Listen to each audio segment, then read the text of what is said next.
Ladies and gentlemen, welcome to the last day of Play Day, which is the seeding stage. So far, teams had to give it all to get the best number towards playoffs. And if you don't do a good job on the first 2 days, well, it's up to you to deal with the heat from playoffs, because NLC this year is looking hot, even though this is Northern League of Legends Championship. Obviously, with a touch from Arozzi, these beautiful chairs. We'll talk about that as we go forward. My name is Alexander Asharamaya. I will be your host, but I'm not doing this show alone. It's impossible. So, without further ado, let's introduce the desk. We have from yesterday inside of the Rift to today in the desk, Salari and Initialize. Welcome to the show. How are you doing? I'm doing pretty well. How about you, Alicia? You doing all right? You know what? Yes, actually. It's just I have to deal with you for another day, unfortunately, but it's fine. How are the DMs? How are the DMs after the swing moment? Next question. Next question, please. Well, we're not doing this by ourselves, obviously. We also have inside of the Rift voices. One of them is so known. He's the worldwide Mr. Famous Duckling, and Jamad is also there.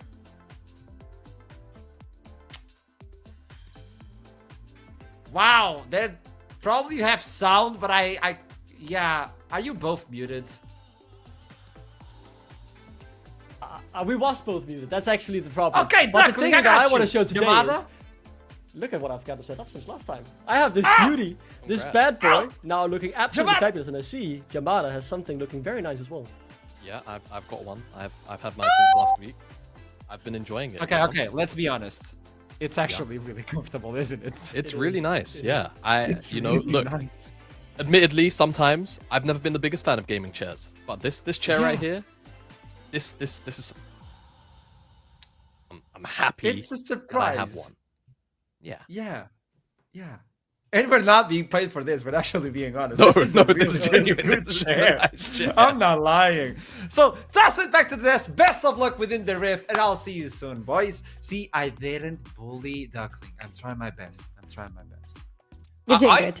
I don't have my chair yet. I'm the only person on this broadcast who doesn't have their chair yet. Question. You live with Nightmare. Have you checked his bedroom? Because this is a really good chair. He got home before me from the holiday. There's a world where he's just hidden it away from me. He's probably laughing right now, like Yeah. There's gonna be some sibling violence. I'm telling you now. I'm gonna deck that man. Let's go. Renekton and Nasa step up into real life. But if you want to step up, I'm telling you now, sit down on this beautiful chair from Arozzi. We actually have a giveaway. What are you going to get? The wheels? No, the entire thing. You can get one of these bad boys back at your place. All you have to do is follow NLC on Twitter, follow Arozzi Official on Instagram, and then like and retweet the post on Twitter X. It's so simple. If you don't do it, it's on you. It's on you. I'm just saying, somebody will be extremely happy soon enough, because this giveaway won't last that long, so keep that in mind. And talking about not lasting a long time, well, groups are about to be over today. We say farewell to them at the end of day 4. But what happened on day 2 on Group B? Can we talk about that? Initialize, Salari, help me, because my memory is like I play Team, so I need help. Things got weird, I think it's fair to say, from last week. Because obviously that first big loss for Ruddy Sack in game 1, there was some weirdness with Leader not being allowed to play the first game, so Yamata Cannon was subbing in, Perks was role swapping back mid. That all ended up super weird. But on the whole, outside of that, things played largely to plan. I would note the Venom Crest DMG game was a little bit closer, I think, than people were expecting. There were 1 or 2 games that went a little bit later than we saw, say, yesterday, where things looked a bit more cut and dry. What's interesting to me personally is that I think in Group B, we're having such a tight competition, maybe much tighter than we're having in Group A, actually, because Rich Kang establishing themselves with a 2-0 week from the first day. We have Radisak, who were expected to be probably the leaders of their group by quite many viewers, are actually finding themselves in this very tight group of 1-1 together with DMG Esports, with Venom Crest. Chaos are probably the only ones who I'm really very sorry about, because they were having it rough, brother. It's not just about their score being 0-2, it's just about who they had to be playing against, and the fact that it's just they were not able to find any openings against the teams they were against. Yeah, I think that was a rough one. Here we go. Of course, Perks did get solo killed by Turtle, which was a whole thing. true. Great call from Middlecott on the day with that one. But actually, on the whole, Humza got his Draven, which, you know, as the least experienced member of that team, was pretty scary to see. And then, of course, we come through to this one where the Venom Crest Rich Gang game got very, very tight. We're at 30-minute here, and the kills were very even. The gold was very even. But in the end, that range discrepancy between the Wei and the Varus, with all of that kind of air zone control frontline, proved a little bit too much to overcome. And this last one, oh boy, Chaos, you might have had a bit of a fun time against Ruddy Sack in the early game. This one was just DMG taking them to town. It was not close, unfortunately, for them there. Also, to try and compensate a few games that lasted a long time, we had this one to just speed run it as well. Yeah. Keep in mind, well, today's the last day of groups, and all games are extremely important. We already have a few tiebreakers for tomorrow, so you can expect this tomorrow as well on the NLC regarding Group A. But what happens on Group B? Well, this is the schedule. We're going to start with DMG versus Rich Gang, who are leading the pack, followed by Chaos versus Venom Crest. I believe this is going to be an extremely interesting game. Ruddy will take on DMG. Rich Gang will face off Chaos later on. And to wrap up the day, it will be the team that won the previous split versus the team that wanted to win the previous split. So with that in mind, Ruddy will face off Venom Crest with a different roster though for both teams. It still feels personal though. It's just because of nameplates it feels personal though. And like the names behind the orgs are still the same, so. And theoretically, that could be quite a big game there as well. And of course, Ruddy Sack had that the roster switch issue last time, which had them end up dropping that game to Rich Gang, who are currently in a very comfortable position. I think with their schedule for today, they could well be looking at a 4-0 week and cementing themselves as top one in the group. But then you're looking at probably, for me at least, Venom Crest and Ruddy Sack being the next two contenders. And that means that if both games before that go to plan, that last game could well be a second place decider. And when that matters for your playoff seeding in terms of everyone's going to playoffs, yes, but the top two from each group get a better shot in playoffs in terms of where they are. That match for me then really, really matters. Agree 100%. So this is what you can expect for today. This is the menu, and obviously we were trying to pick what we think is the best food for today. Casters have no idea what they're doing, so might as well show predictions. On this split, we're not putting points, okay? But look at this. Look at this. You know Who what copy I have and to say pasted my about this? predictions? 100%. I'm scared of this. I'm scared. That's gonna be an upset. That's gonna be a big upset. Oh, they're so unaware. Look at these names. They just don't know what's coming. I complete tangent here, but why is Jamada giving the most vicious side eye of all time in his picture? Like, who is he looking at like that? Look at us. I'm happy. Salari's happy. You're complaining. So normal. Darkling is Darkling. But Jamada, though. That is some Jamada. diabolical side eye. I'm scared. And what you gonna do about it? You're just jealous. It's very true. Because I am. I know I am. I know, me too, it's true. This is just me, you know, being Do sad you about know Adrian, who you apparently. are? Salari, do you know who you are? That's a good question. No. But do you know who I am?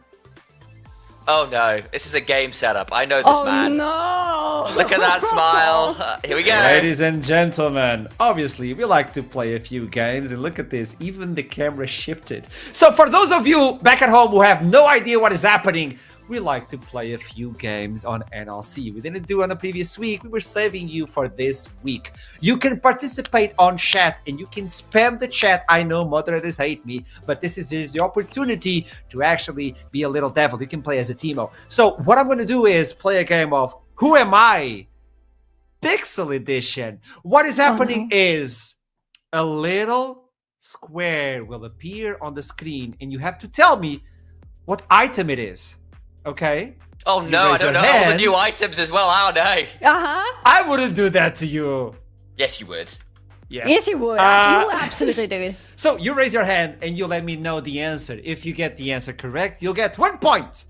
If you get it wrong, I'll actually take 1 point away from you. Keep in mind, both of you, okay? By the end of the split, the desk with the most amount of wins will get a special prize bought from me. It's not from production, it's from me. Okay? We ready? I mean, I don't know how much I trust your gift giving abilities. Yeah. Obviously, it's No, I not got good a gifts gym from him, session of actually. leg Hey, day. man, I've Obviously. still got that really alarming T-shirt from Amir Masters I won with the really scary cat picture on yo-yo. it. You got the that's true. Actually, I take it back. Yeah. I do trust your gift giving abilities. I There want this you gift. go. I take Finally. it back. I have to think this one through, but I'm there. I'm actually giving good gifts. Well, first item. Let's show everybody what it is. Oh? What is this item? Tic tac. Is it an item? Imagine it's not an item at all. It is an item. The game of the show is item edition. Raise your hand. No. Okay, Solari. No. Okay. Solari. Wait. No, Solari? I don't think so. Not enough purple. Not enough purple. Okay, Not initialize. enough Do you know what it purple. is? Do you know what it is? You want to take a guess? Do I lose points if I get it wrong? Nah. Yes. I'm giving you this one. Oh. In the beginning, there's no points, so yeah. Oh no. Yeah, do it. Do it. Do it. Okay, is it Nash's tooth? I don't think it is. Oh, initialize out of the blue. Already doing a wrong one. That's a minus one. Let's Okay, give him okay. a few pixels. Let's give him a few pixels. Yeah. A few pixels. Oh, there's more purple. Oh, Solari. There's more purple. Is it Black Fire Torch? Now we're talking, Solari. Congratulations. You won nothing because it's wrong. Yay! It's wrong. oh, I know what it is. I don't remember the name. Oh, what's More the name? pixels. do you More mean? pixels. More pixels. I think I know what this is. It's I cannot remember the name. it's- I know. Me. Initialize. It's a boot. Initialize. It's a boot. Is it this? It's the synchronized souls upgrade. Is it production? It's a Yes! goal! You It's get the 1 point boots! initialize. The boots. 1 point for It was initialize. purple. That was a lot of purple, Solari. Oh, enough. I can't remember what they were. I can't remember seeing that Quinn was buying them for a while. It was silly. It Let's wasn't that make good on this them, but people were buying it. interesting. Second item of the show. I know this one. Wait. Initialize. He knows it. He knows Let's it. curse. Now we're talking. 2 points coming in for initialize straight off There the we blue. go. It is Blood Letters Curse. What There a we lovely go. black cleaver It's such for a funny mages. looking one. It is. It's not as good as Arena. It was really good in Arena. Arena was so good. It Arena was. was so good. I well, want that you have version 2 of the points to item. initialize. Keep in Thank mind, you. you'll win a prize if you get this right. Third item of the show, it is. Oh my god, it's how no, are you it's called? not that It's one. the- It's not that one. It is the one. It's the one that gives you the additional words as a support. Gosh. I know the item, I don't know the name. Oh my god. I don't think. Oh, that's hang the on. one. Is it gonna? It's not gonna be a component, is it? I don't know. Like, do we have components too? I don't know. You can't be that evil. No. Or can you? Eh? It No, could the be. person who made the game should be at fault. Not me. I made the game. Gosh, I'm sure it's that item. Shh, shh. More pixels in 3, Oh, 2, 1. What's this item? Makes it even harder. Watchful, watchful something. Watchful. Watchful? Watchful. Watchful? Watchstone? Huh. It's Is a it watchful watch- something. Okay, Watchful more Wardstone. pixels. What? Initialize? what's the Wardstone? It is Watchful Wardstone. Thank you for that. I always remember the last one. Hang on, it's I more was item. literally that close. Oh. You're helping him, I kept, Solari. I kept wanting to call Sightstone because it's like the old warding item from like way before all the item reworks. It's like it's not that one. Well, 3 points for initialize. We still have 2 more in the bag. Next item will be worth 2 points, and the last one will be worth 3 hate you. points. Ooh, Always. I like this color scheme. There's a few purple, a little pink. Hey, I love a nice and, pink. Yeah. I don't want to lose points. Is the problem now, so I was gonna let Solari guess. Can it be Riftmaker by any chance? No. He's not. answering. Riftmaker? No. No, it's not Riftmaker. More pixels. More pixels. We gotta give More it more pixels. pixels. Oh. She knows. No, I don't know. Wow. I might have an idea. What was that reaction? I'm not sure if I know actually. Wait. It has More to be another support pixels item, in no? 3, 2, 1. What's this item? Oh! It's the support item! Oh my... I don't buy this item like ever. I buy this item, I don't remember. If I say... I know did what this it on is. It's the weird, purpose. cute creature thing. I just never know the name of it. I just go, it's that weird creature thing. That's bad. You know what? More pixels. More pixels. Something maker. Something maker. Oh yeah. Oh, no, there's no more pixels. With the pixels we have today. So, yeah. Dream maker? Dream maker what? Dream maker. He lost it. Dream maker. Do you want to lock in? Because if you get it wrong... Okay, you know what? How much do I lose if I get it wrong? 2 points. You get 2 points for winning, 2 points for losing. Okay, I'm gonna hold on. Saladi, do you want to take a guess? Or initialize, we'll lock it in. Lock it in. Lock it in, initialize. Lock it in. What do you Yeah, I'm what do you gonna think go. Dream maker. We'll come in with dream maker. Dream maker. Well, unfortunately, it is correct, and that's Dream Maker. Yeah. So you get. Really? Yeah, it's a fluffy thing. It's beautiful. Final one. I think you're not gonna get this one. I don't think you're gonna get this one. Actually, I do, so that's why I. That's put it in the last just one. brown. That's brown. The item. It's a tank item. They all have the same color scheme, except like frag 2. What's this item? Chat! I want to know what is this item. Chat! I don't know too. Oh, hang on. Do you want a tip? Do you want a clue? Do we want a clue? I'd like some give you more a clue. pixels, please. More pixels there. Yeah. More yeah. pixels. Yeah, this is an easy one now. Hex plate. What? Experimental hex plate? Salari, I'm gonna give you the opportunity to actually try to answer. Tell me, what is this item? Hex plate. Is that your final answer? Of course, no. Yes, it is. It is? You're gonna call this X-plate, is that it? Hex plate. Salari, I would love to give you points, but I can't give you half of them. I know what it is. Experimental Initialize. hex plate. Initialize. I give? I think you give that experimental. I think it's the experimental hex plate. Experimental X-plate. There you go. Yeah, Look at this. I never saw it this close. It's actually really cool. I'm telling you, they all have the same color scheme when it comes to tank items. They'll have a little bit of green, a little bit of brown, a little bit of blue. Because remember, we used to have Chem Tank, which was the Zorn version. We don't have that much, but this is the Piltover version. So this is the experimental hex plate. For those of you who are arcane enjoyers, there you go. We're teaching you little things by playing these games, and you know who else teaches us things? Professor Foxdrop. So Yeah. you're aware of what happened in the Amazing. past? Well, let's listen to Foxdrop. Welcome, class, to League of Legends-ology NLC edition with me, Professor Foxdrop. First week of games are over. Let's check in with our students and catch up with their grades so far. Los Ratones. I was very excited to have this student in my class this year, and in week 1, they showed us why. A convincing win versus Nord, who are predicted to be a top 3 team in the NLC with 4 ex-LEC players, including legends Santorin and Vizicachi. In that game, Crowley got some early kills, and he absolutely popped off. Was less convincing in their game versus Lundqvist Light Side, however. Very scrappy to begin with, but their superior macro prevailed. Los Ratones get an A for week 1, looking like they're living up to their expectations. Next up is Bulldog at 1-1, but I'm very disappointed. I know this team can do more if they just applied themselves. He lost to Verdant, who had an emergency auto-filled sub, and then they should have lost their second game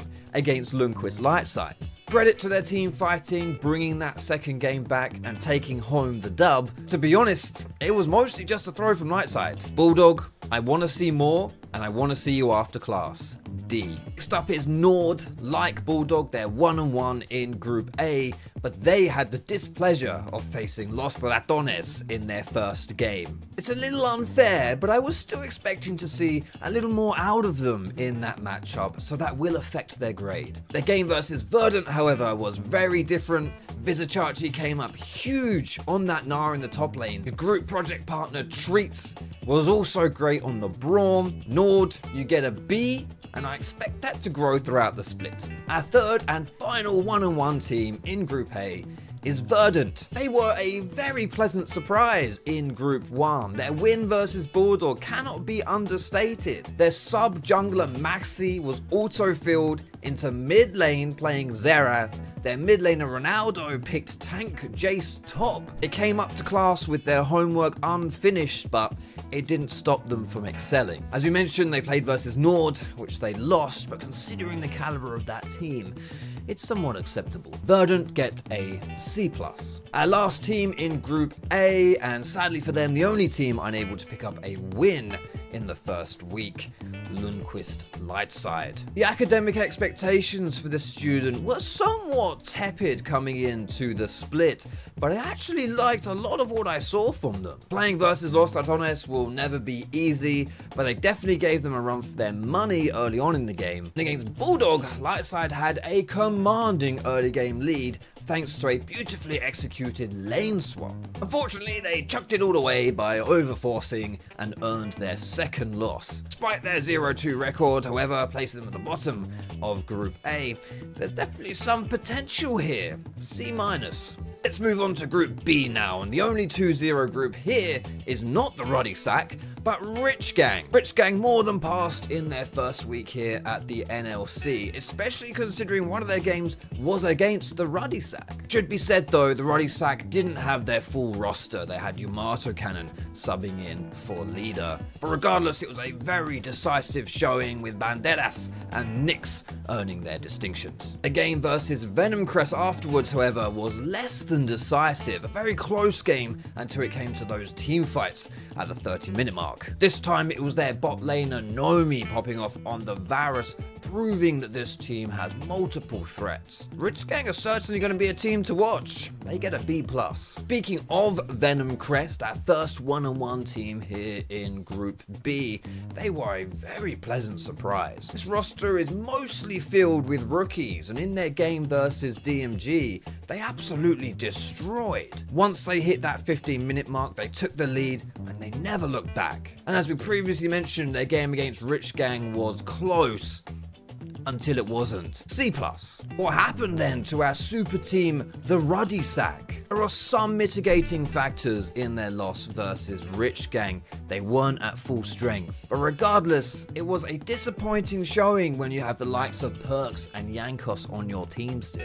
Against Chaos, however, they were exceedingly dominant, especially in their macro plays. Certainly more of what we were expecting to see from this student in this semester, but Chaos didn't show a lot of life in week 1, so we'll see if the Ruddy Sack can continue to do that versus tougher opposition. I am expecting much more from the Sack, but so far, B-. DMG are our final 1-on-1 team from Group B, and with the foundation of Bucci and Bitzer, two of our returning eggheads from NLC last year, they would have a decent roster. Their loss versus Venom Crest, however, was extremely one-sided, and their only win was against Chaos, who haven't shown us too much so far. Certainly room for improvement if they apply themselves. I'm just hoping I won't have to hold them back a year.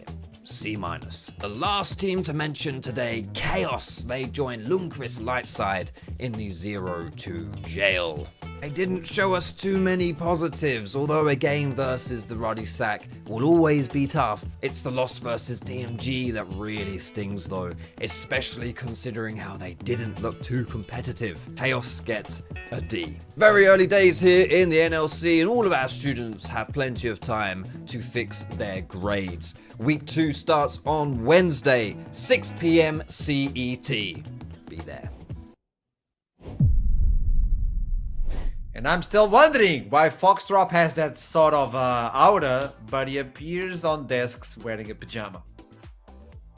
I just Why think is it blazer? Why is it never out of all the desk days? We need that blazer. Yes. But between Middlecott and Foxdrop, I just think nearly every level of the British education system is in trouble now. Look who's teaching. Like this is a problem. Wait, you were the teacher, weren't you? I was. In Japan, And Duckling is a teacher. Middlecott is a teacher. Foxdrop was a teacher. I was a teacher. This is concerning. those who can't teach cast. Talking about that, first game of the day, Rich Gang versus DMG. Are you ready to rumble? Butchie, Bitsi, Bisgard, Fateski, and Kamski versus Banderas, Nix, Aha, Nami, and Eski. This will be the game for today. We have to talk about this because in all reality, Rich Gang are the updated favorites of Group B. Updated. I don't think, like, even in what Foxdrop just showed us, they were like B+, I think, right, in his rating? Still above anybody else in the group. But yeah, they are the updated leader in the Group B, because I think the majority of people were looking at the rally, maybe partially Venom Crest, but Rich Gang had such a strong performance in their week 1, and honestly, looking at their schedule, they have highest chances of going undefeated throughout both of the 2 first weeks, just like Los Ratones in Group A. Yeah, they've already taken down the sort of final boss, such as it was in Ruddy Sack last week. Again, that was with a caveat. There was the roster shifts and all things going on there that made that game a little bit more of an unusual than anything else. But they still got the win there, and it sets them in a great position for this one. I think DMG are better than they showed. I just don't know whether Rich Gang are going to be the team that will give them the win that they desperately need. Because I actually think as a result of last week, DMG are not in the easiest spot this week either, because they've got Rich Gang, who are theoretically going undefeated this week, assuming they pick up the wins that they should do. And then they've also got Ruddy Sack, so they are in a difficult spot. That said, we know Butchie and Bitsa from last year, who actually had a pretty good showing in NLC. The problem is, they are now in a league where the level of performance has just gone way higher, and we'll have this conversation again when we get to Chaos, but it is not easy to just be an ERL level talent in the NLC this time around. We have got former Worlds caliber players here, some of the most veteran players in League of Legends, period. That is a massive step up just in terms of the experience, if nothing else, but theoretically the level of play too. And that's great in some ways, because Butchie and Bitsa and Kamski and all these people we thought were playing well last year have now got increasingly hard iron to sharpen themselves again. And, you know, not to quote Game of Thrones too much, but iron sharpens iron. It is, however, only week 2. How much sharpening can they have done so far? I agree. And when you look into DMG and the power they have from previous week, I kind of have the feeling it's like a dog chasing a car, but getting confused when they have that card. Like, aha, we got you, but what do we do with it? Like, when they were able to get any sort of leads, they got confused and they fumbled. You know? I know this is a weird analogy, but yeah, I know where you're going with this. Yeah. They definitely overreached a few times, and I think part of the problem is when they are overreaching is problematic, because things like Atakan coming in, especially when you now have multiple significant objectives spawning very close to each other, Atakan into Dragon, Herald into Atakan, Herald into Atakan into Baron sometimes, it all goes crazy wild. You can have these single team fights that now become even more crushing, so for DMG, I need them to play some of these mid-games a little slower and a little bit more heads up. Otherwise, the punishment could be really big.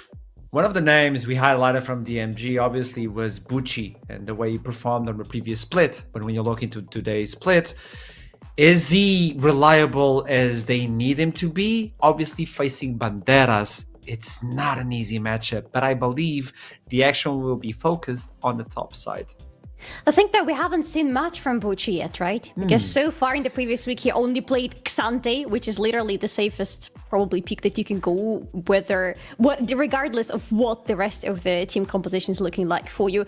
I would love to see more from him, because I truly believe that judging from the previous experience of Butchie, we can expect more from him, and I want to see him on the champions that have a little bit more active role on the field. But so far, I actually don't know how he's going to look versus Banderas today. Do you initialize? Because I don't. I think it's interesting because, of course, Butchie was one of those players who, yes, would still default towards things like the Xante and the Gnar, those kind of low resource, but if you do get the resources, you can really take over the game in terms of your ability to be a real space and pressure taker. That said, I think Banderas on the other side is a player who has also been able to match someone like Bucci quite a lot and has honestly had the team support him a little bit better. He was able to pull out something like the Fiora last week. And yes, Bucci's got things like the Gwen and stuff in the back pocket, but I don't think it's a game where you can just blind pick a Cassante or blind pick a Gnar and not expect someone like Banderas to have an option into it. Yes, lane swaps make that a bit tricky to go for the pure 1v1 answer because you can just get out of it in the current meta. That said, I still think Bucci is good. I don't know how easy it will be for him to show that today against Banderas as someone who may well have a few answers to his normal staples. So for all of those who are wondering what is happening, we just have a small delay before we jump back into Champion Select and start the day of Group B. Obviously, high anticipated, because we can either have a lot of ties or just be clean, and tomorrow we'll only have 3 games from Group A. There were 3 ties on Group A, for those of you who are not aware, but for Group B, we still have a lot going on for today. Starting this match, just a small delay on the tournament realm itself, and as soon as possible, we'll jump into that Champion Select. When we look into both teams now, we can discuss this. What sort of priority are we watching? Because we saw Skarner being led through Why? on previous week. Why? Don't do that! I don't think that should happen again, but aside No. from Skarner, let's forget about the Scorpion. What else? For both these teams, Cassante could be a highlight, yeah. High priority for the top laners for sure, especially looking back for a second at Banderas. If we give him something that can solo kill on the lanes, that can be a menace on the side lanes later on, I think that's not something that is allowed to happen if DMG want to have a very short date. I think that's fair. I think I would also say that for the side of DMG, if you are wanting to avoid some of the pitfalls that maybe caught them out in that game 1, having clear go buttons, clear comm lines in terms of this is what my character does, this is what my champion does, and that makes it very obvious in terms of how these fights are supposed to be shaped and called, makes it a lot easier for them. Because actually for Bitzer, for Bucci, being on things like Cassante with what was it, the Syndra and the Varus looking at the scoreboards just over on my side screen there. You know, it's very obvious what happens there. You find a target and you throw everything at them, you blow them up, and you play the rest of the fight with the man advantage. It's great from there. It's a lot easier to execute than maybe some of those ones where you're asked to play a little bit more back and forth, pick your moments a bit better, and that would be my way I'd want to see from it. On the other side, for the side of Rich Gang, thank you very much. Sorry, it took me a second. You have got people like Nyx. I think I wasn't. I didn't know their game as well. Some of these players like Hor as well, I've seen around a little bit, but they've got a few more players who I think are potentially less of a known quantity to some people in this scene, but have been quite good for a long time. And if they are playing things like Viego and Victor, you can have a few more options in terms of who you want to take the lead as a damage carry, as a threat. You can do that from jungle, you can do that from mid lane. I think Ragnar as well actually had a pretty good week as well, even if he is someone that people have seen a little bit more around the UK and NLC scene in general. And that could be pretty good fun to watch there from that team too. Yeah, I was taking a peek at the damage, and Banderas obviously has a lot, haha, as well, but Nomi and Ragnar were the ones picking up the bag, especially Nomi. Like, we're talking about 33% above in terms of damage. That's extremely high for an AD carry, especially when you play with the Varus, where you have to play face-to-face with the enemy, unless you're playing with a Comet we saw yesterday, which was not that fruitful, obviously. So, like, what are you doing? But for damage, though, DMG... I look into the roster, and I look into the champion pool, and they kind of share a lot of them with the Wei, with the Varus, the Cassante, obviously, with the Vi, all of that. Only Komsky is the one that really wants to engage, but I don't think he had that big of opportunity to do so on the previous week.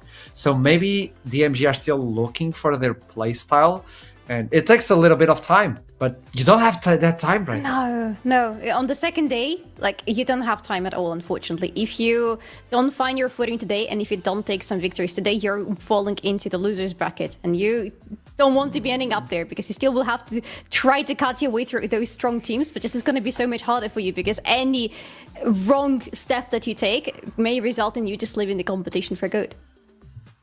I agree. I think the other side on this as well is, for Rich Gang, you're in a great position, but just don't screw it up. You need one win, and you're locked top 2. Just make it happen. You've taken out that direct opponent in Ruddy Sack, at least theoretically. Of course, it could also go wrong. Hell, Ruddy Sack could go 0-2 and mess up all of our predictions. It's happened before. I don't want to give that kind of juju out there. I'll get some angry messages from Don Jake and Regan and stuff later. But the point still stands, right? That your job's not done. And I think DMG are a good enough team, and a lot of those players will have seen these guys around. It's not like these are unknown players or unknown caliber of players to people like Bitsubuchi, Kamsky.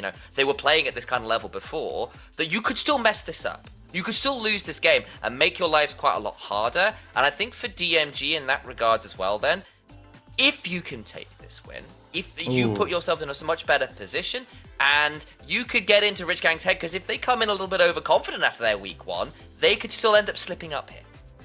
I'm getting information that the players are about to jump into Champion Select. Everything is okay right now. We just needed to redo the lobby so we could jump in. And I agree with you 100%. If DMG are capable of taking this game, not only you get into the head of Rich Gang, but also gives you a 2-1 tying up versus Dim out of a sudden. And then Ruddy getting that 1-1. Maybe if they win a game, boom, 2-1, and everybody's tied up, and the group just gets a lot more interesting. Rich Gang versus DMG. We start Champion Select with Maokai being removed, Skarner as well. Now, where are the other ones? Like the Kalista, the Vados, the usual suspects showing up. The Vi to remove it from Nyx, the Jace exactly to remove it from Bucci. So the picks and bans are looking rather similar in so many cases throughout these first 2 weeks, but it's because we have like a certain pool of champions. Victor, who else is there? Way most likely. I mean, Way an honestly. option. I think the Skarner obviously is nearly non-negotiable, but then there's some conversations about things like Aurora, Kalista has been really strong and very high priority as a ban. But it's also a question, especially at this level, about whether you can execute, because Kalista has very, very strong win conditions, but they're quite narrow. They are, I snowball early game really, really hard. I set up my support to dive really, really hard, but we need to play through this and we need to get the first set of objectives and gold lead happening pre-plates falling, or why have you picked this champion? And they go towards the Varus that Solari shouted out. I think that's a valuable ban. I think especially against Nomi, who had, 11-0 game on it last week alongside Horse Way. You just don't want to deal with that, so I can understand getting rid of that very potent champion in the current meta. Vi is still available, as we discussed, so the Varus is out, but the jungler is in. But outside of Vi, also Wukong. Is that a highlight? No, that's actually a big. We lost her. We lost her. All right. Well, Solari has been bought and paid for. I see how it is. It's cursed. Banderas. I see you. But it wasn't the right a bit later skin, in the year. What did I know? It wasn't the right was skin. not. Yeah, at least that. There are 2 right skins, so. Oh, are there? Okay, that's fine. Yeah. That's a conversation. But the thing is, on the other side, I think the Vi makes some sense, but I will say that DMG on the whole have really preferred those heavy go buttons with the Vi's, the Leonas, the Rels. Swain is one of the better options into that. Yeah. Yes, you can get outburst if you fall behind, but assuming you're even or ahead, Vi can be really miserable to play into, because you go diving into that demonic ascension, all those kind of like AoE burn. It is not fun. I see the Neela hover, and please don't lock that into Swain right now. I think Corki is fine. But similarly, that's a champion. This is not the Corki of old where you sit there and you rocket spam, you Valkyrie, and you use your Gatling gun. You're looking for a lot closer range burst. But that's playing quite well into things like this way. And if a lot of the Wukong as well, similarly, you can manage people who dive onto you quite well with that combo. I'm pretty happy with Rich Gang's answers here into the DMG expected playstyle. Because so far they have really great disengage options. They're happy with DMG going into them if they continue with this draft. At the same time, they're also able to force their own fights with the Wukong, and especially if Banderas gets this Fiora right now, they're going to have so many options about how they want to approach the game. For DMG, we need to see more. I want to see something that is not just pressing the R button and going straight forward. I want to see something with more range. So looking at Beast Guard, most likely this is where this range is going to come from, or at least I hope so. It allows you to now at least counterpick it to the top lane and be safe, because all the bans were straight to Jace and Xante. Only those are out versus the Gnar. Bucci has some options if he wants to. So let's see. He hovered the Renekton at the beginning. Might as well lock that in and then be safe. There's kind of been a conversation about this, and I was watching some of the Lost Returners scrims like early this afternoon, actually, and there was a bit of a discussion happening about, like, look, I think Bousy at the time was scrimming with Quinn and going, look, Quinn from ahead or even feels incredible right now. But in Pro, when is that ever going to happen on a regular basis? Because you see the Quinn, you go, I'm just lane swapping that. I don't want to deal with that. And then you end up in a much trickier position. Renekton and Gnar are two of your better low economy carries. You can get a lot of value on basically no CS, just off your raw abilities being really useful. And I understand why that's being locked in right now before the bans come on through. It's a solid enough matchup into a Gnar, and you can deal with it if the lane swap does come on through, which might be an option here for either team still. And even if there is no lane swap in the end, you have such a strong top map priority with Vi and Renekton together, you should be winning by default most of the fights for the grabbies and for the early objectives on the top part of the map. So yeah, I am loving this Renekton for DMG. Ooh, they don't that's believe. Mate, well, you can play the way on the bot side as well. You still don't know where the Swain is going to land up. We've seen Swain in the mid. We've seen Swain as a support back in the day. I don't know if that's going to be the pivotal matchup, but now is focusing on the mid lane. The Yari as well being removed. Let's see what Zell as the coach coming in from Rich Gang is going to remove. It's going to be the Braum. Braum can still be a bit of a nightmare for Swain. You can block a lot of his damage. He gets stunned up and it's not quite so fun. Leona is an interesting one. You are okay until your W runs out, and Leona goes in, and then her getting away can be a challenge once things like Riot Lines come in on top. Yeah, you get to a point where you don't get to just walk out of going with on Wukong in. And Swain, yeah, no, it's a one-way ticket, brother. Yeah, and I feel like it's looking like a fairly okay angle for the Swain bot lane, should they choose to do that, but it's still strictly a flex, and we'll wait on it. I think on the other side for BizGod, we saw the hover of it earlier from Rich Gang. They know it's an option, but reminder, he's a big Echo player. Big Echo player. I think it's also a big win rate. I'll check it out. Yeah, he's 12 and 7 all time on the Echo. It's the second most played champion, behind things like the Tristana, which of course was so meta for the last couple of years. It was kind of inevitable. You saw a lot of it. So they're kind of well aware that's an option.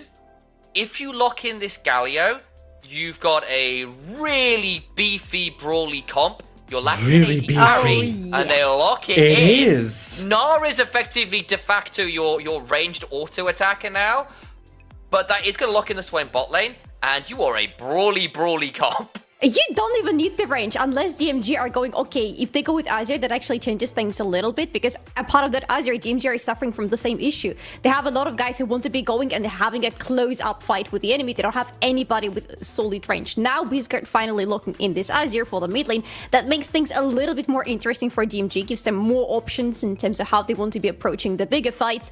But I would still say that Rich Gang are looking mighty scary right now with this draft. I think it's really telling. Tell me.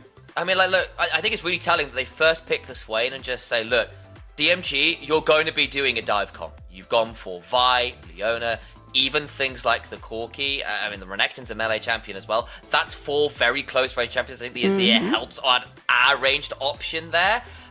But 4 out of those 5 champions, and even the Azir, if he's going for a shuffle, are going to be going melee range. And you're doing that into Nautilus, into Wukong, into Galio.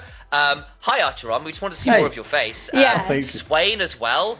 Like, that is not a fun comp to be diving into. I think there may be some issues in terms of sieging turrets. But if you get grubs / just big team fights, will it matter? Agree 100%. So that's why the question ensues. Who's gonna win? I just need a name. A name. Swain. It's a name. She's right. Initialize. It's just you can't say everything. Memes. We're 2 days into the broadcast together, Solari, and okay. I somewhat agree. It's actually very true. I did. This is my fault, and I apologize. Give me a name. Profusely. That said, DMG. No, sorry, DMG. Rich Gang. I lied. Rich Gang is the way forward. DMG are in trouble. He is back. He's afraid. He's afraid. Who's not afraid to jump into the 7th Spirit? Well, our casters. It is Duckling, the lovely little boy, and Jamada, the assassin. You know, I am now 21, Asha. I have grown up quite a bit since the first time we worked together. That's a fact, and I think same goes for you, Jamada. Also gotten a few years older since we first worked together. So how are you feeling about this draft here between these two Norwegian powerhouses going up against each other? Yeah, Norwegian derby here in the NLC to open up our second day of festivity, I suppose to call it. And yeah, I think we've got one very interesting draft in particular from Rich Gang, flexing the Swain bot to Nomi. Obviously, something that if you followed Nomi before, you're aware he's a bit of a mage player from seasons gone past. So kind of interesting. It's going to be a bit scary in some ways to see how they actually navigate this, because with Ho being put on the Galio, their damage profile generally is going to be on the kind of lower end. They're going to be relying a lot more on their, AoE CC, trying to blow up the core, high value targets that can DPS their front line down, specifically Bizgard, who on the opposite side for DMG, I think has got a lot of pressure on his shoulders, right? The Corki, his damage profile and how he does damage has changed significantly recently, right? Whereas Azir still that exact same DPS champion, right? Corki, yes, he's about getting the auto attacks in, but this kind of composition, you're close enough to auto attack, even like pop a Q, you're close enough to maybe get knocked up by Wukong, definitely dredgelined by Nautilus. It's a very, very scary day to be a Corki against this kind of composition. Yeah, a high-stakes game, no doubt about that, as both of these Norwegian organizations obviously want another win on the board. Each win so crucial, Jamada, with just 4 to play for in this seeding stage. The big note here today for this first game is if Rich Gang win, they have a locked first seed out of Group B, meaning the Ruddy Sack would have to find themselves a different seeding out of this group, and Rich Gang would continue to, as their motto goes, shatter expectations, taking that first seed out of Group B. Yeah, exactly. Fairly high stakes here for Rich Gang. Win the game. That's it. You're just first seed in the group. And you lose. Keep that carrot dangling in front of Ruddy Sack for a couple of more hours. Sure, you'd always want to secure first. So, again, does make me, not question, but make me wonder how much, confidence they have to pull out something like this in the game of the day. Yeah, and I think Rich Gang, right, a team coming in, you would expect oozing with confidence after what was a very successful week 1. There is just that one asterisk of that game against the Ruddy Sack, right? Being with Yamato Cannon playing that own top lane, that kind of does put a dent in what was a very impressive win otherwise, as small trading occurs down here in the bot lane. Fatesky taking quite a bit of damage actually, but I mean, still able to sit here and lane. You mentioned Nomi before as a big mage player. He's also a serial winner in Norway, having 5 Norwegian titles in his what has been a very long and successful career, mainly in the Norwegian scene. Exactly. So, it's not that I don't have confidence in him to pilot it, but again, haven't seen much Swain. Well, we have seen Swain here in the NLC already, and if I recall correctly, it did end up losing. It was the Lost Ratonas game last night. Played against Lost Ratonas, rather, but it was very, very threatening. See the power once it starts to scale up, and more importantly, again, if you don't burst it down. Aren't able to kill Swain very quickly once he pops that Demonic Ascension. It's very difficult to deal with, but on the game, it's been quiet so far. 3 minutes. Junglers both pathing off the bots, so kind of know where both these teams want to play around in the early stages. Curious about how this early Scuttle contest might end up going, though, because, of course, in the mid lane, you can kind of peek over. Bizgard is getting pushed in when you take a look at the minimap, and it's to be expected when you know the matchup. But hey, bottom side action. Rich Gang first in that rotation. Komsky the one in trouble. The Portuguese support looks to go down here as first block comes through. And despite the patch notes, we are still on 15.1. That does mean it's just the first blood that counts for the feat of strength still, as that is 1 out of 2 completed for Rich Gang, who get off to a flying start here in game 1. Get off to a flying start.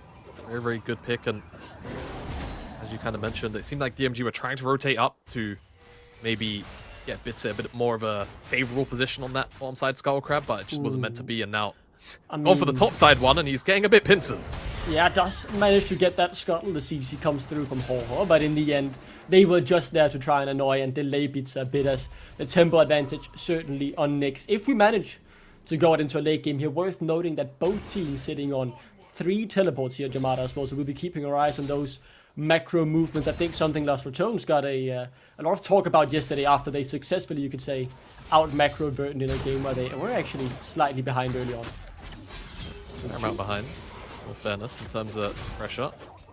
Uchi. I mean, he might have overstayed his welcome here. Banderas definitely won this, and despite being 1 level down, the solo kill could come through. The clock flashed away from as Banderas forces it out of Bucci, and the pause comes through. The NLC All-Pro top laner here might question a bit about his setup. I don't know what went wrong, but that did not look good for Bucci.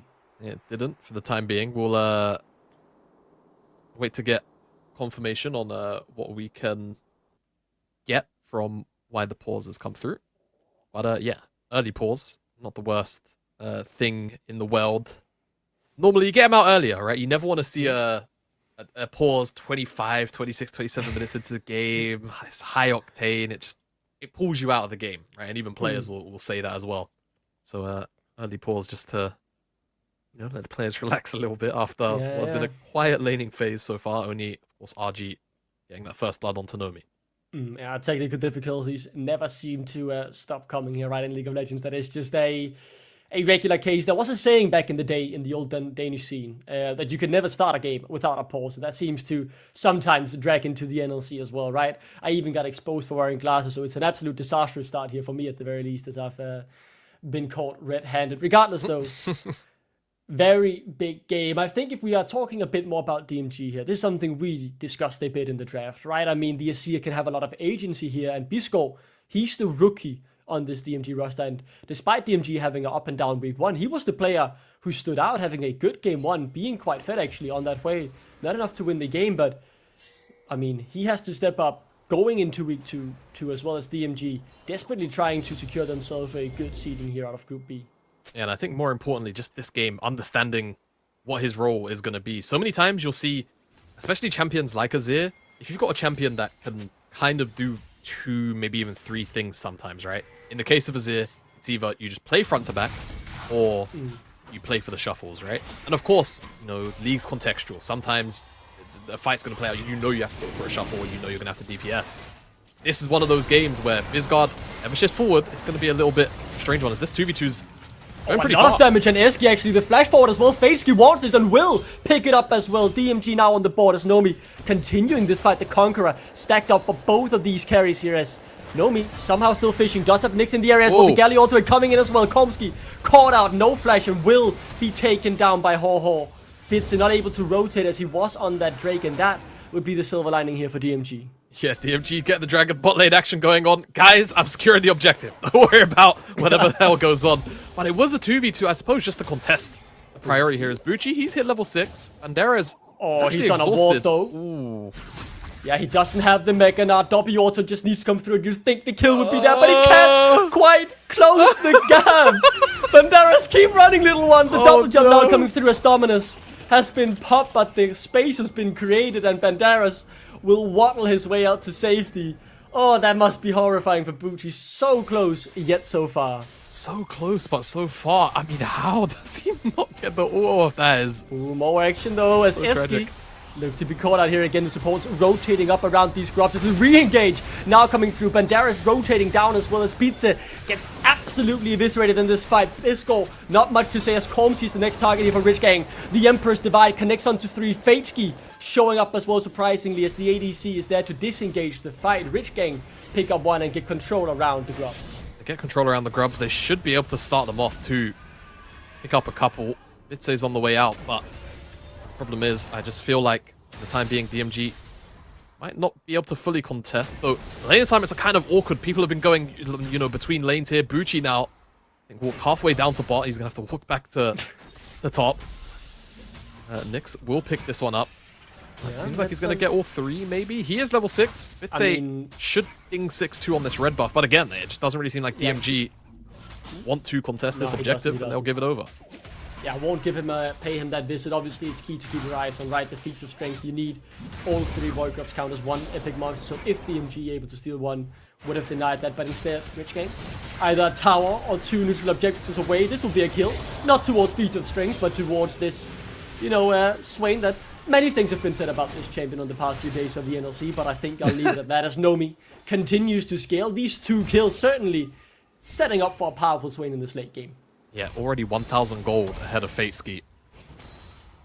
He's going to be very, very powerful, as well as a full level, actually. About to hit level 6, about 85, 90% of the way there. Whereas Fateski still hasn't hit level 6. So Swain already, early on in this game, poised to be a problem later on for DMG. And we said for Rich Gang, Nomi was going to be one of the big win conditions, beg your pardon, for this lineup. So to see him already ahead, and DMG not really having anyone super far ahead is a little bit concerning once we hit that mid-game stage for DMG. Bandera's fishing for this opportunity as these 2 top laners continue to go head-to-head. Not quite against the wall, and the emote comes out to signify the sadness in that, but Bucci instead sees the opportunity. He wants to find a solo kill and give some hope here for DMG, but he doesn't have the damage. Try as you might, Bucci, you can't cut through this monster. Yeah. Very exciting top lane scuffle. Ultimates being exchanged. And like you called out, Banderas couldn't quite get the connection for the ultimate. As this invade looks a little bit sketchy here from Rich Gang. I might be a bit too far forward. Yeah, Ho quickly there to back them up, as I think Nomi's rotating as well, but keep your eyes on Fatesky and the damage he's taken. He's already down. Bisco jumping right into the front line, too eager to join the action as the Emperor's Divide ends up not sealing a kill instead. Just making way for the DMG escape yet again, though. They're the ones on the losing edge, and this gold lead for Rich Gang starting to grow more and more. More and more, and just great target selection there from Rich Gang, specifically Ho. Yeah, immediately came down, ignored the melee champions. Fatesky a little bit exposed, just immediately heroic charged onto him, got the taunt off, and Nyx was very quick to follow up the opportunistic play. And again, you know, engage looks sketchy. This mid lane 1v1 looks sketchy as well. Yeah, that flash, big cooldown forced on one of the crucial carries here in DMG. We've already said that there will be a lot of pressure on what is a rookie in the NLC to hit the ground running. DMG, a roster with quite some expectations on them. Not favorites, I want to say, heading into this matchup, but expected to be a close one. And so far, Rich Gang made it very clear, and they've done this all split, you can say so far, that they aren't here to play around. They are looking for that first seed, and a win here would seal it. They will. Nyx, again, coming back for the blue buff here. Banderas, I mean, has used the flash, but he is on the wrong end of this lane. Yeah, will be taken down here. The question is who will get the credit and how much time can he buy? I mean, he can buy quite a bit as Bucci gets donated that kill and right on towards the wave.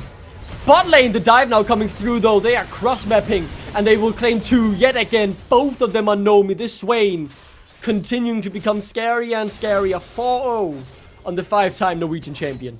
Yeah, Nomi, he's picking up all the kill credits here, and we're actually getting the replay now of what happened, and it's a 2v2 occurring between the bot laners, but of course, minimap, well. You can see the teleport from Galio.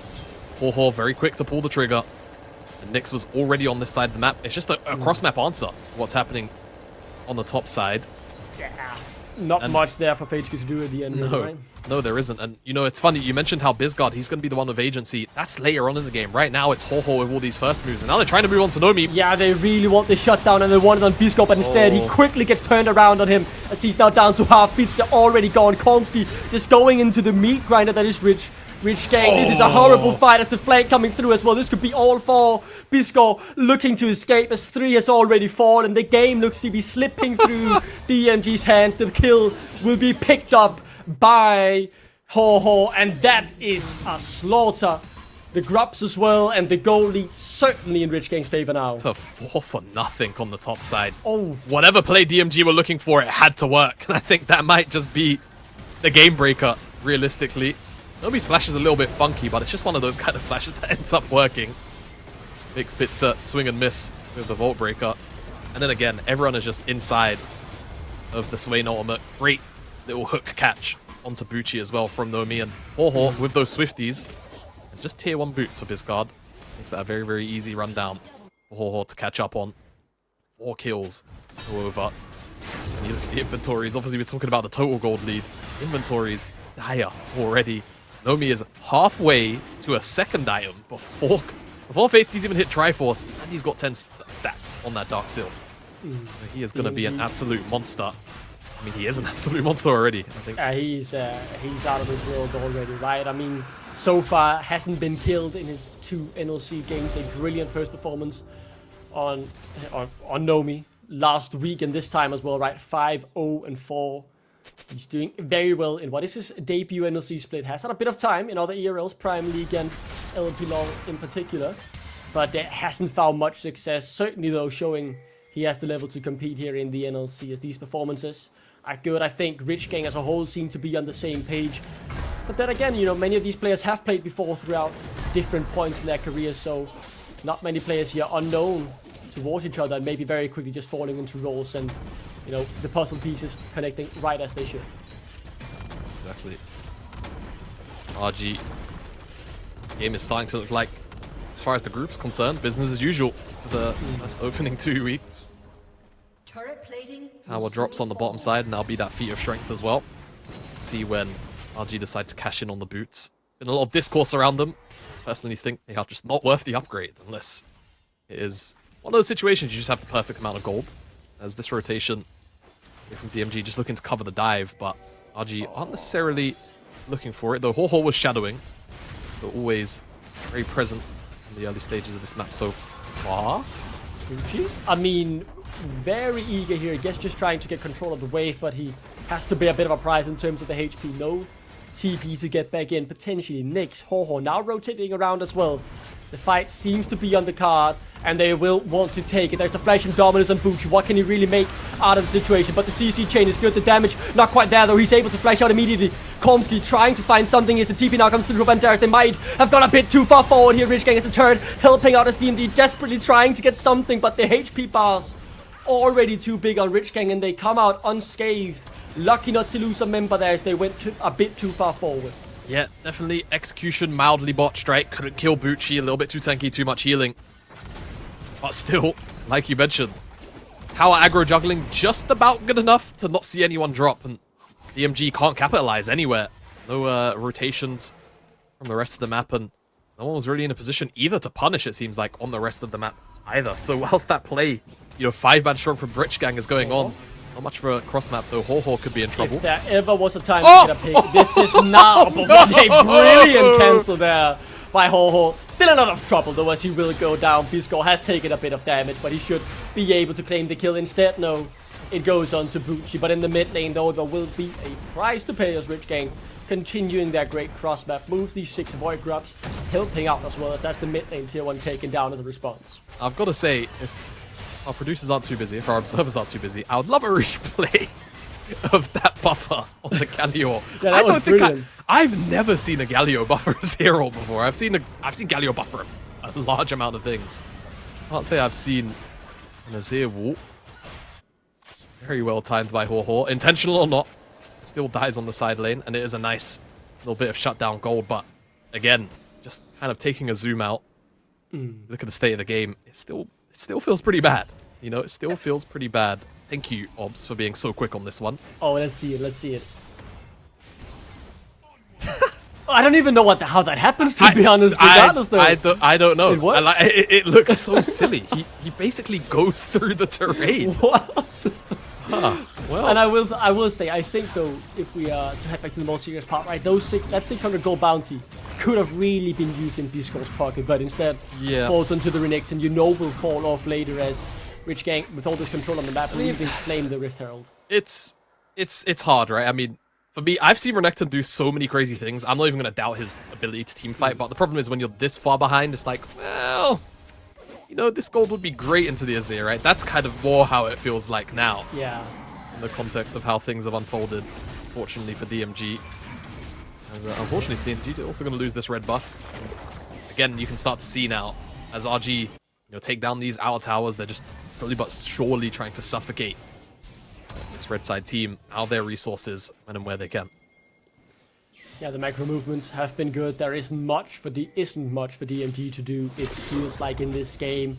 Scaling, don't want to say it's on their side, but maybe, just maybe, there's always that sliver of hope, right? That you can find some way back into the game. Both Corki and SC are very strong when you read those late stages, but many of those things can also be said about much of this Rich Gang roster, as Banderas could be caught out here if he oversteps as Pizza comes in. The CC is there, but I don't think they have the damage, and instead, could he try to turn it around? Yes, he will, and he should get it as well. One more auto on Pizza won't be enough. Instead, DMG actually managed to make it work, and they will claim the kill yet again onto Bucci, who should get a turret, but take your eyes over to the cross map.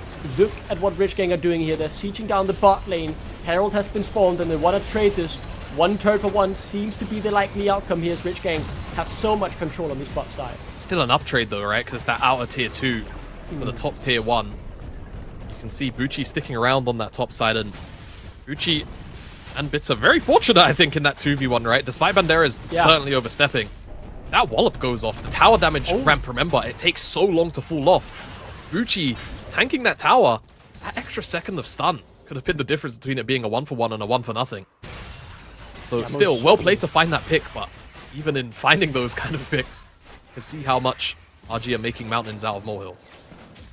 Yeah, if you're really holding on to hope here, if you are a DMG believer, anything to delay the game, right, is something that at the very least gives you more hope. Rich Gang will claim their first Drake of the game here prior to going into the hands of DMG, so stopping that Drake scaling a bit as well and slowing that down, you can say, for Rich Gang, who are 5,000 gold ahead. We are 2 minutes, or 1 minute rather, I should say, away from Archon spawning. I think it is on the top side if I am not mistaken, but I could be wrong. Yeah, the top side. And obviously Baron spawning in 6 minutes as well. So some neutral objectives that can really decide the game. I think if there's anything that can turn around a bad game so far for one of these teams, it is certainly that Archon, right? You know, the reset you get with the withdrawal as well. If it is that red Archon, definitely make the difference. Love withdrawing here in 2025. Yeah. Withdraw from your problems. That's what the sign of that buff is.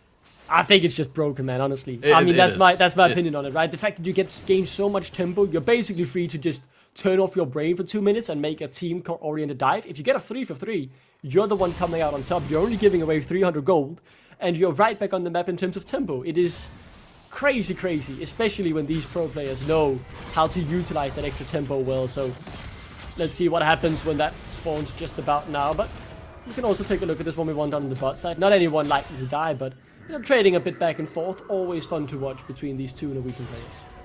Yep, always is. Hoho, despite being on the Galio, so far ahead that the Renekton's probably not going to be a big problem for him unless they try to go in for an extended trade. You can see it's very easy to just disengage, walk away, and RG, whilst all that's going on, pick up the mid lane tier 2. So bastions of safety continue to shrink here for DMG. Looking at the top side now as well, just trying to rotate, get all of these structures down where they can. But the Yeze wave clear, doing its bit just to slow this play down. And I think for the time being, RG might be a bit muted. Look for a play in terms of a pick if someone on DMG steps a little bit too far forward. Yeah, and just take a look at the items as well, right? Jamad, you can see Nomi 2.5 items now finding the pick, as you just said, this time on towards Pizza. That's the smite gone, remember, so they could turn their attention towards Archon, but instead they want more of these, as you call them, Jamada. Bastions of safety to be taken down. The map continues to shrink for DMG. Pretty much shoved back into their base at this point, as all the other turrets are gone, and it's looking harder and harder. Bucci, the one who has some gold, some kills in his pocket, trying to do something here against Hoho, but the TP coming through, and that should kind of seal the fate on this 1v1. Who is it coming in? It is Banderas, and he should be able to run down his opponent here in the top lane. As will the Q connect? No, I mean, good flash, and the blast cone gets him closer towards safety. Nomi is trying to run down here as well. No, he is just holding that mid lane prio, so Bucci finds a way out, but again, it's these slivers of hope, right? Slivers of hope. Yeah, slivers of hope.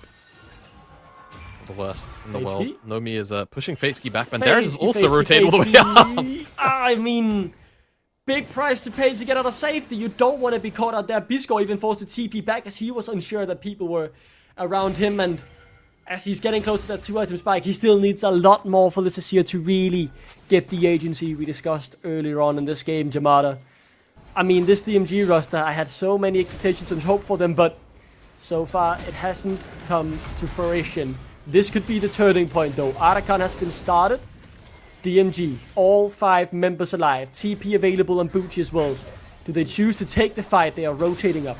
They're rotating up, but I mean, you have to try and kill someone quickly, right? And there's just not really someone to kill 7K. immediately. They need to get in there. They don't have vision on it, do they?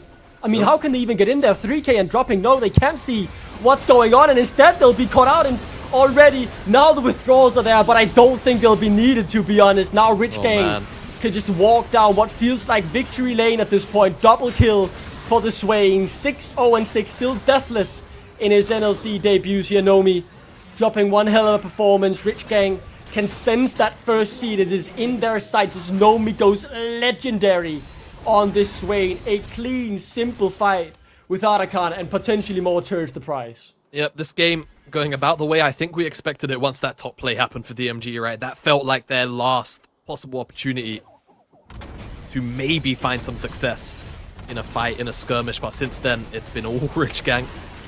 They've got the Atacon buff now, and mid lane inhibitor is going to go down. You have 6 grubs as well, mind you.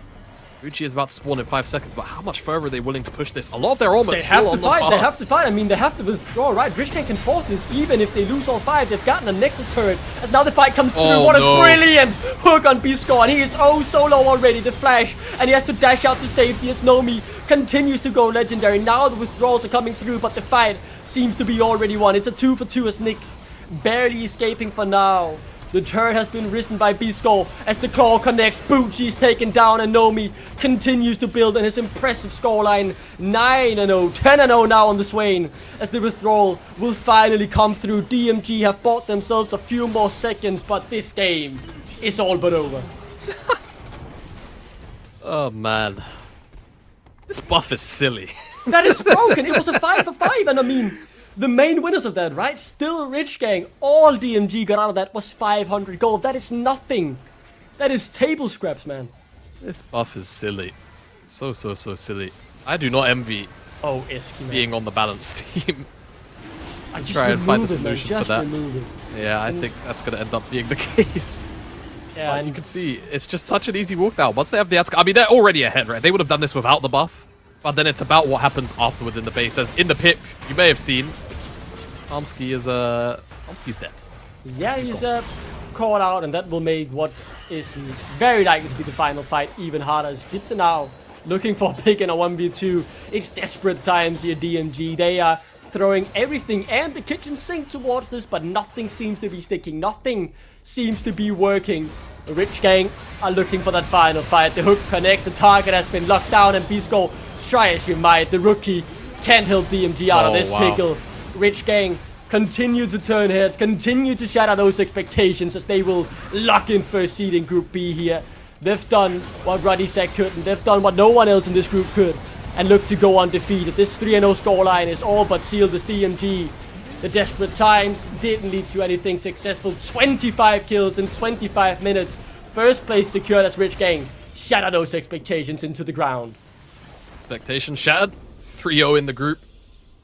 Excellent game. Not much to talk about, right? Some early concerns perhaps about, you know, not so much the damage profile, but how much or how high this damage ceiling was going to be for this composition. But you snowball a game like that, drafts aren't really going to matter at all. Excellently played, and obviously a lot to talk about specifically with the Swain and Nomi dropping, I think it was a deathless 13-0-10 game. Ho and Nyx as the catalysts to, you know, a lot of those side lane plays I think also have to be highlighted in the early game snowball. But yeah, excellent game from them, and DMG just could not really find an answer in time. That game was 25 minutes. That was a stomp in every single word. Yeah, that was a stomp. I think the desk will have a pleasant time talking about what was a very straightforward game. The main takeaway, however, is that first seed now locked for Rich Gang. Every other seed, though, still up for grabs, so the desk will analyze the game and more of the standings right now, actually. Ashram, take it away. Thank you so much. And as you Actually, stated, yeah, it's locked in. Yeah. We're going into the desk, and Rich Gang are looking clean. Salati, Swain is an interesting character. That's all I'm going to say. I'm done. But looking into this game whatsoever, you highlighted something on the Champion Select initializing during the green room as you were spectating. You brought it back up. How is Corky supposed to play versus walls? Like, it's not just walls, it's like an induction to the most nightmarish children's birthday party of all time. It's like, here's the bouncy castle, you can never leave! Just go in here and start bungee jumping up and down until you end up in an early grave. Like, it is a dark, dark time to be a Corky player in that game. Like, I hyperbolize a little bit, but Fate's Your Keep was birthday always party going to have... scared me, by the way. Your birthday party. It's like scared me. it's a Stephen King written birthday party. Like that's it coming to be the party clown, you know? Pennywise is here. But moving swiftly on to theoretically breaking down the game, I think DMG got read like a book. I think for a lot of teams, and for DMG in particular, or people who are playing against DMG in particular, this should be worrying because you first pick Swain and you say you are going to go for a dive comp. It's all you can play. I exaggerate a little bit here, but it's calling them out saying, actually, we lock the Swain, we lock in this anti-dive comp, we lock a whole melee comp, basically. We're not going to run an AD carry. Gnar is effectively the AD carry, and we think with what you play, you can't answer it. And the answer was they couldn't. The Corki could not play the game. The Azir was long range and still could not play the game.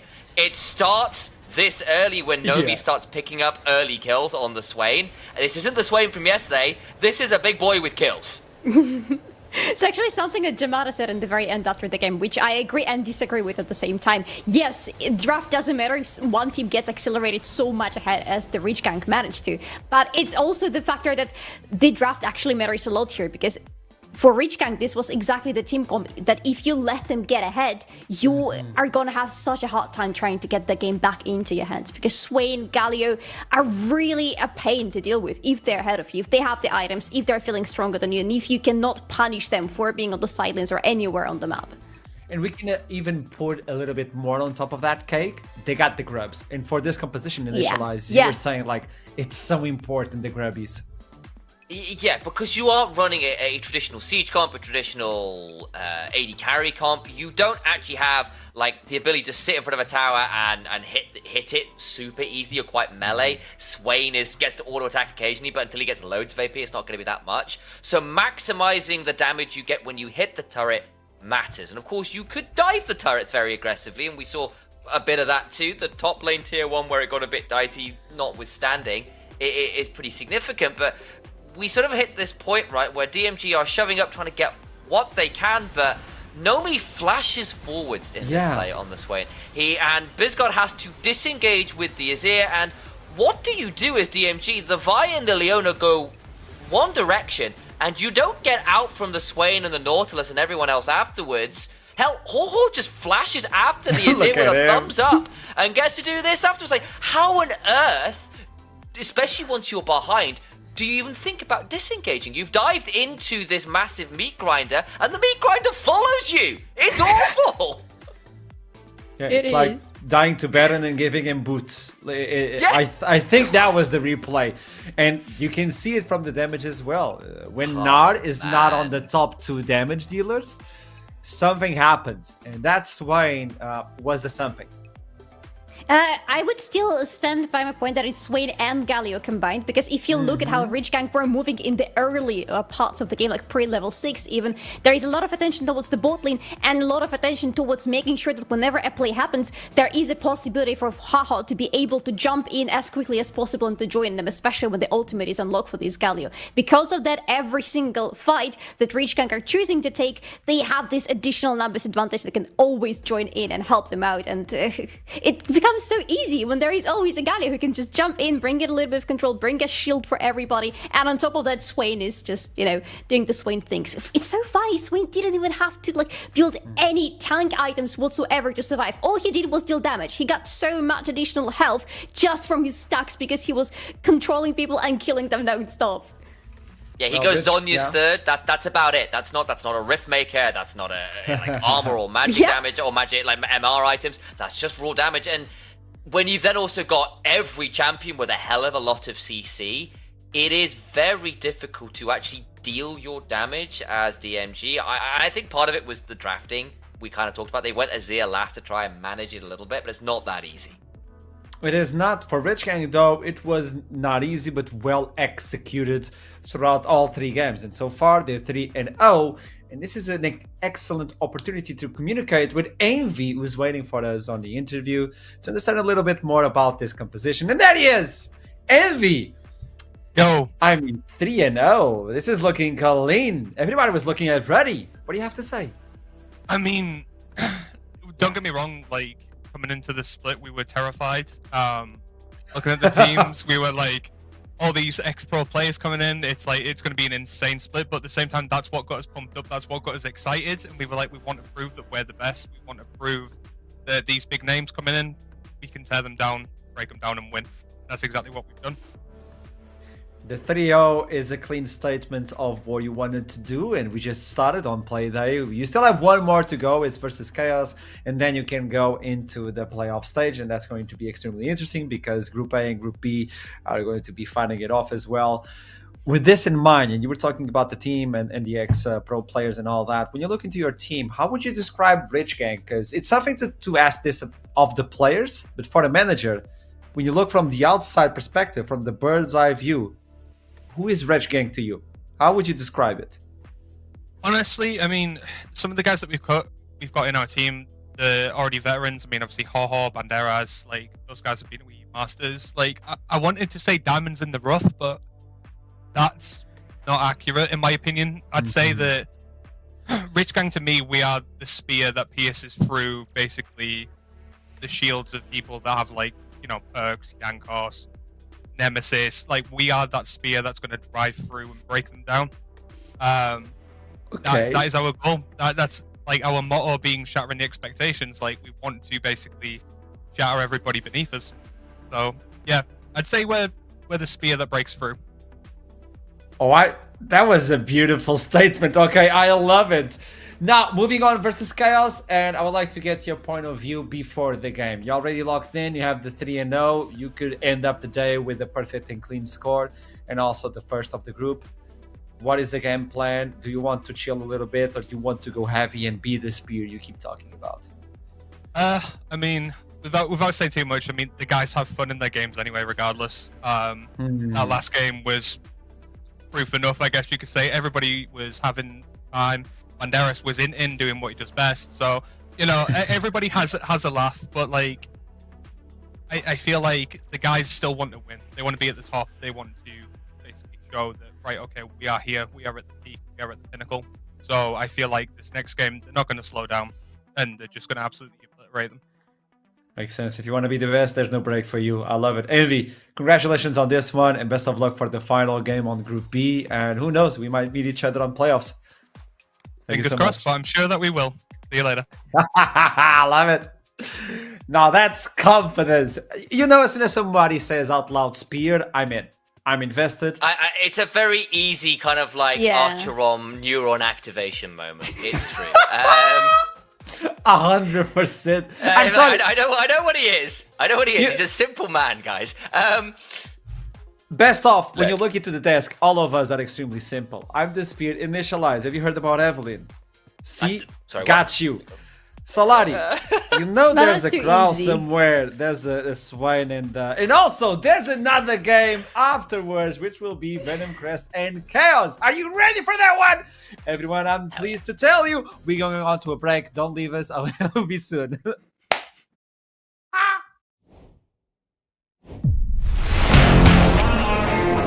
Welcome, class.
And welcome back to the desk. Venom Crest versus Chaos. It's the game we have ahead of us, and we need to understand the stakes at hand and how both teams will play into the Rift. Obviously, a lot of people are here specifically for some teams. We have to learn all about the other teams. So, Venom Crest and Chaos. How interesting will this be, and how important this needs to be for each of them? This is going to be interesting because it is going to be a very important game for both of them. The thing is, both of them really need this win. For Chaos, in terms of the standings in their group, this win alone is not going to change pretty much anything. But for Venom Crest, on the other hand, first of all, it is going to change a lot of things. This will allow them to potentially fight for spot number 2 in Group B. And on the other side, for Chaos, I feel like it's not about, standings or anything. It's about for them personally as a team. This victory is going to be so important mentally. Yeah, I think this has to be the roughest year ever to come in as a bunch of rookies to the NLC, because we heard it from Rich Gang, who have come in with some of the best players in the ERLs, or some of the better ones, right? Like, those are a lot of names that people will know. And they were saying, yeah, we were terrified. We saw who was playing. It's world caliber players. What on earth are they doing in the NLC? And Chaos, I don't think are quite at Rich Gang's level yet. And I think that's fair to say. I think, unfortunately, they're probably looking like the team who's got the most growing to do. I think it's probably the kindest way to do it. And that's fine, but it means there's got to be a bit of a realignment of expectations in terms of what we are expecting out of the team and what they need to be doing to improve, and what counts as a good game for Chaos in terms of getting better and honing these rookies into a team that can compete and can step up. It was always going to be a big jump. It's just bigger than usual this year. That said, rough, if there was a game they were going to win, I think it could be against Venom Crest. Yeah. I mean, the other games were going to be tough, so if they're going to find that win, they're going to start that journey somewhere. I think here is it. I agree. This is the game for both of them. For both of them. I also look into Venom Crest and I'm like, I know they have to step up, and I think Lottie has a really good opportunity to look into this game and say, okay, I got this, because he's a good player. And obviously, as you stated, being a rookie this year, I have no jealousy. It's rough, buddy. Can you imagine? Can you imagine, like, oh, I got hired for the NLC. Who am I playing against? What do you mean? What is this? Is this ERL? What? So this is our year to win EMEA Masters, correct? I mean, potentially. Like, Yeah. we've got some of the better players and teams in the ERLs right now. I think particularly our theoretical top 3 of If we Ruddy, don't, Los Ratones, and Nord are some of the better ones. And then you add in people like Rich Gang playing well as well. Like, that's a pretty competitive top half at the very least. The thing is, it's the bottom half who've gone, oh my god, how much of a mountain have we got to climb? Like, we always make the talk about mountain the references mountain, in yeah. the NLC. We make them all the time. It's just like we've gone from, like, Ben Nevis in the north of the UK to the bloody Himalayas. It's like, and now Everest, guys. Let's go. Like, it's a bit of a different kind of mountaineering experience. And kind of a base camp right now is Chaos. They're going up against a team of players who I think have synergized a little bit better, at least in the early weeks, on the side of Venom Crest as we go into draft. But at least in terms of the level of play some of these players have seen, I think it is at least a little more even here. So if they're going to take that win, if they're going to prove that they've gotten some of the learning, they've come back stronger into week 2, this is the game to prove it. We got the Aurora ban already, we got the Skarner ban already. I don't think either of those are too much of a surprise. take the Wukong, take the other ones. We all know about them. The Kalista kind of being hidden today. It's interesting. It's like the games in the meta change from Group A to Group B. Skarner, yeah, we know. But aside from that, it's open to debate. I like that. And people play Swain. I know Solari on Group B.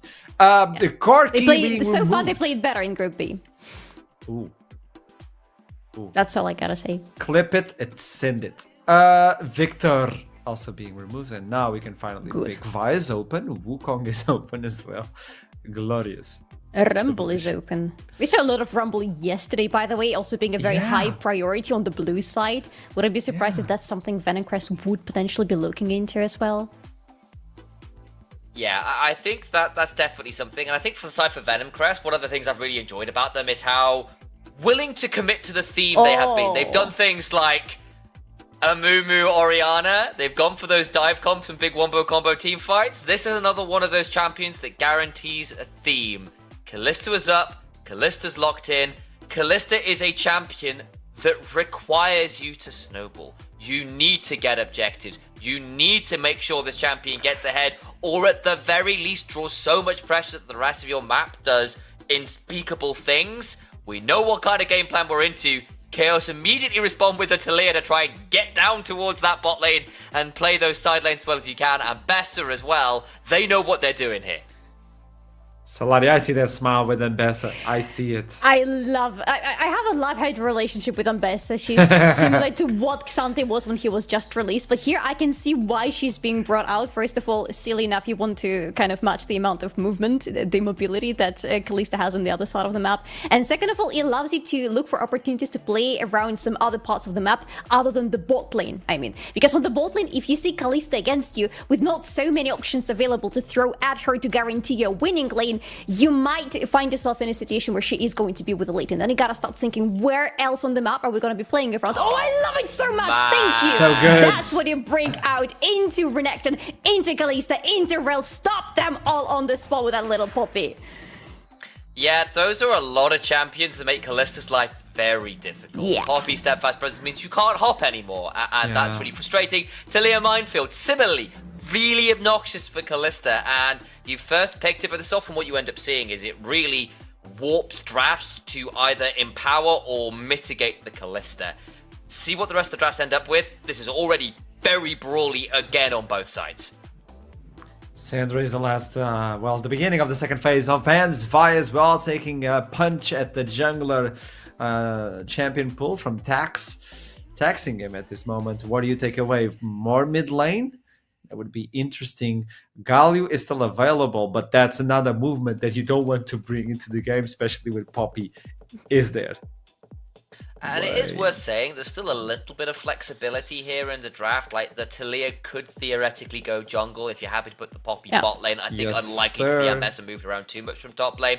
But Taliyah could go mid, the Poppy could still go jungle or support. You've got quite a lot there in terms of moving parts, which is quite valuable, which isn't really there for Venom Crest. It's a bit more locked. You know the Rel is going support because Rel jungle has kind of died a death a little while ago now, and the Renekton's going top. So unless there's some madness with Kalista going mid, which I don't think I've seen out as the harebrained schemes of solo queue, there's a bit more of an idea about what's going on. They decide to lock in the Wukong. That pretty much guarantees that the Taliyah's going mid and the Poppy's going support. So what are we looking in for the AD carry though? Because I'm looking at our Dappler. He has a lot on his hands right now. Oh, if this Darius is going to be locked in. I'm thinking Varus for carries right now sounds like a very viable option. Usually see him being banned, not banned this time. And they need some range because Kalista, as much as she's a menace, doesn't necessarily have the highest range of them also to pair it up with something higher range. They locked him in. Unbelievable. Forget I said anything, okay? You don't outrange that.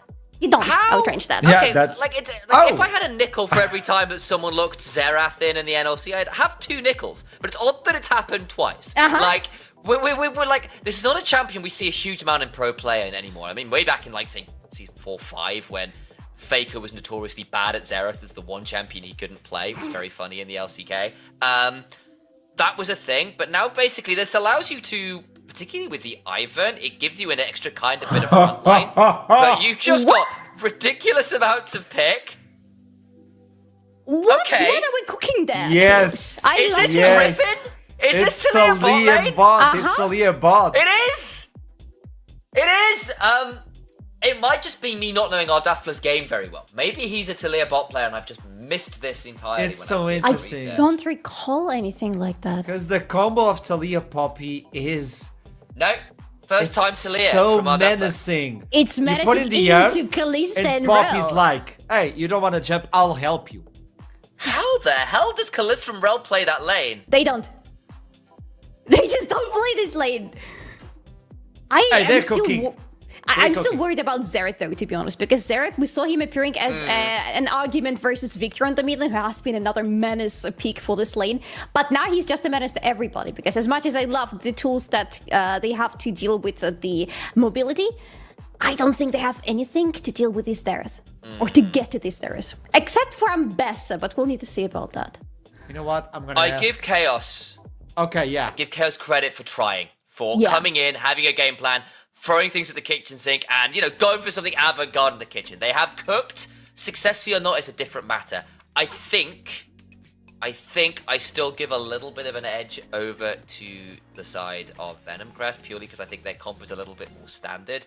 And But the theoretically, percentage is Vertigo lower, easier isn't because it? It is. And I just don't trust Talia bot lane ever since that Griffin SKT game years and years ago that's just haunted me forever.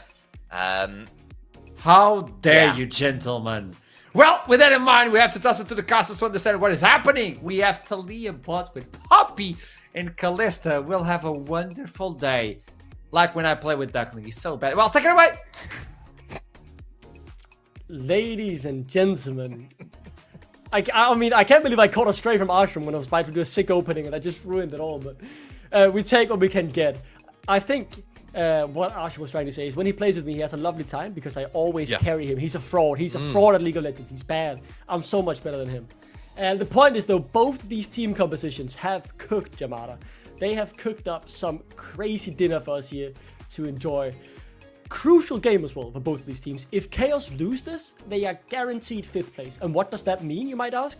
Well, that means you're going straight into the losers bracket. That means your season, your whole split, is just one best of 5 away from coming to an end. So crucial game here for them. And even when you finish in the group is also crucial because 4th place, all of a sudden you're playing Lost for Tones. You don't want to do that either already. So many things still to be decided here in the group, but the main takeaway is the fact lose here for Chaos and they are guaranteed 5th, which would get them straight into the losers bracket, and that tournament could be over very shortly. But let's move on from that now and talk about the draft because I'm seeing movement, I'm seeing displacements out of movement champions, and I'm seeing a draft that has been cooking Jamada. What is your initial take on it? Yeah, I mean, you know, Poppy Talia bot lane to effectively just say, yeah, Callista, we will not let you play the game. Have fun if you even attempt to or try. As I think we might be on a pause. I'm not fully sure for the time being, but hopefully resolved quickly. Yeah, absolutely, Sidiach had it confirmed by our producer, so hopefully that's resolved very quickly. But yeah, it's certainly creative, and it's comically, it's something I've seen in solo queue before as well. Yeah, it's obviously something that's not necessarily going to scale super well into the game per se. A lot of it is going to be based on, you know, finding picks later on in the game, taking control of certain areas of the map, playing off Fog of War.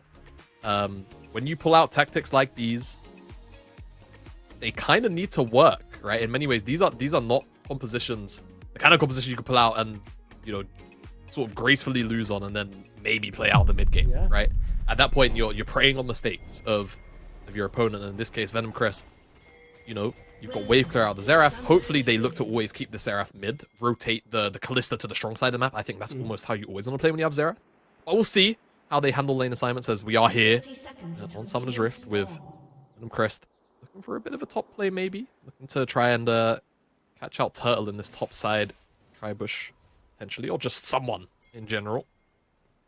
And something the desk touched upon, right, that I felt was a really good point here, Jamada, is the fact that if there ever was a time not to be a rookie coming into the NLC, this is a split, right? With world's caliber players, MSI winners, world finalists, and all these LEC proven talents being here, you really have to hit the ground running as rookies. And how many rookies are in this game, you might ask? 9 out of 10 of these players are rookies in the NLC. It is only Elijah who has been here before and did win Rookie of the Split last season. So a lot of pressure on all of these guys to hit the ground running. And while Venom Crest, I will say, had a decent first week going 1-1, Chaos yet to find that confidence and yet to find that first win. Yet to find that first win. A lot of, you know, fun and positive moments though. Turtle, as an example, getting that solo kill perks. Though he might be finding himself on the end of First Blood up here very shortly. Bot lane, very patient, but as they show, Turtle had enough respect and walked back. Can he get an XP range? That's the question. None of them dead yet. Doesn't get XP for the first one, I do believe, and that is really all Venom Crest wanted to gain from this situation. So they go out with their heads held high as Elijah will also be zoned away from a bit of XP and a bit of gold here. I mean, very interesting draft, right? Throwing Artifla on this Talia. Another player I knew a lot about coming into the split, as I haven't seen him before, but wasn't aware that he had these mages in his locker too. Exciting to see these rookies get their stories, get their personalities more fleshed out, right? As the games progresses, they really get to show what is in their locker. You always want to see creativity come out from new players to new tiers of play. It's always fun to track how consistently it happens too, right? Whether it's just one-offs, whether it's something that they just consistently decide to say, hey, this is actually our playstyle. This isn't just a one-off thing. Yeah, and many of these talents, right, they might have been picked up through our own little national league system we have here in the ecosystem. Eyes in the top lane for now, as Turtle will be very fine here, but he is under pressure. But in the mid lane, for example, right, you have Sui coming through our very own LCD, the Danish National League, and you have Lofty, the champion of the Swedish League, just last bit as well. So these rookies have proved themselves in the National League, and the question just really is, can they take that main step? Both of these players in the mid lane, big successes on their rosters and standout players in the National League, and really wanting to show that they have the quality to compete in the NLC as well. Suhi now could be under a bit of pressure as Kiki was just hovering around the area but doesn't decide to go for anything. No, doesn't. Now. Oh, Suhi. I mean, just pokes a bit. I mean, Lofty obviously needs to be a bit careful. Not much mobility on this Xerath, but does have the flash available. No defensive summon as well outside of that though, but again, Kiki right in the area. And with Suhi having already procced that electrocute, walk profile not the trade. Not for the time being. Just going to look to take a reset back. Interesting to see the electrocute. Definitely much more of a lane-oriented keystone there from Zuhi. Just to try and, again, you know, kind of push the bounds of the early laning phase, get those trades out, and then maybe it enables him to roam, link up with Taxvig and kind of enable skirmishes, but definitely kind of hampers some of the later stage skirmishing potential of that champion on the side lane. Yeah. I'm not actually sure how Chaos are going to want to play out the later stages of the game, if they're going to want to what for now, the Laurie flash, in. The CC, and now it's Laurie. A bit of trouble. The turret shots as well. That should be enough. The shield can't save him as the thumbs up comes through. The first blood is secured, and that is just what Chaos needed after a rough week one. Yeah, I mean, you would be expecting Chaos. They would be the one stepping forward, right? And trying to get plays off like that. But it's Laurie looking for the engage and immediately punished. Has to use the cleanse. He could maybe be forced to flash as well, but no, starts to trade back pretty confidently actually on Ratsuo, who is able to just waddle away out to safety. But surprisingly, this Chaos bot lane finding that first blood, because from what I've been told and what I've seen so far from Chaos, right? We just talked about Suhi before. He's the guy who is the main standout on this roster. If they really are to succeed in this NLC split, it has to come through playing around mid lane early on and then spreading that lead out to the rest of the map. Particular bot lane, they said they normally went to number 2 after they succeeded at getting their mid lane ahead. But if that bot lane's already snowballing a bit here, we'll see as the game progresses. New avenues open up, and it's just about if Chaos can capitalize on them. Exactly. Chaos have to be very opportunistic with a game like this. Right? Poppy, Wukong, those are your only real kind of go buttons, realistically. You've got the Mordekaiser to, I suppose, do things like take away divers like Laurie and Elijah and isolate them later on in the game. But Laurie's in trouble. There is no flash. Surely there isn't any way out of this. The crash down can only buy so much time. The shields, the heals, nothing really to save this Venom Crest support. Caught out for the second time in 5 minutes as Tachi picks up his first of the game. And I mean, we talk about being opportunistic, right? Ratsuo, great flash E, finds the angle, super easy. Chain CC, and Zuhi also gets involved in the action. Very easy, rotate over. So, all in all, great early game so far. They find first blood. I'm going to get this dragon as well. Get things rolling. Grub's on the top side, and Ivern isn't level 6. He's a very slow grub taker. So, Chaos are fully wired in. Could have maybe even considered a rotation over for this one, but seems for the time being happy to just kind of return to lanes, right? You can see Ardafla very low on health and mana. Maybe not worth the potential scuffle, but again, Ivern, it takes forever to get these grubs down, man. So we'll see how he does as Laurie. It's like, what's down to Zuhi? Very, very low, 200 HP, but shouldn't affect what's going on the top side for the time being. And it's really hard to quantify just how important the start was for Chaos. Obviously, a slight goal lead is always useful, right? But when Taxvi comes on the interview after 2 weeks saying, we need to find our confidence, well, what better way to do that by starting off with some successful plays and counter plays to the proactiveness of your enemies, right? This is just what they needed, just what the doctor ordered, you could say. As Chaos really don't want to fall into that 5th place spot, which would get them right into the losers bracket already. So much on the line from them in this game. Yeah, I mean, look, you know, we saw Chaos already play some pretty heavy hitters in this group, and didn't look fantastic. Imagine what it's going to look like playing against the Los Ratones, even if they do go forth. But still, you want that J, right? You want the opportunity at the end of the day to play against that team, and potentially progress your seeding after you drop down, right? That's what it's all about. Upside trades. Very tricky matchup, this one, between Mordekaiser and... Yeah, let's watch it unfold for just a Renekton. little bit as they trade with each other quite heavily. Update on feats of strength. The turret seems to be the main decider. He has yet again Lori caught out Ratsuo and Sui teaming up. The two Danes going cross map and finding kills. 2 now on this support. And want to hear a fun fact here, Jamada. Ratsuo is not only a good League of Legends player. He is you've heard of multi-role talents. He is a multi-game talent, having peaked rank 1 in Rocket League, Heroes of the Storm, and highest rank in Overwatch as well at 4.3k whatever LP they use there. Outside of peaking, 900 LP challenger in League of Legends. So this guy knows his way around a keyboard. Yeah, 4 different titles. It's absolutely insane, right? He is the definition of a peak gamer, and he's really starting to show that here on the NLC stage as well. All right. That little fact I wasn't fully privy to. Did a pretty damn good job here, opening out their run of games to date. And of course, you have to remember there could potentially be tiebreakers to play out tomorrow. So very well, they will be. So for him as well, could be even more. He continues the game 1 for them of the today run of form. Lori is in a position. He's not going to be punished. Lori on the opposite side has had 3 deaths very quickly. A little bit of a little bit of an oopsie here. Right, as he goes for the engage very aggressively here again. He's able to get out and force quite a few sums. Did burn both himself, but Lori, I think as one of the rookies here, right? He's already established. He likes to play aggro, and Venom Crest wants to play around that here. Potential dive coming through. No flash. No summoner spells really on the spot lane. Yes, Artifla has the TP, but it won't do much. It's Lori. Now the one caught out. He's locked up, but he gets pulled back, and now could go back in under the turret. The turret shuts though, dealing so much damage as Artifla just barely escaping. No, both of them disappear, and somehow Venom Crest make it work as they get 2 for nothing. But Suhi, not done yet. The star on this Chaos Rush that could have wanted him. Could have wanted that 1v3, but the TP changes his mind, and with that, he backs up. The play is over, and Venom Crest get on the ball.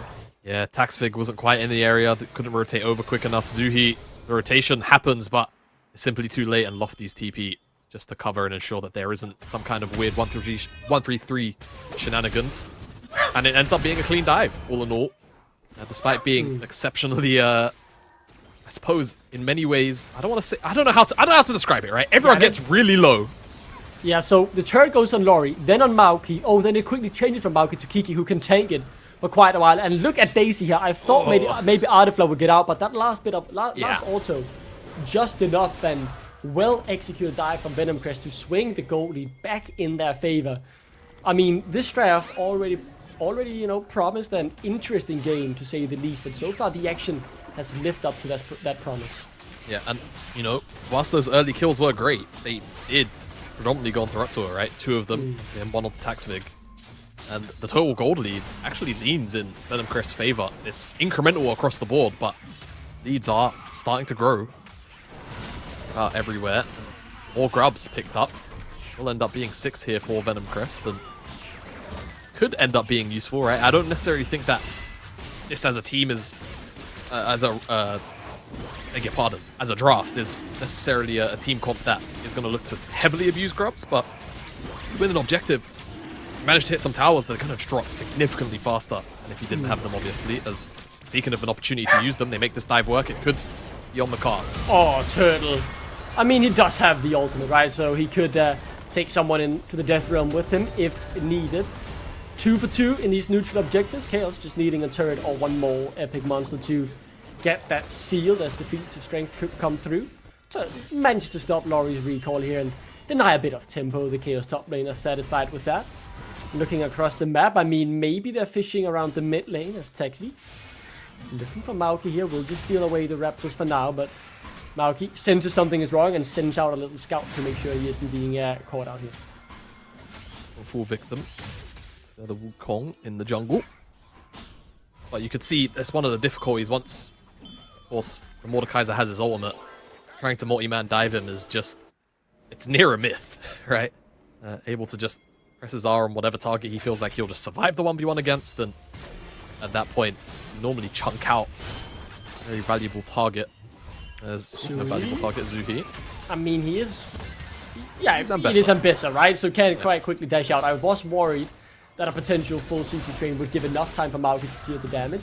Sui down to half though should stop any chance of this Chaos re-engage, and that is exactly what it does. But eyes on the top lane, I think a kill will come through here as the Death Realm has been popped. Taxi patiently waiting for the delivery, but no! Elijah has different plans and will claim one. Should go down here to shut down his claim, but a 1-for-1. The Venom Crest top lane are very happy with that one. Very, very happy, and now boss side play too.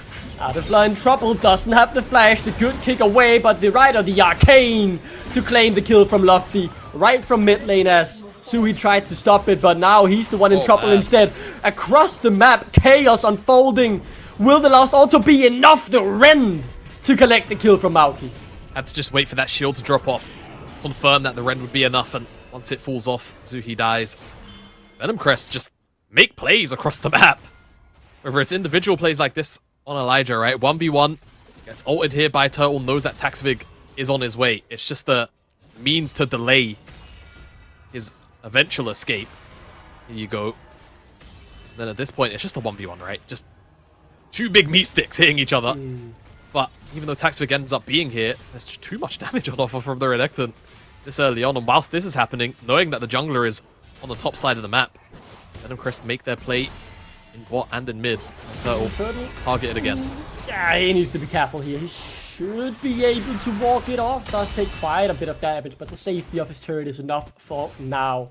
But take a look at the gold lead. While it might be closing kills, the gold lead is growing ever so slightly in Venom Crest's favor. Not a game-deciding point by any stretch of the imagination, but certainly after what was a good chaos start, Venom Crest will be satisfied with this goal lead after 15 minutes.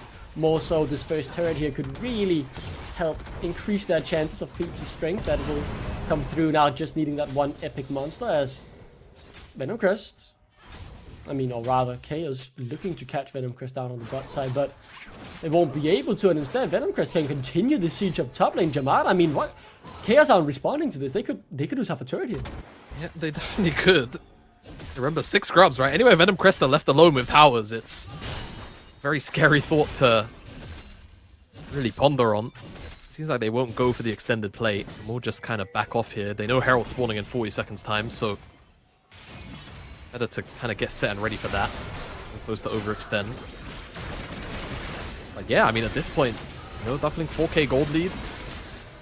You can coast on this, right? You've got Ivern, you've got mid lane wave clear from the Xerath. I think one thing that Venom Crest may be struggling with right now, and could struggle with, is some lane assignments, right? It's always really awkward when you have a mid laner that wants to stay mid the whole game, as most teams are very used to rotating their AD and keeping them mid to sort of secure that priority. You can see in this instance, it's very similar deal where they're getting mid lane prior through numbers. It's nice, right? But you're sharing XP between your two carries. In this kind of game, it's fine. You're so far ahead, it doesn't really matter, but in another game, it could be a little bit more awkward. But for them, thankfully, the plays have started to go their way. Yeah, Fields of Strength as well coming through now here for Venom Crest. That will be claimed, and the lead is now solidified after the early game, I want to say. Again, not over, but a substantial one. It feels like it's power spikes now starting to come through as well here. Those first items being completed.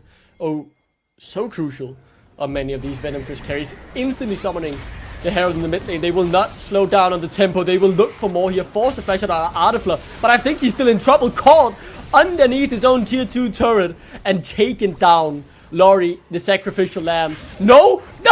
Is he out? I think he might be out. Suhi. A public execution to end Laurie's dreams here, as that could have been a very nice escape. Yeah, very close to making their way out there, but unfortunately couldn't quite do the business. Would have been cheeky, but hey, Laurie, he's had a bit of a rough game. He's found some pretty good engages to get Venom Crest back into it, though. that aside as... yeah, Rotsuo finding the pick here on Kiki. And that's just what the Doctor ordered, right? A kill back, a shutdown, you have 3-0. I mean, Wukong, a stat-checking champion. If his wallet is bigger than yours, I mean, he'll likely win the 1v1, and more gold on him you can never really complain about, as it's soul point as well here for Chaos.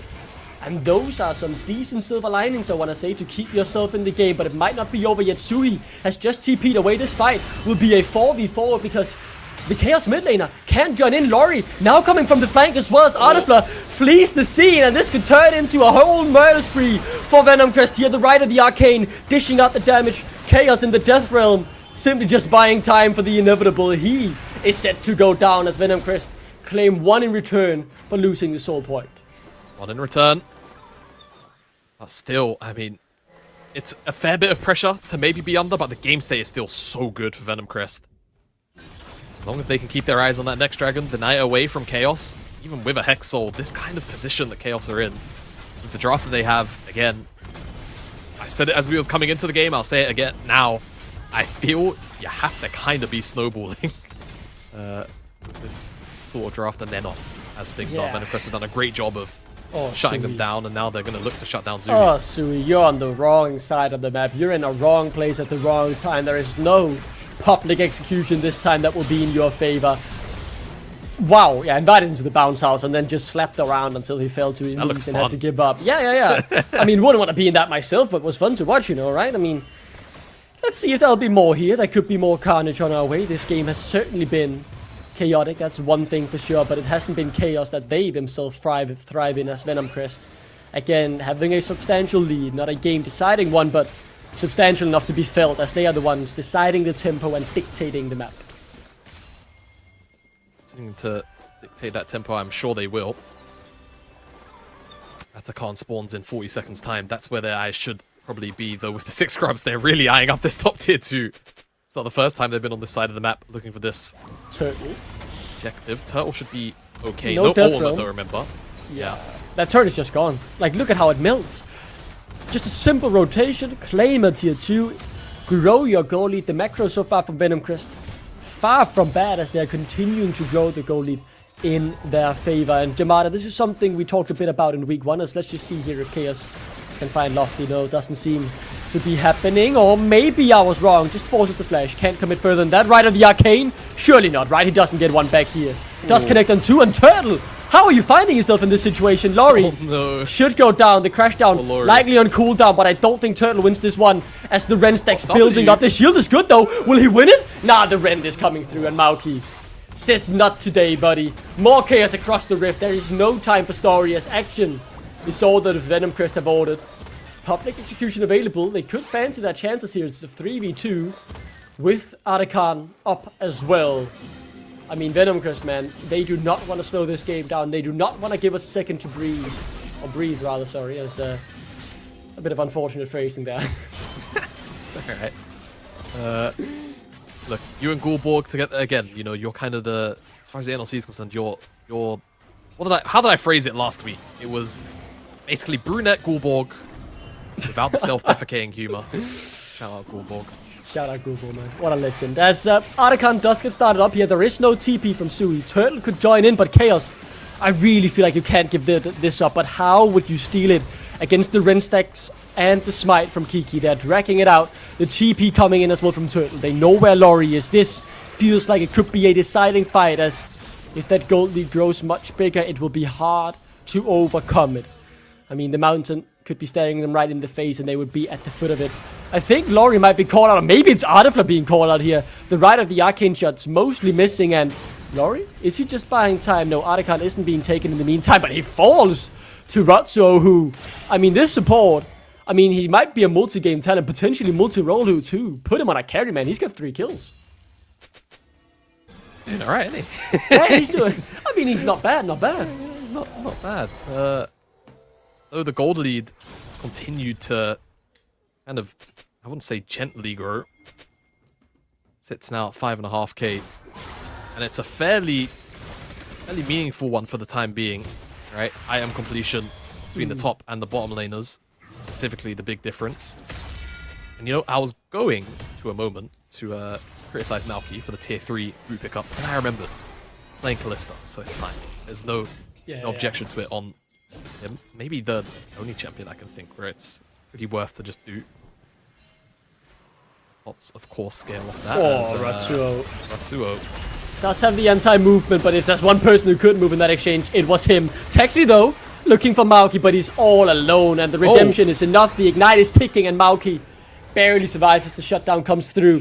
Now a crucial window has opened up here. Malky has to recall as Sui is in trouble in the top lane. Elijah staring his fellow Dane right in the eyes and looks to get the 1v1 here. Will do so, as that is the window I think Venom Crest needed to take out of camp, but instead they'll focus on stopping this soul from coming through. Yep, we'll stop it. And I mean, this was maybe the only place where Chaos could have looked to apply some pressure to Venom Crest. In terms of the game state, pick up this soul. Won't happen. They'll get this soul. And I think by the looks of it, they're also going to get Atacon. So, that's massive. And when you look at the timing, right, it's 23:30 right now. This buff lasts 2.5 minutes. Baron spawns in 90 seconds.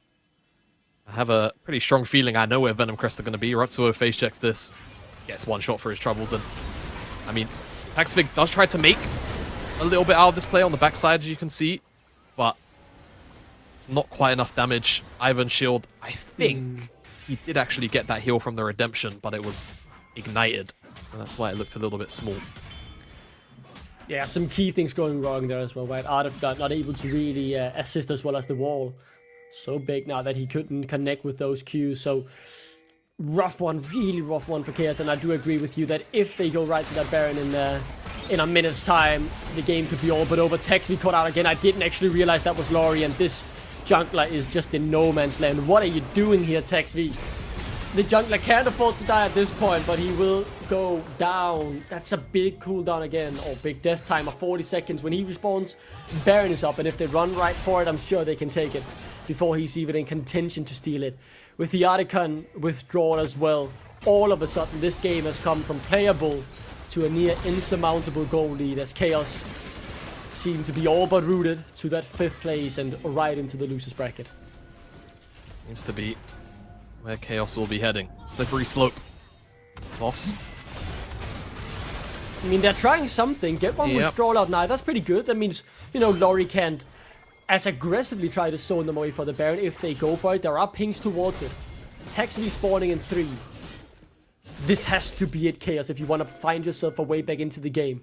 You have your 2 item spikes. I don't want to say there's a window open, but potentially just a bit of light at the end of the tunnel, and you have to make the most of this opportunity if you really want to keep your hopes of this game alive. Baron started, you should know, or at the very least have that gut feeling that this is going on. Turtle gets that ward and sees what's happening. TP coming through as well. They can look to contest this. Baron dropping though, but over Rend and Smite, it feels so difficult. And the Atacon buff. Yeah, when does that run out? It should be pretty soon, but there's still 20 seconds to go. Texvi is the main target. They know if they get him, the Baron will be theirs, and Venom Crest does not leave anything up to chance. It feels that as back goes them to that Baron. Dropping ever so slightly lower Jamada.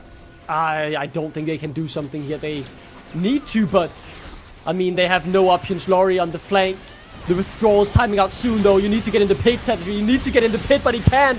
Laurie's taking his attention. The Baron has gone down. The fight still yet to start. The pop execution comes through, and the withdrawal's no longer available. They could stop many of the Barons here as 2, and it will be 3 that they're managing to remove. It's something. It is a glimpse of hope, but still, the Baron going in Venom Crest's favor. Yeah, better than nothing to take those buffs off. Chaos, a little bit of gold as well, but now they really need to maximize the time they've got on the map with both Kiki and Laurie and Malky dead. They'll get the tier 1 on the bottom side, but there's no wave mid. That's cleared away by Lofty. There's no wave top. Looks like it might not even be a tower, right? If Elijah wants to give up his health for this, as long as he doesn't get ulted and die, I'll let you know. Don't worry about it, as we're in this replay. They are fighting, mind you. There's the picture-in-picture. I think he gets it, actually. Oh, misses the Q, and let's just see it here as Texvi comes in to claim the turret first, and then look to kill his fellow Dane with one more Q. No! He doesn't have the damage! Ah, that's crazy unbelievable. But let's take a look at the fight one more time, right? Laurie does well to zone them away from the Baron, and just as they go in here, look at when the time's up. There he goes. The withdrawal removes. Yeah, I mean, withdraw coming off. Unfortunate timing for Venom Crest, but very favorable for Chaos, and they'll be happy to pick up the extra gold. Gets them that little bit of cash back on the opposite side as well, but I mean, still, damage feels pretty damn done. Venom Crest going to try and make use of this Baron buff on the bottom side. Tier 2, it's the only tower still up and available outside of the base of Chaos, and I mean, look at Chaos' positioning, not even willing to really contest it, having just made that play for the Tier 1. Have to yield this, and will look to continue their push on. Though, as I say, they've just seen Lori base, so Chaos. Again, window opening up, they need to take it, but Turtle is too far away. Taxvi is in before his team is really there to assist him. Taken down by the Rider, the Arcane. Ratsuo could be next on the menu. Suhi, the guy who has to carry, he whiffs it. Oh no, man, he just misses the parting executions, and Elijah gets to walk out scot-free. A bit of damage on Lofty. Won't stick as the shields, and the CC now forcing Turtle to flash out instead. Sui's recall is cancelled, and it's all falling to pieces here as Venom Crest deconstruct Chaos in the fights. Yeah, it's a dismantling here by Venom Crest. Inhibitors down on the bottom side, and I mean, Chaos, the idea of the draft game plan, certainly fun, but execution never really came to be, but that's a well-executed engage by Lori. A desperate fight to get something back as Lori seems to really have found a golden engage. In the 1v1 inside the Death Realm, it's Turtle against Mauki, and it's a 1v1 I do believe that Turtle is winning as of now, but the Rend changes everything. It's a 2v2, however, as it is not done yet. Chaos desperately holding on, desperately fighting back as Suhi now forced to retreat with poke. So good here from Venom Crest on the exit of the fight. The exit of the fight looked pretty nice, and I have to remember, Chaos, if they could have found that chase down, that soul maybe, just maybe could have been theirs. This, as a take, it's still going to be a little bit slow, but it is, again, it's a Rend Smite, right? That's what you're always up against. Health bars are quite low. Redemption's coming up, though, so a big heal's going to come through. It's dying so quickly, down to 6k. Taxvi is spinning around inside the pity, finds Kiki's dead. But Mauki is untouched, and look at Lori as well, just ditching out right at the Arcane. They have the anti-movement, but they just can't lock down. Mauki still hitting away. It's Lofty now with little to no mana to work with. The Drake off of. Still alive as it keeps being up in contention. Suhi running in, Lori's running in as well. Who else is respawning? Elijah in 3 as Artifler caught on the wrong side of the fight, taken down by the W. But will the soul point, or the soul rather, be secured here from Chaos? It will. But the fight's still not decided. Turtle is up as well. Ratsuo quite low as Lori. Might find himself in no man's land, but has Lofty's out of mana. Lori behind him. Yeah, can only score down 1Q, but it is enough to go unstoppable. These fights are messy and chaotic. But Chaos have found themselves a Hextech Soul, 10k gold behind. They're continuing to kick and scream as they refuse to go down silently. Yeah, let's just see how broken this soul can be. Lofty takes the portal out, and you can see it's definitely a little bit, you know, all over the place from Venom Crest. Lori goes in once his mid laner backs out. Didn't have the ultimate either to kind of use it from cross map.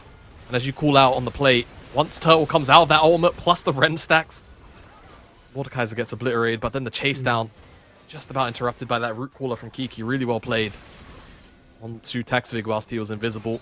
But then this Dragon take gets risky. Really, really risky, low HP. Flash forward, or just an engage actually from Taxvig. No flash required. And the jungler's 1-for-1. And at this point you're thinking, well, still the Rend is up from Mauki, but then he gets chunked out just too much. And Mauki doesn't have Rend, it sounds like, or looks like rather. And the fact that Ardafla didn't die. They're desperately trying to do the damage, but struggling to as he didn't have many cooldowns. He hurts though. Medjai's on 10 stacks and 3 hard AP items. When those skill shots connect, the damage will be felt. The kills might be somewhat even, but the gold tells a different story. These rookies on Venom Crest. The Venom Crest seal of approval we discussed last week. Whenever they pick up these rookies, they always seem to show that they can compete, right? Winning the league just last split with a team mainly compromised of rookies they pulled out of either, you know, the national leagues or the French scene. Doing well here, Elijah. The one non-rookie on this roster being caught out and should just be taken down. The burn. Is it enough? Not quite! And Lofty, the Rider, the Arcane yet again, looking to potentially seal the fight before it even begun. Lori pulled back to safety.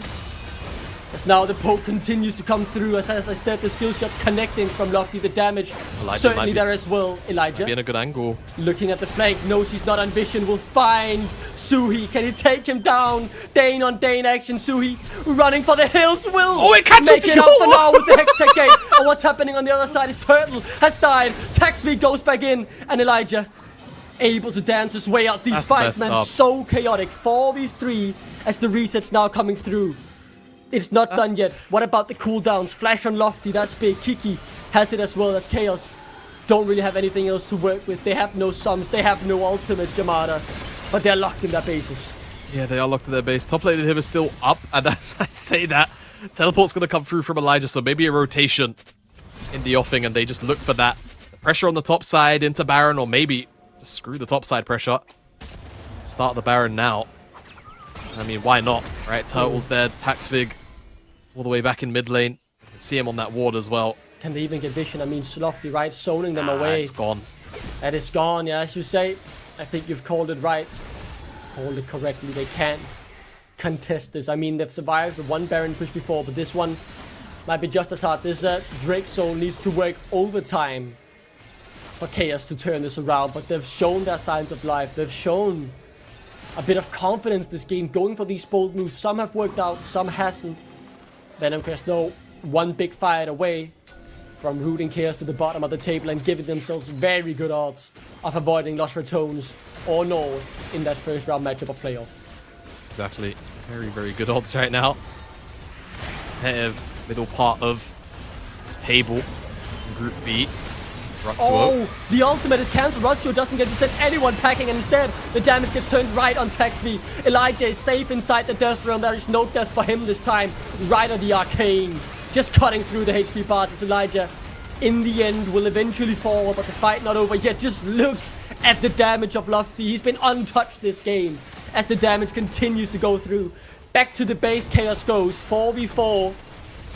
And yet again, another potentially final fight. Public execution on cooldown. Death Realm on cooldown. None of these ultimates able to be game deciding here as good root. Daisy gone. Lori too far forward, but pulled back. Could go in yet again. Oh. Godlike goes Lofty. They can't get to him. They can't take him down. And Venom Crest, a seal of approval, continues to gain credibility here as they'll improve their score to 2-1. Root Chaos to the bottom of the table and take them down in chaotic fashion. Excellent stuff from Venom Crest. Taxvig gonna make his last desperate stand, but it's not enough, and it will be a triple kill to Malky in the end. 2-1, Venom Crest will raise to Chaos, down to 0-3. Locked into that last slot. No G8 will be afforded to them in playoffs. And despite the, creative draft to immediately shut down this Kalista, try and snowball the game through that bot lane, in terms of gameplay, it just never ended up coming to fruition, right? The lane swap came out, that delayed the first couple of levels and potential, early game plans, and that's the thing, in this in the current version of Pro League of Legends, with lane swaps being present, it's difficult to try and bring out these kind of cheesy-ish, one-off kind of combos or just lane matchups without getting lane swapped on, right? And sure, things started to look pretty good for them with the few plays they did make early on, but again, nothing could really be pushed far enough for them to continue a consistent snowball. Yeah, what a game. I think that's certainly upped the ante a bit, right? Another game with huge implications, as you said. Chaos, yeah, they are now last in the standings and will not move away from that bottom of the scoreboard. That means they'll go straight into the lower bracket in playoffs, but for Venom Crest, massive win for them there to avoid, or to try and avoid, Nord and Lost Ratones in the first round. Venom Crest, what a game though. These rookies continuing to show progress, show good skill, and show that Venom Crest have put their faith in them. The defending champions getting their first win here on the second day of the group stage in Group B. Analyst Desk, take it away. Thank you so much. They still have to play on the last game of the day versus Ready, the champions of NLC 2024, but that's going to be another conversation later on. Talking about this game whatsoever, well, Venom Crest putting themselves in a really good position, I believe, in terms of seeding. We were talking about it. It was not clean. I give it. Initial Isolati, I understand. But we're also talking about a rookie team. Yeah. And, you know, I make this joke in full heartedness. The other thing that he'd take away is Laurie's flash key. Because this guy was an absolute psycho on the rail, for better and worse. I don't think he's ever seen a multi-man engage that isn't one he's going to go for. And it started with him going 0 and 3. And then they still managed to pull off dives like this, which could have gone very, very wrong. You've got Talia, Poppy bot lane to manage the Kalista, and Rutso nearly gets the kill here, but Daisy gets a solo kill under the turret. The shove to the wall takes him out of turret range, and it's really, really close run things. But I credit Venom Crest for still committing to the bit, which is we've got a dive comp, we've got a Kalista rel. Even if we die doing it, we're still going to go in and make it happen. And in the end, actually the Ivern shielding and healing proved a lot of value for those big team fights and skirmishes that helped raise the deficit or remove the deficit that did start out in the early game. It was honestly a big thanks to Kiki in a lot of those fights, that to him and to Daisy, of course, that they went the way for Venom Crest, because this Moonstone plus Redemption comp on Ivern allowed for them to have so much additional shielding that the whole composition here for Chaos relied on having big bursts as they engage into the enemy, and for them to get at least a kill out of it to see what else they can snowball from there on. If they don't come in, they don't get any kills because of the healing and shielding coming out from Ivern. They are stuck with no way out of the fight anymore. And then we got to this play, where Laurie is about to once again flash all in, and he finds a wonderful multi-man engage, but the rest of his team has gone the other direction. They're going towards the soul that's just spawned for Chaos. And then the fight afterwards, it ends up going 2 for 1 in Chaos's favor. And it sets up for this soul fight the Venom Crest feel obligated to take, and it gets really messy. This game at this point should have been Venom Crest. It should have been a clean, concise choke out of the game, and instead, actually, Chaos end up making this a lot scrappier than it should have been. They end up picking this soul eventually at the end of it all as well. And a lot of that has to do with some of the decision making about maybe picking some engages are a little bit over eager, bluntly. The fact that it's Poppy just standing there, it's Poppy. It's Poppy, the support, who gets the Drake in the end, who gets the soul for the team. And it's not like this soul changes anything in the grand scheme of things, because first of all, it's too late for Chaos already. Second of all, unfortunately, it's not the best soul for the team comp in general. But it's just the fact that they had those absolutely crazy ideas, and sometimes were able to pull them off. It was messy, but yeah, tell me. Yeah. I'm saying, look, in another world, Hex Soul given over to an enemy team that late in the game is you losing the game. It wasn't the easiest game to use the Hexol for that team, and again, the composition was a little bit janky from behind because they'd kind of committed to shutting the Kalista down and hadn't. But imagine if that had been a standard comp with like a Jinx with the Hexol. That gets really nasty really fast. I agree 100%, but we're also talking about a team that is trying to get their own momentum, their mojo, by understanding each other with a lot of rookies, and the experienced player is Elijah. Like, when you say that out loud from watching the previous split, the experienced player is Elijah, and that's a lot of a lot of weight on his shoulders. You know what? I want to talk with him. If possible, I want to talk with Elijah. Is that a possibility, production? Is that a way to... It's him. It's actually him. Yeah, look at him. Look at that smile. Hey, it's a good start for you nonetheless. I know it's a rough group and you're playing versus a lot of experienced players, but you got a good number on your back, right? Yeah, I think it's looking really good. Game was this game specifically was a bit I don't know how to put it. Actually, just say iffy. Was a bit hard to due to some situations. But I think that's what we talked about last time. Is just the natural chaotic style of the team. You're talking about chaotic. I have a question for you. I don't know like how the communication within the team is, and the objective as well, obviously, because you're the voice of reason, I believe, within the team. Are you trying to make Lordy race versus Bows as a good def angle, or what is happening down there? I think he's trying it himself. He's doing his best. I'm joking. That is just some miscommunication in the end. Misunderstanding of where you need to be, where we want to be, and then just playing too fast. Just put it plain and simple. You should put him on one game of Lulu as a punishment. No, I think Lulu would be better, to be honest. Lulu would be better. Well, Yumi, if it's Yumi, he's gonna be stuck on AD carry, so he can't die. I know he's going to go in with his ultimate on and say, "Follow me, team." He's going in. He's going in. Yeah. He's going in. So tell me, Just- when you look into this composition and the way things are going, and you look into the competition, like you have Ruddy, you have other teams, what can you expect? Like a game versus Ruddy. Imagine a world where Venom Crest has to face Ruddy. I don't know, probably at 10 Central European time. Yeah, it happens all the time. I feel like it's always just the last game. It's always going to be Ruddy Venom Crest. Tell me, Maybe. what can I So, expect from that? I need flavor for the desk. I need flavor. I need flavor.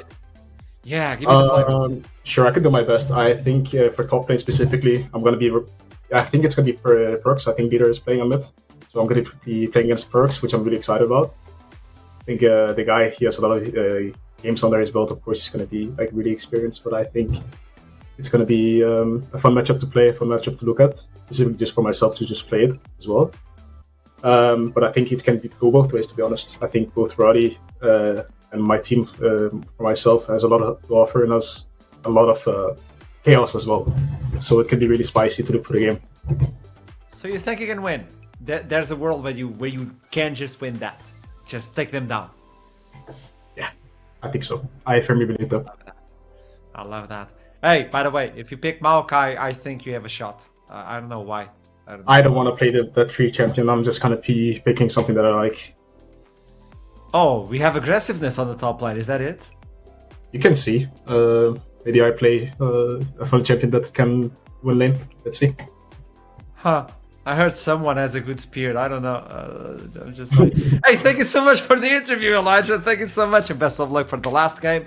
I'll see you soon, I hope, and congratulations on this victory. Yes, thank you.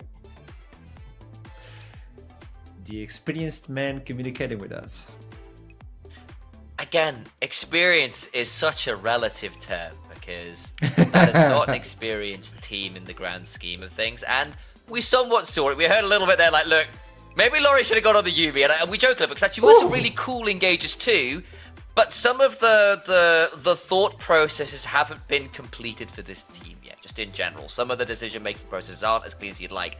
That said, these damage numbers are excellent. And considering this was an anti-Callista team, the Callista doing double the damage of the Talia is a bit rough. Can I It's suggest still- one thing? Yeah. Because this is a win for Venom Crest. But I gotta put a little bit of doubt on everybody. They had a 10,000 gold lead for 12 minutes and they couldn't end the game. I'm sorry. I'm just gonna say it. I like to bring chaos. I'm sorry. I love chaos. Now continue, Solari. They were trying to win the game, though. They were trying several times. Didn't exactly work out for them.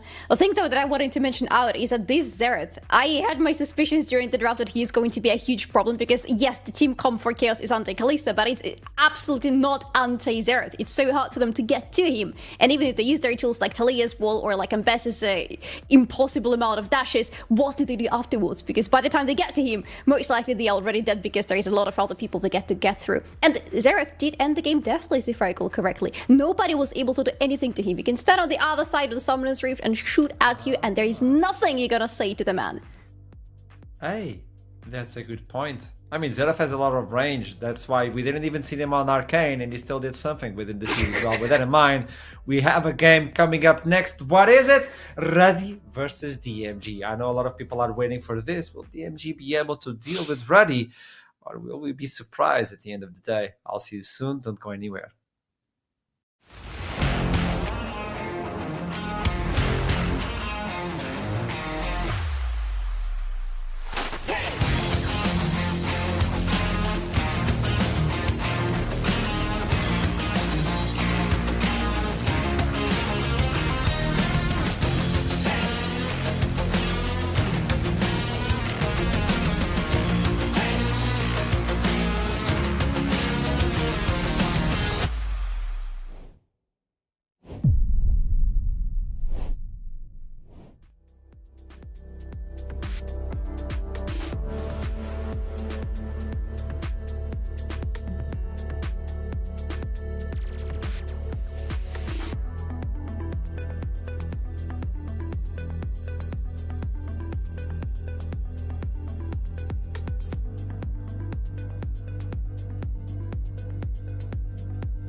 Here we go. Ruddy versus DMG. We've been waiting for Ruddy to appear again. On the previous week, they played one game without leader. They had to play with Yamato, which is a situation no longer the case, I believe. And now we can see Ruddy at full power, I think. DMG, on the other hand, they showed up today. They were looking kind of, oopsie daisy. We have to talk about this. We have to talk about Ruddy. Where do we start? I want to know.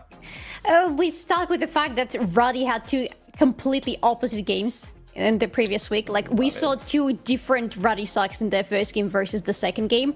And if they continue bringing on what they showed us in the game number 2, this is a team that most likely just comes out of this game clean, because they were good, especially if DMG are not careful enough with their draft and give them some champions like the Skane for Yonkers. God damn, how did it even happen?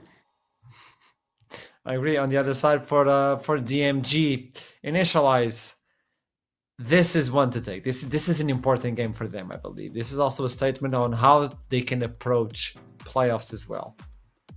Yeah, I think they are in a bit of an interesting position, because we had these conversations in game 1 where we saw a first pick Swain and then an anti-dive comp into DMG, who have been defaulting to very heavy dive, and that's quite common around the world right now. It's a very common style of draft, but if that's all the DMG plays, that could be really scary here into some of the most experienced and well-rounded players in the world, particularly that top side of the map, right?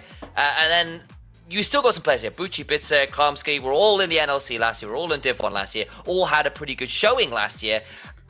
They have still got to step up to another level. We've already said it is a rough time to be a rookie in the NLC. It is a rough time to be an ERL veteran in the NLC. Our top teams are full of some of the biggest talent out there at this level of play and beyond.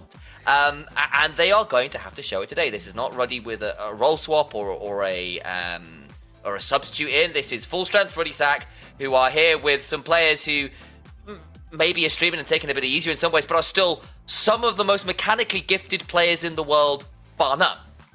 You were That talking is a lot about to go against. You talked about damage, and I would just like to highlight that even though Perks had to do that subbing into the mid and then went to the top, yada yada, he was still able to get 37.6% of the damage in the team. I'm just going for another roll again, and I get 37.6%. You were asking me in the break for a hot take, and I was about Yes, to say, I feel sir. like Perks got a little bit, there was a little bit of shade being thrown in for the level of play last week. Got solo killed and all that kind of thing. But the guy still puts up the best DPM numbers in the league, the highest damage percentage number in the league, joint highest CS per minute in the league. It's got the highest kill participation for any top laner in the league. Yeah, there's some individual moments, some on-screen feels bad moments, but the average level of what the guy's putting out is pretty unreal. Love it. Give me your hot take. This is my I time. think Perks Oh, it's yeah. might just be the best It top wasn't laner a in the hot league take. yet. Perks might be Is the it best hot? top laner in the league with one game of top lane. We'll see. Is it a hot take though? I mean, Baus is also playing pretty hard. It's not even Bowies I'm thinking about, to be honest. It's just in general.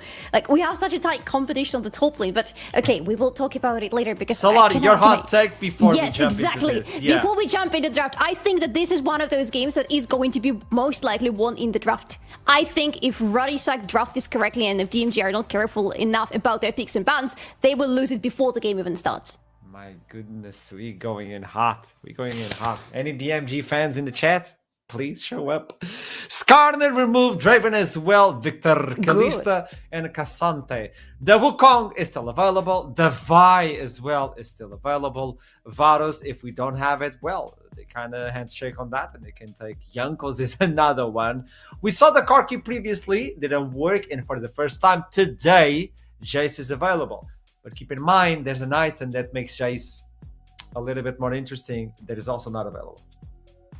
Yeah, the Unending Despair is not available, but I think anyone watching the LEC, I highly shout out to Nymeria, put a whole little segment on tank Jace again and why it works, because a lot of it's also the runes, because it allows you to survive the lane swaps a lot easier than you would if you've gone damage, and that's partly why Jace is getting away with being played when a lot of those lane dominant champions aren't right now, and that being up is still very much an option. I think Leader and Perks could both happily play it if you want to flex it somewhere else as well. But I think the response here from DMG, they've gotten the Varus, which is really strong. They've gotten the Rel, that's really strong. That combo plays in multiple different ways. You can play a little bit longer range if you want to. You can play for the pick. It makes a lot of sense, and it fits in most compositions. So we gotta see what else DMG are going to bring out, because so far I'm still a little bit suspicious about whether they would be able to show us something new and fresh in their draft, because otherwise I would be worried for them. But we have Aurora. It's our first Aurora of the day, by the way, and we expected to see her. I believe we talked in the beginning of the day today that she is one of those priority picks that we're seeing throughout NLC. I'm happy to see her back, because she will be happy with Varus and Rel, and especially Rel, to be honest, because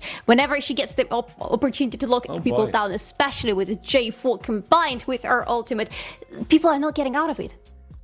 Yeah, you've got a big amount of teamfight wombo combo there. My question then comes, does Bizgard play something like the Vladimir, which has kind of been rising in priority specifically into the Aurora? Because Aurora likes to play her laning phase with incremental amounts of damage. And Vladimir has just been chasing after the blood bank and stealing all that health back. You don't get to play those extended trades.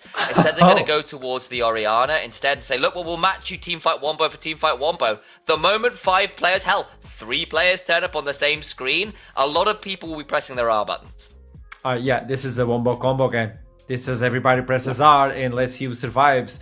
I don't think this is a good day to play as a Varus, because you need mobility, and I think you just locked in.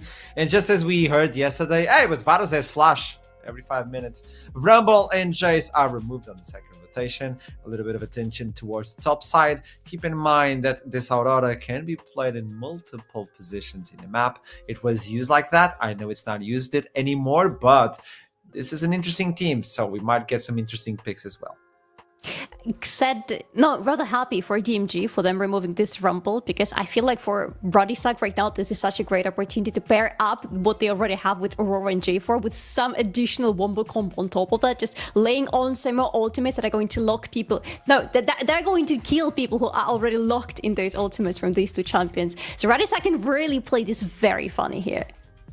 And look, we've already seen the Ruddy Sack graphics, and shout out to the graphics team. Actually, Teddy and the crew have done a phenomenal job with all the Premier League graphics for the football scores. And look, it's January. It's the transfer window. You've got some flex options here. You can move that Aurora around if you want. We know Perks could play that top lane if they wanted to. Well, you know you can look to play it out like that. You've got a number 9 option in the Aurora. We know how strong she is right now. But DMG, staying true to their roots. It's a dive comp once more. It's an all-in wombo combo engage comp. They've gone for the Nocturne Orianna combo. Anybody who's watching the LPL earlier today would have seen some despicable things in game 3 of the draft earlier. JDG versus, who was it?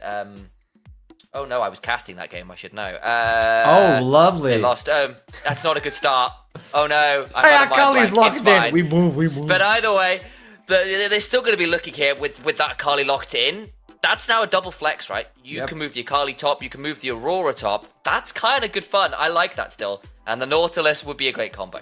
Wow. So we're throwing in some interesting stuff at DMG, because they pretty much are working around the ball delivery for Orianna right now, with the Rel, with the Nocturne being the 2 most likely options. But I really like this Akali into the Nocturne, because the moment he flies in, the idea for Nocturne is that you get a kill, and after that you try to get out. If you don't get a kill immediately, which usually is where Akali plays a very big role, with going back into shadows, with actually taking kill on her own, because she's capable of killing Nocturne if he's not fully ahead of her, that's when things and a team fight in general becomes very complicated for DMG. It's a Maokai. More set up for the team fight. There's the Maokai. Yeah, okay. Exactly. Like, it's another one of those big ults to play to set up the dives, right? And we know exactly how DMG is going to play. It's pretty obvious. It's written on the wall. Saladi, you had a hot take. I had a hot take that this game could be won before the game even starts in the draft. Is it reality? I don't think it is fully a reality, but I think we're getting very close, because for DMG, this is a very straightforward composition. And I feel like for Radisak, with Akali, Aurora, and J4, I think they're fully equipped to answer this wombo combo with their own. Okay. Initialized.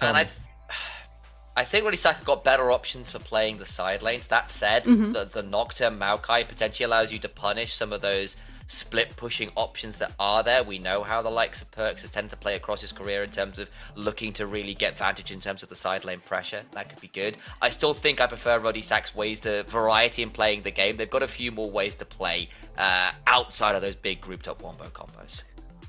Well, Wombo combo is ready to go. The casters as well, so take us to the Rift. Let's go, Jamada in the lane. Thank you very much, Ashram, and we are about to get into yet another crucial game, obviously, with the group stage or seeding stage coming thick and fast. These games instantly starting to have huge implications on the standings as we immediately head on to the Rift. What is the main takeaway this time around? If DMG lose, they will have a date with Los Ratones and they'll be locked in 4th place. And a Ruddy Sack win would mean that they are just one win away from getting that 2nd seed, and that would be decided in that game against Venom Crest later today, while a DMG win would open up a whole heap of other possibilities to be decided all in the final game. Potential tiebreakers. Yeah, there are potential tiebreakers. Potential tiebreakers, even so. You want to see the maximum amount of action tomorrow?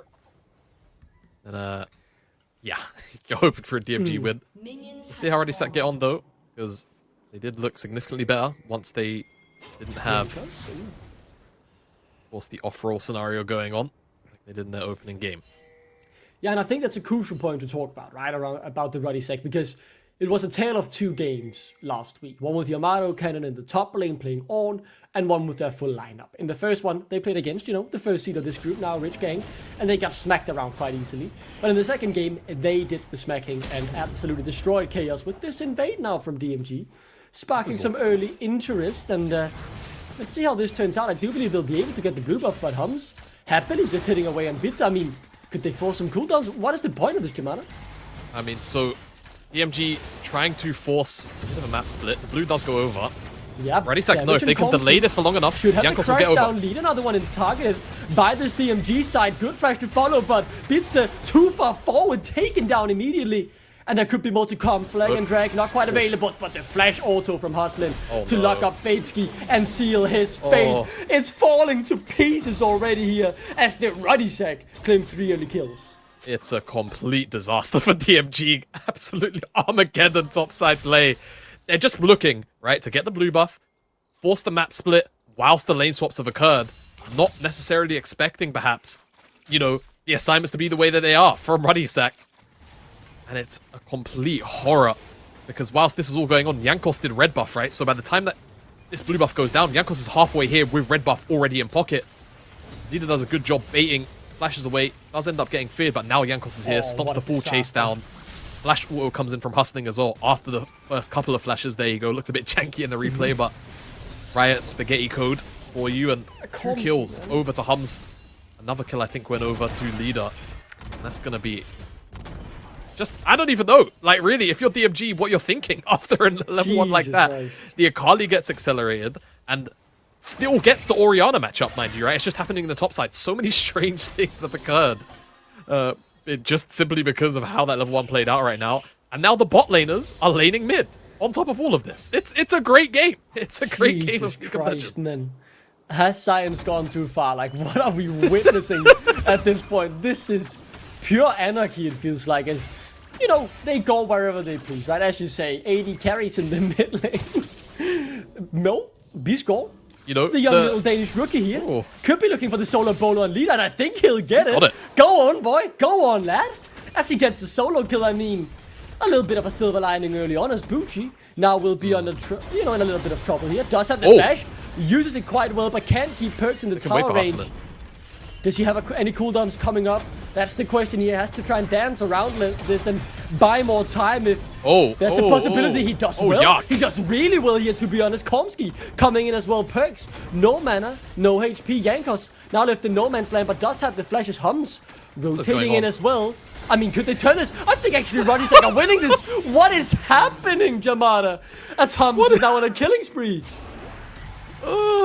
Huh? You know what word? Do you know what term I feel like has gone extinct? That I feel like sometimes terms and phrases very, very flavor of the month. We need to bring back Clown Fiesta just for this game because that's what this feels like right now.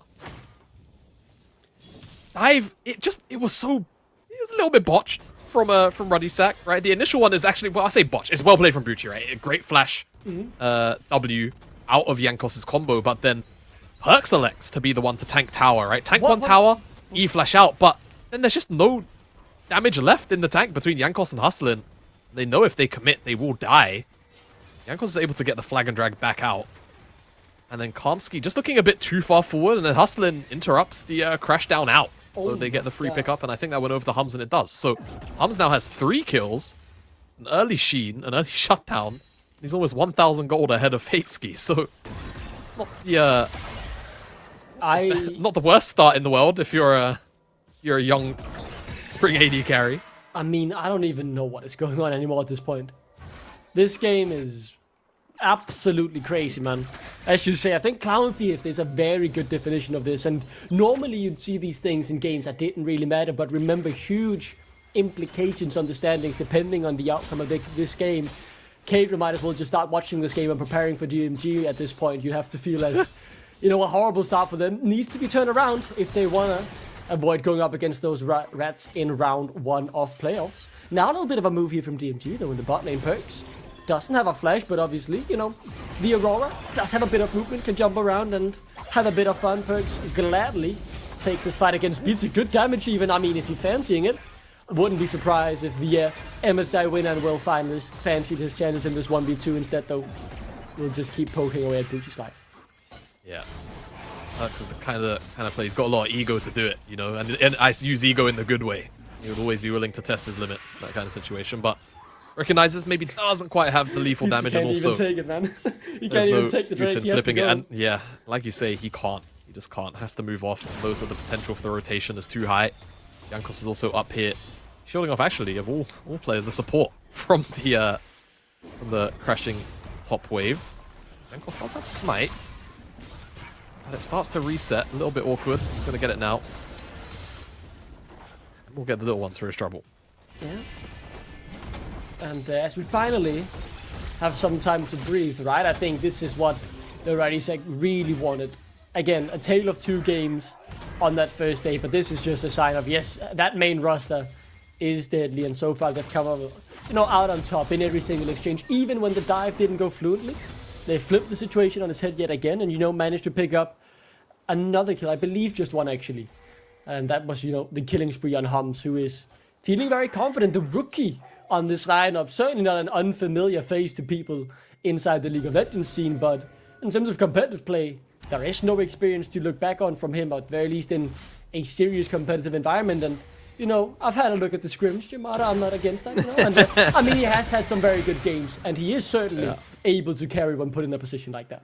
Hey, look, man, that's young Hans. Hums Summer, you know? Hums Summer, I actually really like that. Guma Yusuf, maybe, perhaps. Yushi. yeah. Look, Hums is definitely a very, very entertaining player to watch. And it's gonna forever, I think, be entertaining to just track his progress, right? As a pro, very vocal about just simply how excited he is to be part of a project like this. And of course, if you're following the off-season stuff, it was somewhat last second, right? Initially, it was supposed to be Jack Spectra in this slot, if you recall. So, of course, now off to the LEC broadcast. So a lot of these ADC content creator streamers, I mean, of course, Jack Spectra is an ex-player himself. So that announcement was very short-lived, I suppose, in retirement from esports. But yeah, again, very, very fun, nonetheless, to watch a true rookie in every essence of the word step into the role in his place. And whilst he was talking about that, Dragon was secured by Radisax, so they've got another objective. Plus there was 3 grubs from earlier as well, so one more neutral away from Beats of Strength. And game state as a whole sits really damn pretty at 2,500 gold.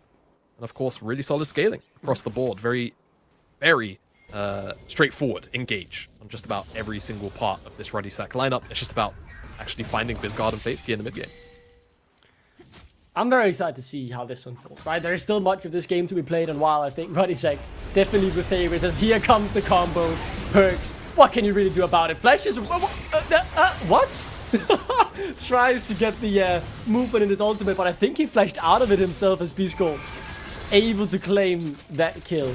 a Ruddy Sack roster that certainly doesn't fail to deliver on the content part, but I think behind the scenes, Don Jake and the crew have very serious ambitions, right, Jamada, about winning the league. Ruddy Sack, an organization under Ruddy before that has always been entertaining to watch and always done, decently well, right? A few 4th place finishes, back-to-back finals last year, but ultimately it ended in heartbreak in both splits. Failing to win the finals and failing to get their hands on the first trophy. There is no doubt about it. That is that if there ever was a time, it's this roster, right? You have, as you say, LEC level players, MSI winners and world finalists on this roster. If not now, then when is the question I would pose about this Ruddy Sack roster. But then again, the competition has never been higher or never been fiercer in the NLC. Exactly. Organizationally, you say. Internal expectations always been high. That's just always been the dotting of I's, crossing of T's that have just fallen short for Ruddy. Yeah, ever so common phrase. Always the bridesmaid, never the bride. Very easily sums up their 2024. Definitely want to reverse some of those fortunes. Yeah, what a year they had though. What a year, as they do claim those feats of strength. I think, looking back, right, they had a miracle run. They had 1% chance of qualifying for playoffs towards the end of that spring split, and they made it in as the 4th seed. Had a miracle run all the way to finals and summer split. Different story. 1st place in the regular season. Favorites all split, and just falling short in Game 5 against Venom Crest. I mean, when those two go head to head later on today, it is a rivalry not just between two UK orgs, but two orgs that have always pushed each other to the limits, right? 2 5-game series in the Aurora Cup semifinals and summer finals of the NLC, with Venom Crest coming out on top. More on that later though, as that's simply just a teaser. This game has slowed down, so loads of time to explore those different storylines as DMG have settled themselves in this game, Jamada, and I mean, they aren't out of it yet. Not out of it yet, by any means. That Orianna Nocturne combo, you saw it in action in the bottom lane, and generally it's such a potent combo, especially into squishy backliners. Though, when you really think about it, a lot of this Ruddy lineup wants to dive in, right? It's pretty much 4 out of 5. Hums kind of just wants to hit what's in front of him as the Corki. That's about it. And even if DMG, assassinate this Corki with those 2 big ultimates, then that means it's, a shockwave that's maybe not being used for multiple diving members, as like you call out, Bisgard could be in trouble. They are here to respond. They have the Orianna Nocturne combo available.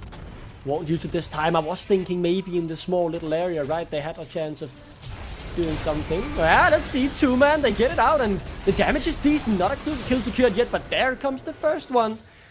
I mean, they could have hoped for more, but they'll gladly take another kill on the right target as well. The first one for Fateski this game. Yeah, they also get Jankos' flash too, so not bad at all. Disruptor dive that was in the offing. I will say, using those big ultimates though, before this dragon spawns, 35 seconds time, the pick feels nice, but now it's, no chains of corruption, no lights off, no shockwave. Whereas on the opposite side, Ruddy didn't really invest anything, so it's actually not the worst thing in the world if you're talking objective game, the macro side of things. Sucks to get picked off like that, but Death Timer means that Hustling's already back out on the map, and they already had vision control on the bottom side, which wasn't swept by DMG off the back of the play. So we kind of just returned to exactly the map state we were in before the play unfolded. I think that's a very good point. If Ruddy Sack want to try and capitalize on those ultimates being down, now is the window, and you can see Jankos stationed just as the Drake spawns to instantly take that down as well. The gold lead hasn't been growing for these past 5 minutes, but they've been, farming, getting that power spikes, and getting that second Drake off the game. Now the feats of strength already in their pocket, but they can always use another neutral objective, right? Getting towards that soul point. So that's a very nice Drake, and as you said, DMG can't contest. They don't have the ultimates. Whole economy not in their favor. And of course, with Herald spawning at 16 minutes, it's not even as if DMG can look to cross map on this timer either. So it's kind of just all ups if you're a Ruddy supporter. DMG definitely want to look kind of soon in terms of a power spike. Or just anything, really. Though as I say it, actually, Fateski's gone on hit this game, which I don't blame him. I feel like even if you go lethality, you're still going to be reached. It's kind of just it's kind of just the story of playing against the Jarvan. If Jarvan wants to press his R on you, he will eventually find a way. I mean, Unless you are quite literally playing 3 screens back. Yeah. I mean, it doesn't really matter at the end of the day, especially when it's Jankos Jarvan, right? He will find you, and he will lock you down. So, I do agree with you. That is a decent decision there. Nothing wrong with that. Looking at the items, I mean, it's the first items. This game has definitely slowed down in pace. The next neutral objective is up in a little bit of a minute's time. We've touched a lot about, you know, the stories and expectations really of this Ruddy-Sack roster, and let's see if Komsky want to try and get himself involved. If not, you know, plenty of time to dive into to DMG, but it looks like instead we have to get ready for a potential fight as they posture around the Herald spawning in 30. Herald in 30. But this is really when Ruddy-Sack are going to feel very, very strong. First time completed on Akali and level 11. The perfect execution is almost contextually at its peak of power, right? It's so much upfront execution damage. With Perks on the bottom side with TP, probably an opportunity to maybe even find a base window. Things seem trying for Ruddy-Sack to get this one started. Just need mid-prio. DMG will have to end a second. I think that's always the way that this is going to have to play out. Let's see how things unfold, though. Didn't reset down here. Gonna stick around. Maybe he tries to keep Bucci around, but even as I look at the scoreboard, he doesn't have teleport for another couple of seconds. The Herald has been started up. DMG have to walk in second. They have to try and force the play with this Orianna Nocturne combo. It's on Bitzer. Here comes the combo. It's on to only Hustlin, and he's singled out and taken down. Good 3-man ultimate as a re-engage. Leader now coming in from the flank. Perfect execution available. 5-point strike connects as well. The damage is good, and he finds 2 immediately. And the next up is Fates. Gives 3 quick kills. And that Rift Herald on top of it. Ruddy-Sack with a clean fight. Leader for so long has been an absolute master of his craft when it comes to these melee assassin champions. And I mean, you given an entry like that, he is going to take it. And again, we speak about how DMG need to utilize the maximum, you know, capabilities of this combo. Bitse just flunks on the flash, right? I think he's trying to get Jankos in this flash instead.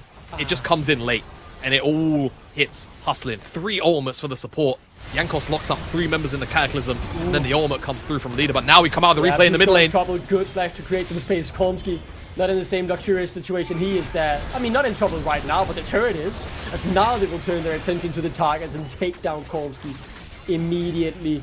And after the game had slowed down, Ruddy put their foot on the gas and start getting some kills their way. Getting some kills their way, indeed. I'd say now, actually, let's sidestep the Perks combo. Should be fine unless Hustling can find a Dread Flag. No flash. I mean, he's dead here, right? The flash was used in the final fight, and Perks will claim the kill. Hums doing a whole heap of damage on the opponent's AD carry there, as now Bucci's the one in trouble. He's left on his lonesome and left out to dry, you could say. He could try and buy some time, but so tanky. I mean, not so tanky as this Maokai. So tanky, not yet. Very far off, and Ruddy-Sack just exploding this game wide open. As tier 1 drops, rotate over, kill the bottom laner. Oh, sorry, rather, kill the top laner in the bottom lane. It's all going very well for Ruddy. There's not really many answers coming out from DMG at all. And I can't fault them. You know, their entire engage plan comes from this Nocturne Orianna combo, and they've just not been able to find that key target you would like to find. Whether it's Hums, whether it's Leader, they've not been able to prevent them from causing major disruption in the backline, and with so much backline disruption on offer, it feels like this continual gameplay cycle is just going to continue until we get an end game here. Hustlin and Jankos hunting for members of DMG, but they go back and retreat. And expect this now on repeat if you're Ruddy-Sack, right? Clear waves, walk into the jungle, get vision, get objective. DMG overstep, just absolutely obliterate them. Oh, they want Hums here, and they're going to try and get the pick, but they're too far forward. Ruddy-Sack had read the play and coming with a counter move. They've taken down Fatesky, but Bucci's now the one in trouble. Is there any way out for the All-Pro top laner last bit? There certainly isn't. Holds onto his flash, knowing his demise was inevitable. And it seems inevitable that Ruddy-Sack will continue to grow this goalie. Peril now summoned, and I mean, there was always the miracle, but it seems like the light has been turned out here for DMG. As the Herald charging through, the turret's taken down, the gold lead ballooning in Ruddy-Sack's favor. Yep, 6 grubs, no chips, but they've got a Herald. That's going to break open the base inhibitor if they want it. No Baron up, but Atacon, I feel like, maybe worth breaking the old guard rule. Though I actually wonder how that rule has or hasn't evolved, right? In terms that's a of good question. inhibitor before Baron. It's not something I thought about. Maybe we get a word in with LS. And this is, of course, the one that he popularized the whole no inhib before Baron, or no inhib too early, right? 20 minutes, I feel still like is a relatively solid rule to follow. Well, of course, it was so heavily tied around that Baron buff spawn up. Either way, Ruddy Sack, they had the option to get the inhibs. I'll tell you that for free. Seems like they just decide to back away for now and pick up more IAM completions, right? You can see on the side of your screen, leader, second item. I think he had that Shadow Flame beforehand, but goes back and now he's got Seekers and the upgraded tier 3 Sork shoes just for maximum power for the immediate future. Spend that gold where you can. I don't mind it here. And perks as well. 2 items completed on that Aurora. Oh, Pizza. You cannot lose your jungler now. Not when Aracon has just spawned, and it is a massacre. He gets obliterated. And now Kolmsky left on the wrong side of the rift. I was about to say potentially an Orianna Shockwave could change things around Aracon, but when you're 3v5, there is not much to do. Ruddy Sack are not taking any chances this game. They want to keep their hope of that second seed alive as they've taken down 2 now of DMG, and attention turns to Aracon. Attention will turn to Aracon. This should be a very easy pickup. No jungler, no support. Those are the 2 core facets of how DMG were looking to engage. They have been dissected and removed by Ruddy Sack. With this buff in tow, I imagine they look to just get the inhibs, right? Get them ready, prep primed down. So if the Baron even spawns up, given the pace of this game, they can just go to it. Feel very, very free to start it up on any window they want. So what's the miracle run here? The miracle angle for DMG. Wait out these timers, get 2 items on B-score and hope for a 5-man Orianna ultimate into 5-man everything, and then pray it's enough, and if that isn't, it's just done. They basically need they need the wombo combo of the century, man. The millennium. It's got to just be a 5-man everything. Yeah. And even then, I'm not sure if that's gonna get them over the hurdle. This kind of game state. I mean, certainly not an easy hurdle to climb either, right? Jamada, Ruddy Sack, in my opinion, one of the top 3 teams this split, just purely based on roster, and obviously they have that 1L besides them, but a huge asterisk next to that, right? Yamato Cannon playing the game, picking on into Braum. You can point at all these different reasons to why that happened. Braum against Banderas, yeah, like against the Banderas split push guy. There are so many things on that, and this is what they need. I mean, they're going in while the withdrawals are up, though, so while they get 1, it's only 100 gold, and if Ruddy Sack end up winning this fight, I think it might just be game over. Here comes Leader, and look at that damage! The perfect execution is absolutely perfect. 5-point strike, double kill for Perks, and DMG forced to retreat back into their bases. Another withdrawal force, but little to no avail on that as they are running for the hills. I mean, look, you can see the potential of what DMG's composition could have done, but they're just too far behind at this point. Through the Atacon buff, it's not quite enough. What are Ruddy Sack planning here? Are they going for a game end? They could be looking for it, right? Still 3 withdrawal. Yanker's one of them. No man, I know he will likely withdraw himself soon. Bucci really wants the auto, but should go down. 1 more is enough as the rocket from Hums collects it. Now the withdrawal comes through on Yankers. Is this a window with any opportunity or any sliver of hope? Not quite for DMG. 2 item spikes now hit, and they, you know, manage to hold on to that base, but again, it's table scraps they're fighting over as Ruddy Sack will, you know, not calmly disengage, rather. They want more, and they are looking for Kolmsky. Leader fishing on the flank, biding his time and waiting for the right opportunity. Pizza, the one in trouble as Kolmsky gets cut down by Hums, who's now almost legendary on this Corgi. I mean, DMG, man. It does not make for good viewing as Ruddy Sack have upped the tempo and DMG just can't keep up. The withdrawals have now run out. Is the miracle still there to be made? One more combo. The combo comes through and it's on to Hum, but he even survives that, and this fight is all but lost after that, you have to say. Let's just take a look at it though. Hums quite low as Bucci looks to close down on him. Fadesky dishing and dishing damage away on Jankos, but there is simply not enough damage on this lineup. There is nothing you can do despite Hums being down. It's all on Bisco, who's left on the base, or left in the base, to try and heal up and try and assemble the pieces that DMG have been left in by Rudisek here. They've been packed up and sent flying somewhere else, maybe straight into 4th place in that date with Los Ratones. Rudisek though, keeping on the pressure, wanting to end it here, doesn't want to give any chance of a steal or a Baron to be flipped, but instead they realize that they have done everything they can on this push and they have to retreat. They've used a lot of time and tempo here. Rudisek trying to end the game, maybe getting a little bit too overhyped on the potential of a game end. This was almost 3 minutes ago. So, Shockwave combo, Nocturne, looks good. Hums a one-shot, great. Small problem, Leader wasn't here yet, and of course it's only a withdrawal. Look at the damage, man.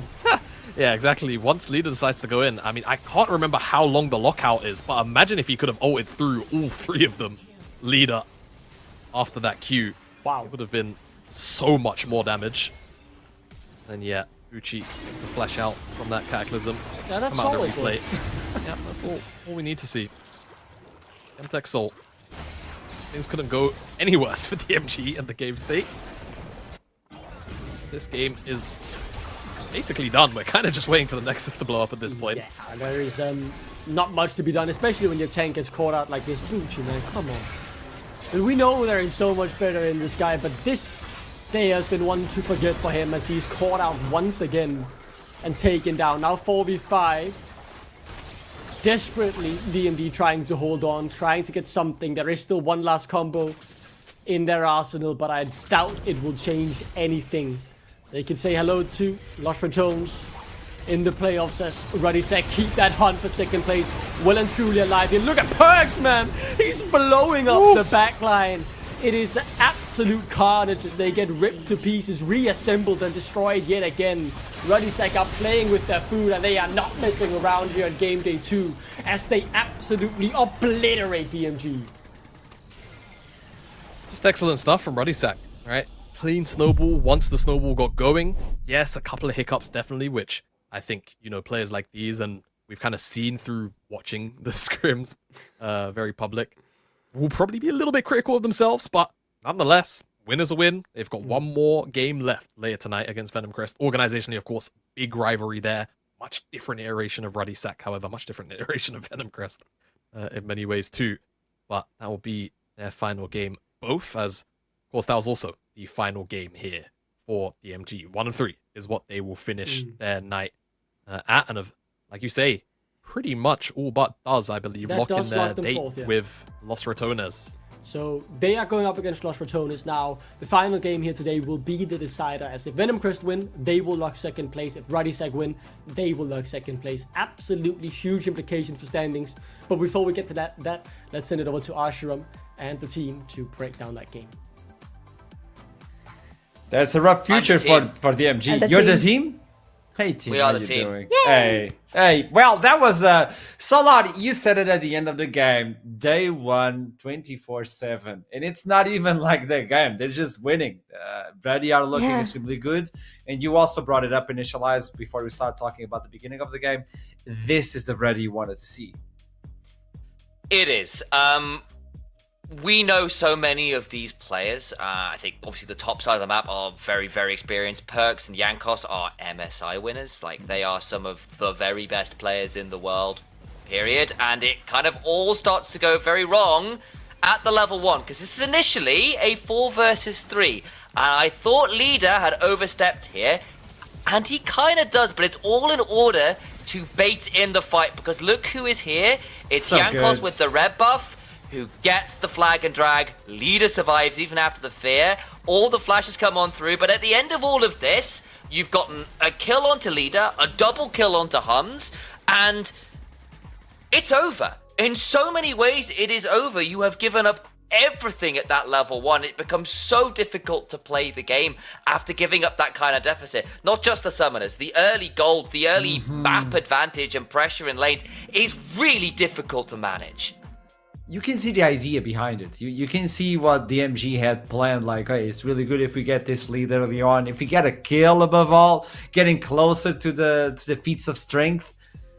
The idea was there, but the execution really was just one step ahead. Solari, tell me, I see you want to chime in as well.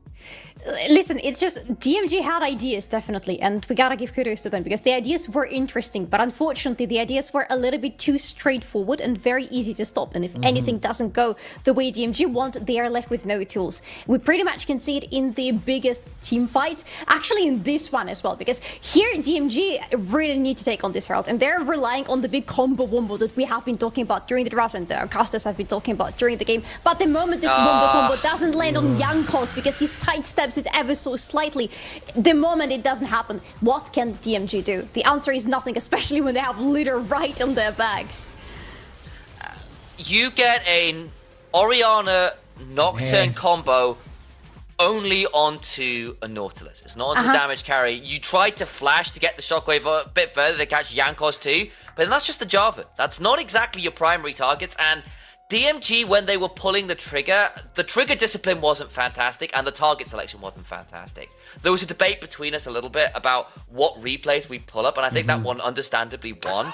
But there was another one where before the second dragon, they pull the trigger to kill Hustlin on the Nautilus, but they burn 3 ultimates to do it, and they lose a dragon as a result because Ruddy's just reset and come back forwards. And you can see it here, Aurora free hitting a Maokai all game, leader on the Akali, gets an early kill, gets to murder a side lane just fine with the early gold lead. Hell, Hums despite the kills, wasn't doing all that much because he wasn't wailing on his opponents that much. You can see the spikes where Ruddy win the game from, and there wasn't all that much DMG got to do about it. 12,000 gold, but that damage. I know you're hitting on a tree the entire game, but you have to translate that lead towards the team fights. And you said it towards the end. It's not like Aurora hits a lot on the first hit. The problem is when you finish the hit, and it's a massive chunk, and the burn and all that, and that's 37,000. That's ridiculous. Well, I mean, you are looking at a team that knows how to play side lanes really, really well. Leader is a master of those melee assassins. Perks, I think, one of his strongest points as a player has always been his side lane command and his ability to play out those side lanes, and it's looking pretty good here for Ruddy Zach. If they can start to iterate from this, I think they are going to be threatening the likes of Lost Returners at the top of the table, and I can't wait to see our groups cross-pollinate, so to speak, and see how they all match up together. So we're starting to get a glimpse. Tell me, Solari. I'm just happy that I finally saw we all saw the Ruddy that we saw on the second game of their first day, and I hope that this continues because their timings in this game were peculiar. They were just so on point every single time, especially if you compare to DMG, who again had good ideas, but the moments of execution were just not on point. And I think at this moment I wanted to highlight that we're starting to get these glimpses of these teams, like the experienced and legendary teams. We're starting to get them. Oh, they're working. They're clicking. The vibe is checking. They're actually getting it in. And we had some interviews with coaches from North, for instance, yesterday, and he told us, we needed the time to scrim. We started off late. It's a reality. We locked in the roster late, so we started off the scrims late. Los Ratones started their scrims a long time ago. They won versus they did. Very publicly too, right? They streamed most of them. 100%. So with that in mind, I think we're getting these teams oiled up and everything is working accordingly, like the engine is working. So as soon as we get to playoffs, I think there are no more excuses. Yeah, I mean, we're only Except 2 for weeks Fearless. deep. Yeah, I mean, Fearless will be interesting. Obviously, that's going to be adding an additional kind of fly in the ointment, and I've cast a lot of Fearless at this point. I did a lot of LDL casting back in 23 and stuff, so I'm excited to see how that all works out. But I'm also, we are really only 2 weeks of competitive play deep. We are going to have to wait to see how that goes. A lot of these teams still got room to grow. Some of the teams are looking good already, but they are still only, as we said, 2 weeks in. They could still get better from this. We could still end up with another higher level of competition, and that is only exciting. And the competition doesn't stop right now. It does have a pause before it continues, as Chaos will face off Rich Gang. This could be it, the 4-0 for Rich Gang, but they're comfortable already. And for that to happen, I'll see you soon. Don't go anywhere.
fourth game of the day is going to be Chaos versus Rich Gang. In all reality, we were talking about it on the break. This game, in terms of standings, it is what it is. It is the reality. Rich Gang are looking at the first one. Chaos at the bottom of the bracket, or at least from the group. The reality is this. Rich Gang stated that they want to win. Regardless of what points they might get from this one. They don't care. But also you highlighted something, Initialize. Chaos are no longer under pressure. And maybe in my opinion, that's what they need to show themselves for real. No pressure, no anything. Let's just play good old League of Legends and try to take down Rich Gang. And I think with that in mind as well, we saw in game one that they were willing to try something a bit different to break the Kalista. They went for a Talia Poppy, they went with the Ambessa mid, and I want to see them keep that up. I want to see them keep up the creativity, keep up the mindset, because I think if they default to not trying, that's when I get worried. And I think people like Rutso actually had really good games on the Poppy. Really good game on the Poppy. I liked a lot of what we saw from that. A lot of the early kills, taking out Laurie, 3 times in the first 10 minutes, was off that Poppy play and that Poppy roam taxi as well. Had a really good Wukong game. There are things here that are bright points for Chaos. I just need them to convert that into bright sequences in a game. Bright periods of a game. Hell, a bright entire game would be a real good thing. Staying on the topic of the bot lane for a second, because I was so curious about the Talia pick for a Darkflame that I actually went and checked his solo queue story in the meantime. And it looks like it's not just out of, out of the blue pick. He has been practicing those AP AD carries on the bot lane, because look at his history. He has stuff like Victor as an AD carry, Swain, even Lux. So I want to see something like that coming out from Aldafla as well, because that is very innovative, I would say, in the bot lane, especially in certain situations like that. Talia definitely had the place in the previous draft, but also from everybody on the team, because I'm best on the mid lane, lovely. Poppy loved it so much. I am looking forward to see what Adafla and Ritsu can pull out when there is no pressure on them. And when you talk about the bot lane, you want to highlight Adafla. This is interesting because he is the key for victory in terms of damage for this team. But on the other side, Nomi with 33% of damage, with that Swain, with that Varus, all those things are quite pivotal for them to win. So far, it's been terrible to deal with. Then you look into the mid lane, same feeling. Banderas on the top lane, it is what it is, correct? It is what it is. I don't know. I just want to see this man playing on Fiora again, honestly. It's just... Banderas. Banderas. Yes. I would hate to play against him, and I would not envy anybody playing against him, but he's just so fun to watch on champions like that. Champions that can operate in the game on their own. And again, I think part of what's made Rich Gang so scary is the fact that they can play through any of the lanes. We know Banderas is a win condition if he gets a split push option. We have seen Nomi now have multiple deathless games at a very high level. The Victor is really threatening, but can go towards a Galio as well if you need to play somewhere else. You've got a lot of different ways you can play the game and look to give the driver of the bus to, who is driving this team comp, who's the one with the kills and the ability to take this team in a direction. You've got lots of people who've got their driving licenses. They can take that wheel if you need them to. We ought to wait to get into draft here. Looks like there was a slight issue there, so we'll be going in again in a second or two, so might even get another point in here, guys. That's very exciting. So what sort of champions are you expecting? Because we already had this Swain on the bot lane, Sorry Salari. I don't think you're going to get another Swain today. You get one Swain a day. Okay, it's not bad. But what other champions should we look at? I would be looking at the Victor yet again, just because we have so many people here who would be happy to play it, and he's just in such good spot in meta. But honestly, I think jungler picks are going to be so interesting, because it feels like the meta is a little bit shy in the current state of the game when it comes to the jungler. So we see the repetitive Vice and the Maokais, but here, especially for the Rich Gang, as a team who is really good with their macro and really good with their timings for all the objectives, I am really curious as to what Nyx is going to be piloting in this game, and if Toxic has any answers, because that Wukong game was frankly very interesting to watch. Yeah, I would like to double down on that, because I think what we are seeing is a lot of junglers that are very, very strong at first ult moments, or your kind of your first item, first ults. It is your Vi's, your Wukongs, your Skarners, your Maokais. Basically, things that are going to be very strong at fighting around objectives and fighting around Atacam, because it turns out when you're playing for those feats of strength, when you're playing for the regular win condition of the Atacam, champions that thrive in those scenarios are really, really key. And that has often been at the minute from the jungle. So I think we are going to be seeing a lot of the Wukongs, your Vi's, your Maokais for the foreseeable future, with maybe a little bit of a side of something like a Nocturne if you're going for those very specific combos in your drafts. We are now into Champions League proper here, and I'm seeing some very obvious bans on both sides. I don't think it is a surprise to see Swain taken away from Nomi. I don't think it is a surprise to see the Victor taken away from Zuhi and stuff on the other side either. I told you. I apologize. At least I see him. At least I see him. It's already good. Everywhere I look, I see his face. At least in bans. Well, And that's another phase I see all the time in the bans, by the way. That's Kane. I'm quite happy that he's also removed. But that really limits the first pick opportunities for Chaos. I hope they're going to go with something interesting, but I'm thinking about Vi, for example, being open for them, if that's something they would be looking into. the Wukong is also available. We had a lot of Yeah, you'll be happy to trade either. level Oh, 6. true. And it does feel that, like, that whenever Vi is meta, Wukong tends to be right alongside her, because in some ways they operate slightly differently, but they're certainly within the same kind of wheelhouse as champions. And Bessa as a first pick is an interesting one, but again, this is Chaos. We've already seen it be a flex for this team. And it was only they played it mid earlier today, but Aurora is another one of those flex options. Is very, very strong right now, so I wouldn't be surprised to see that locked in, but something like a Viego would make some sense too if they're wanting that more carry-oriented option for Nyx, who's already looked really good on the champion. You already have that. If you bring more power like this, like the Varus, I don't know what sort of build we're going to see it, but you can play for the Reset City. That would be interesting for Witch Gang. And since they're so prominent on those team fights, maybe that's the key for victory here. Now, Chaos, can you fight that? Can you bring bulkiness and try to not give any reset? Because you already have the Ambessa, you can flex it around. But what is your second key on this puzzle?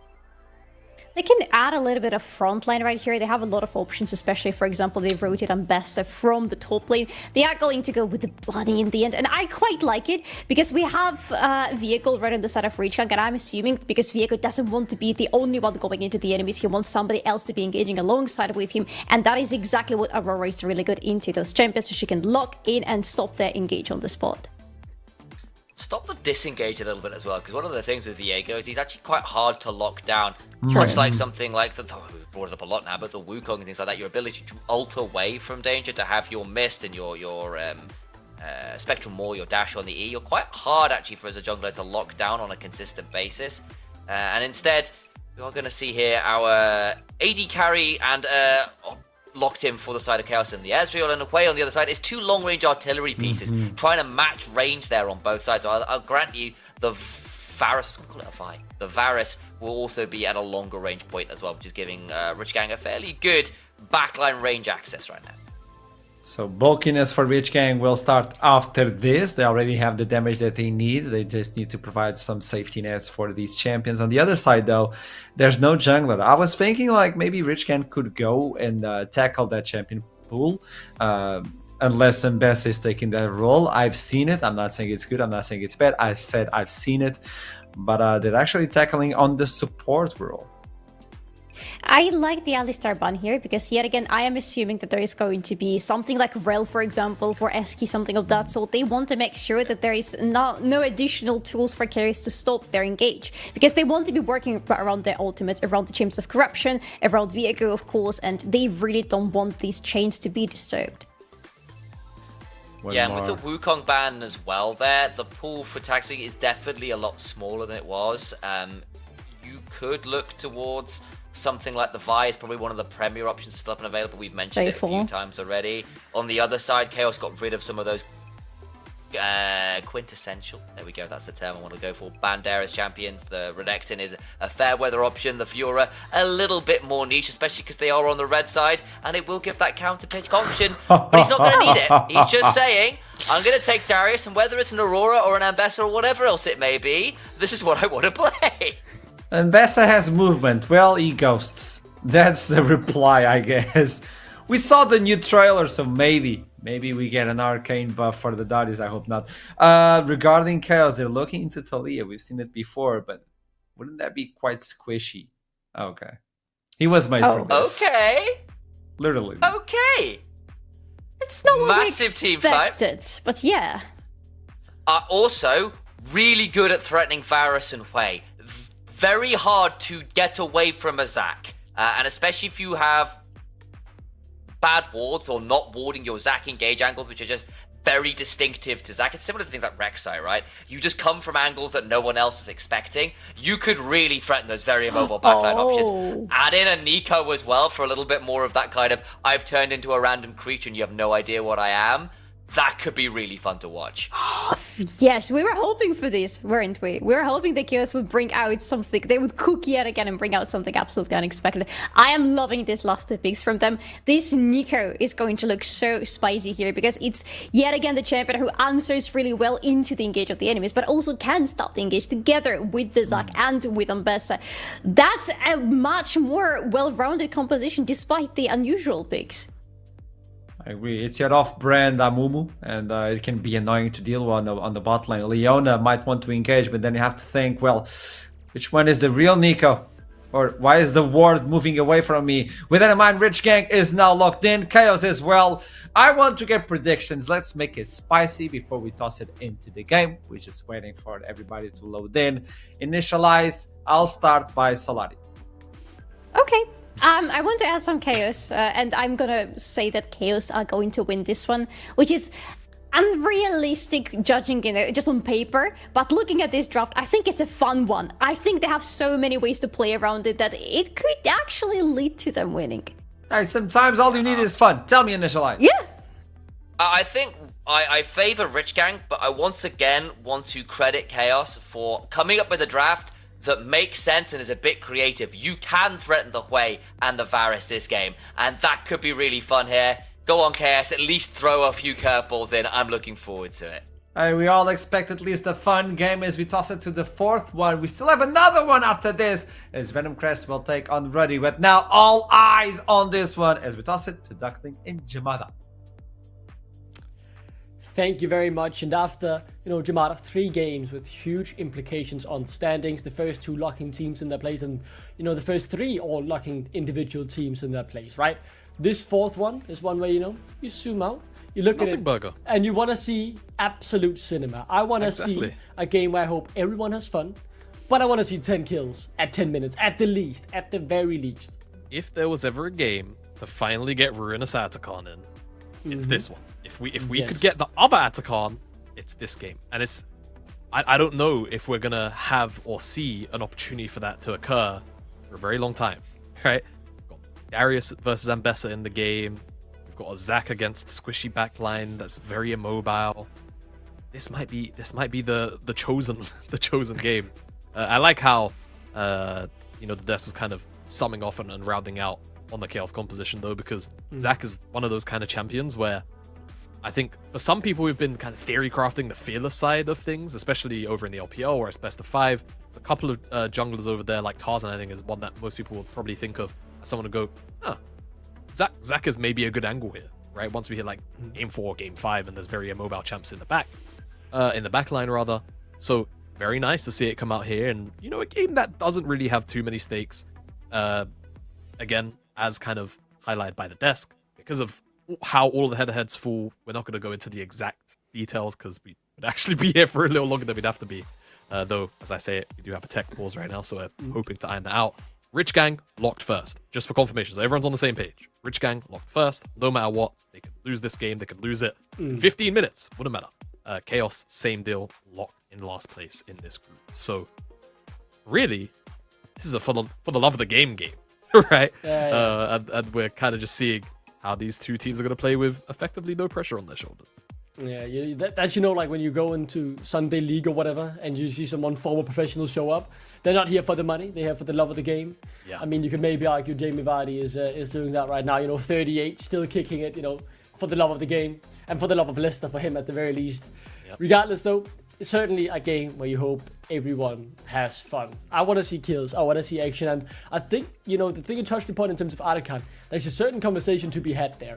It is extremely hard to get the other Archon to spawn. The one who gives you, you know, Yeah. 25% more buffs on any other buff that you gain, and a whole heap of petals. Or dead blood roses, I think they're called. Blood roses. I can't remember the exact terminology. Blood roses that give you blood petals, or you guys know what the mechanics are. The names are semantics, right? Semantics. That said, of course, that we have an opportunity to see some funny League of Legends, and I think these two compositions offer up that opportunity more than we will probably get to see for a long time. Again, Darius and Bessa in the top side. You got some Noxus action going, very topical, of course. And with that, Zac having the engage the way that he does against immobile carries, and also Retsuo on the Nico, I think is also something you got to highlight. Very, very big possibilities for early bloodshed. Very cool. The Ataclan gets decided at 14 minutes, right? I want to say what version of it will spawn. So we're gonna need some action to happen fast. Yeah. Because we've seen games hit 20 minutes and it's a 20 kill game almost. And they're like, nah. And it's like, nah, we still don't get it. So hopefully it all works out. But for now, as we wait for this pause, one can only hope. Yeah, one can also only hope that this pause will end soon. I'll keep you updated when we get any news either fed into us in our ears or anywhere else. So just to regroup on what has happened, what are the locked outcomes? You mentioned a bit earlier, right? Rich Gang locked in first, Chaos locked in 5th, and DMG are now also locked in 4th. That was due to the outcome of the last game.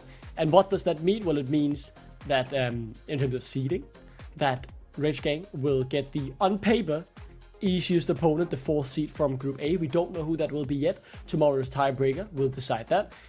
Chaos will go straight into the losers bracket, where they'll play a best of 5 against one of the losers in the upper bracket. If they lose that, their tournament will already be over. Whereas DMG are guaranteed to be facing off against Los Ratones in the first round of the upper bracket. And the two final spots, what do they decide? Well, again, we don't know who the second place will be playing. That depends on the tiebreakers on Friday. But the third place, so the loser of the next game, will have to play Nord. So certainly not some easy matchups, since there's plenty of motivation to avoid them. But for now, no need to stress about that. I'm stressed about who will finish second or third. That is none of our worries right here, as this time we have some technical time to think about things, maybe not just League of Legends related. I think, Jamadi, you have had a brilliant day yourself, right, with some Ninja Gaiden games being announced. Yeah, earlier on, or I guess we could talk about it. I'm an old head now to the young kids. So some of you might not be aware of a little franchise called Ninja Gaiden. There was a Xbox little games showing tell thing where they finally announced that game came back out after 13 years of no games in the franchise. So if you heard me sounding a little bit out of voice after game 2, that might be why. So that was something that was very incredible. And they dropped a remaster for the second game today. It's crazy. It's crazy. Such a cool shadow drop to also just have up your sleeve to tie over the immediate, like, oh my god, the 4th game's coming out. Oh, you can play the second one. I mean, it is up-to-date graphic. That was certainly chaos in the green room. It was chaos in the green room. Yeah, I think I was told to shut up, and then you started screen sharing immediately. Like, look at this, take a look. Regardless, though, we are finally into the game, and with that, the conversation can return to topic, as League of Legends will now be unfolding on our screens. Before I was more nervous about what this meant for the outcome. This time I'm excited. I want to see action. I want to see bloodshed. I want to see people die left, right, and center. Blood for the Blood God, man. Yeah. Do it for Anakan. Do it for him. Yeah, do it for him. Bringer of Ruination.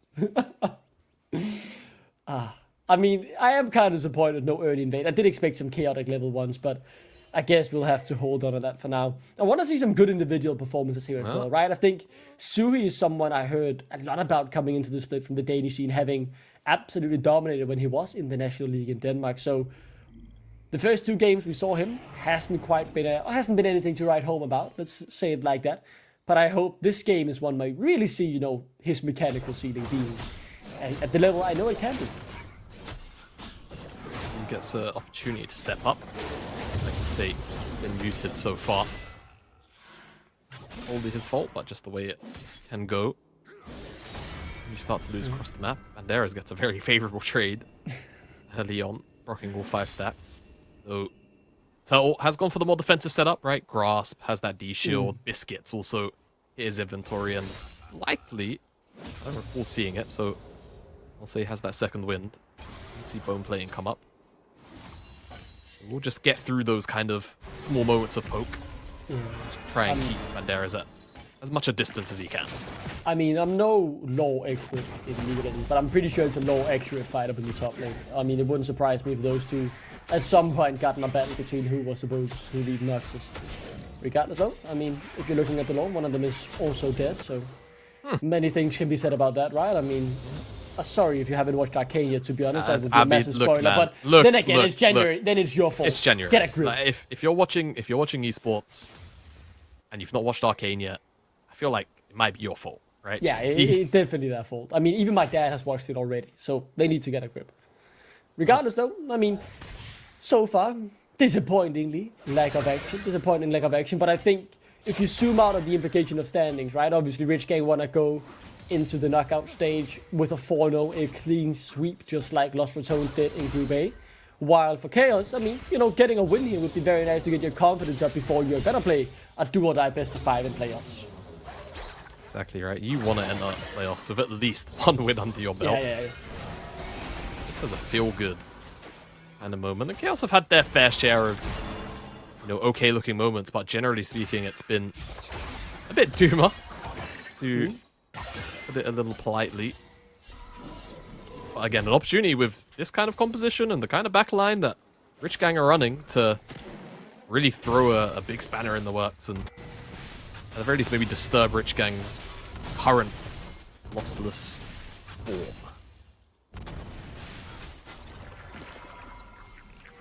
Yep. So either the streaks continue or they both break in this game. As sadly, I'm very much pessimistic about the chances of the other Articans spawning this game. I'm, you know, optimistic though for first blood here. As I mean, Horror just finds the solo kill. I was thinking top lane as I saw the ghost did get popped, and I might still be right there. One flash cube, but that was what was that? Absolute shocker there from him as somehow what happened. Well, Mr. Banderas may have misjudged where his flash was going and maybe how big that Q range was, because it wasn't great here. He still got that brief bit of an XP lead from zoning Turtle off waves earlier. The thing he has to worry about, of course, though, is that Taxvig could come off his Gromp and just run top. So the longer he's here, the bigger the risk he runs. Sure. On the bot lane now, I think we have a Ratsua who is in, no trouble. He's just taken down, and the chaos finally starting to unfold here, as that's the first kill for actually Eski this game. Eyes back on top lane. Come on, man. Go at it. Oh, we see a replay of... Is that a... Oh, it's a replay. It's a pip of the solo kill. I thought for a minute we was about to see, you know, round 2 electric boogaloo, but Suhi played a bit more safe this time around, as Nix will now say hello to Taxi. A level advantage here on the jungler who's been farming all game, as Ratsu is rotated up as well. Nix though, able to get level 5 as he steals a few of those small raptors. Yeah, so this is looking good for Rich Gang so far, if we were to put it like. Yeah, it's not looking too bad at all. No flash. No flash. Zac doesn't quite reach. Actually there, as now the combo comes through, the damage is there. Sui will take a bit in return, but isn't really in danger of dying unless he looks for the re-engage. But no, doesn't do that, as Nix will also back off and stop the play right there. So Chaos now on the board, kill in the right player's pockets as Suhi gets his first of the game. Yeah, and really good flash from Taxvig over the fear from Ho-Ho. Just to kind of confirm he can at the very least get the slowdown, right? And then that enables the rest of Chaos to catch up. So good job there. As Banderas continues to make his presence known in the top side. Still got that level lead as like call out bottom lane. All alone Nomi is. What the hell? 2 sacks on the dive as well. Nomi, flash and barrier available. Will use the flash. The barrier could come up as well. I mean, I think he holds on to it. No, he wants to use it here, and he does do pretty well, but only forces the passive out. As I do believe Taxi is out of turret range on a few of those and able to escape both some burn as well as Nomi desperately tried to survive. It's not over yet though, as Boho and Eski rotating down to not really find anything as Banderas. Is this Bowser watching? He's proxying. There's still proxy going. I mean, he's in such a big lead. Why not? He knows where everyone else is. Probably has to come off the back of this wave proxy to recall though. Understands. Suzuki should be fine. Yeah, a little bit of poke damage. Understood that, yeah, Chaos going to reset after their play bot. Can't play for another wave. Be a little bit too greedy.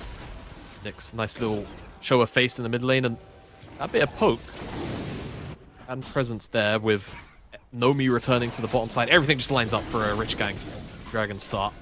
There's a contest. I was going to say could be on the cards, but then I looked at the minimap, saw what Taxvig was. I rescind that statement immediately. Should just be a very free dragon for Nyx to pick up. Rich Gang will get themselves on the board, and they picked up 3 grubs too, so that's 2 objectives. 1 more away from those feats of strength. Of course, always very nice to know that you do end up picking them up. And if I'm not mistaken, what we saw before was Nomi's first death in NLC history, actually. So history has already been made in this game as a potential another 1v1 up in the top lane, or I've changed my mind, it's a 1v2 as good amount of damage from Banderas does. Maybe make Taxvig question this engage, but the ultimates are there. And I mean, the public execution comes through. The damage should be enough as the bleed. No! Banderas! The ticking! The damage! One more auto needed! Gets it! And finds the solo kill in the 1v2. Goodness me, I think if Banderas with a little bit of taunted. I love this guy. He's ever the emotive. I think that was maybe... I'm pretty sure there's ways you could have played that to have even killed Taxvig. Not to take away from the play. It was excellent to get the 2v1 turnaround. But let's just take a look at the apprehend goes wide. A little bit unlucky, but he gets a very fast 5-stack. Immediately ults, and you'll see... Honestly, Darius OTPs do that quite a bit just for the poke damage. Q connects onto Taxvig as he lands. As we've actually got to get a picture-in-picture. Some stuff is going on maybe in the bottom lane. Oh, he gets the Q heal on both of them, and that's very enough. Close. Yeah, then Turton simply being run down. We know Turton's not the fastest animal on the planet, so no way out of that one as Taxvig now paying a visit to the mid lane, and it fails miserably by the looks of things. Ho gets low, but never really in danger of dying. The reset from Nyx won't lead to more as he can't connect on the stretching strike, and with that, the play ends. Gotta say, Zac looks really weird in that skin when he's being possessed by Viego. Yeah. I'm not quite sure what it is, but the between the base of the skin and the textures of... I'm not actually sure what skin is Viego. Is it the... That's World's Viego, I want to say. Most recent one. So yeah, it just looks so strange. I just don't quite get to see those particle effects together. As we pan up to the top side yet again, and Banderas now has a full level lead over Turtle. Bit of a rough time Turtle is having, unfortunately. Yeah. It's a low accurate time for him. Besser, didn't have the best time in Arcane towards the end of it, so yeah, maybe it fits. Story checks out. Regardless, though, I think, I don't know if this saying is from football or just from real life, but I've heard it a lot, when it comes with football clubs potentially reuniting with old players, right? Never go back to your ex. And Banderas, after a 3-year stint, returning to his ex here in Rich Gang, helped them qualify into the Norwegian League, won the Norwegian League with them as well in a huge upset back in 2021, but has gone on to greener pastures since, you can say, winning the NLC and doing well for himself. So returning into Rich Gang, I was a romantic, right? Believing this was the right decision, but so far my rose-tinted glasses have proven right as he's been absolutely brilliant on this Rich Gang roster. Yeah, no, 100%. And I mean, in general, this roster would have been, pre the new age of the NLC, with all of the very welcome additions, the streamer teams and such. Towards the point, fight could be breaking out. Yeah, and seems to have already ended. Ratsuo is dead. Taxvig next on the menu. The question just is if it's a open buffet, and it turns out not to be, as he's able to flash away to safety. Nomi not quite able to get the kill despite the flash forward. The game still within reach for Chaos, but it's slipping through their hands when they get caught like this. Yep, very, very quickly. So looking for a play alongside, I want to say it was Jungler and Rich Gang. Do their due diligence, just check it out, have a ward there, and that's feats of strength. Much nip the bud, play of the bud, or nip the bud of the plate. Pardon. Like you call out, feats of strength collected, and he's dead. That's a dead Zoo. He's just dead. That, sweet. Oh, Look. that feels so bad, man. Look, That's horrible. he's Now in the dancing on him. 1v2. Got W I up mean, for the speed Norwegian as well. magician is dancing his way around these fights, it seems, as he still holds on to the flash, not worried for a single second. I mean, look, Zuhi, if you watch this back and it makes you feel any better, Perks is, MSI champion, Worlds finalist, and he made the exact same mistake like 40 minutes ago. I saw what he wanted to do, though. He wanted to be like in the travel, right? Just like when you're in Aram and you judge the Kathas ultimate and the Hex Gates. Yeah, exactly. You want to try and exactly. So you want to try and dodge the damage you are briefly on target, right? So my expectation would be, unless it's channeled like a tether, which is pretty plausible to be fair. Yeah. Try and dodge out on the explosion and the damage, or if Ho being the level he is would have had a QW also available, then it makes it very hard to get a confirmation on that exact position to place it. So saw the idea, execution just falls short, fortunately for Zuhi, and now sits a whole level down on Ho. Feels a little bit bad for him, and the rest of Chaos is Rich Gang looking to do setup around this dragon and get a fight going. Ho just needs maybe 15 or 20 seconds till he has that ultimate, but nonetheless, Rich Gang with the pressure they have gonna kick this one up. I mean, Chaos, if they wanted to, had a few tools to try and contest this, but they won't end up doing it. Second Drake now for Rich Gang. They've gotten pretty much everything on the map, and the gold lead is ever so slowly, growing in their favor as they feel more confident in the game as they get further and further ahead. Wow, yeah. I'm still mesmerized after what we saw before. Zuhi in a bit of trouble here again. Yeah, able to get out with the use of his own ultimate, but that's a sign of desperation, right? Being forced to use it defensively now 2 times in a row in this 1v1 where Ho simply has Zuhi's number. Best of all. Zuhi being constantly pressured here. Again, I feel like at the very least, the difference is that, functionally for Chaos, if they ever do get the group, which at the pace of this game we may not see, but of course, Aurora's job in most teamfight setups is very, very simple. Just hit R on as many people as you can, right? That is your entire function. You really set up for other members. As long as you can get that done, you'll feel okay about how the early game has gone. If Chaos can start to find positive fights, but for the time being, everything is coming up Rich Gang. Now Rich Gang certainly reached this game as they are ahead, right? I mean, today was a day where they would be expected to win both games, but it is seriously impressive to see them having locked that first seed, and these serious performances are continuing here again. The public execution of Dickturtle's got it though. One more turret jet is all he needs, and the shutdown gets found. A bit of redemption here for the Chaos top laner. Still though, caught underneath the turret that won't be standing for much longer. His fate was always sealed as Ho is now on a killing spree. Now on a killing spree, but I'm not even sure what he messed up there, but he messed something up, right? To not get the full 5 stacks down onto Turtle underneath that dive, but also public execution as CC preventing his death immediately. Gets the trade out for the 1-for-1, which doesn't feel too bad, especially when you get to cross map on the other side. A little bit slow, but still, power gold. Gold when you're behind, right? One-to-ones like this are always up trades at the end of the day, and of course, in this case, it's more numbers also kind of funneled into that play from Rich Gang. So they also feel pretty damn okay.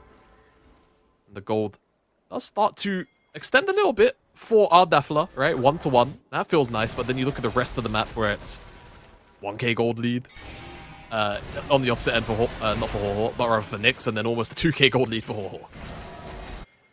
Yeah, that gold in the mid lane feeling particularly hard to overcome, right? As we've seen Ho really just take control of this game, and he's rotating around. He's the one claiming the gold, and he's able to clear the wave so easily, so has so much time as well to spread his influence across the map. Zuhi now finding himself in a 1v1 here against Banderas on the bot side, and I'm not sure he would win this one either, as at the very least he has a bit of a range advantage, right, to play around. Yeah, for the time being, it does feel nice, and it can be a little bit difficult to drop. I beg your pardon, to drop out of a fight in your melee against Aurora. Axvig looking to see if Nomi was seeing deep up in that lane, but he wasn't. Yeah, I think Taxi's too far forward here, though. The CC chain is massive. Does have the passive good.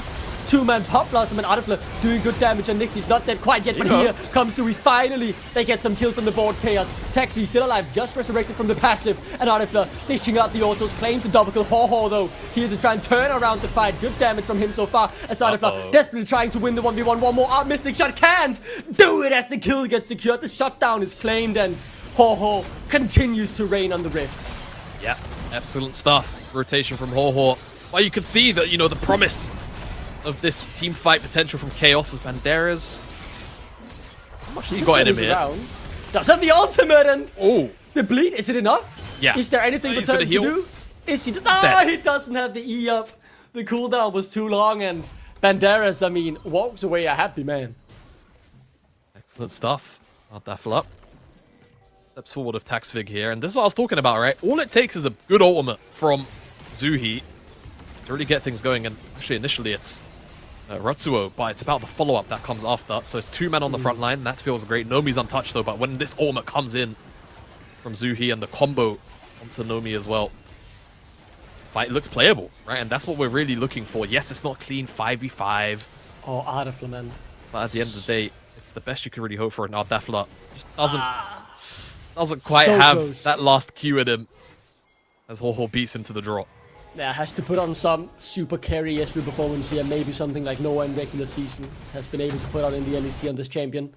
Artifler, though, definitely showing his strength this game. And Ratsu able to find some good engages. Now they look to try and caught out Banderas, but instead it gets turned around on them and Taxi gets obliterated, blown to pieces.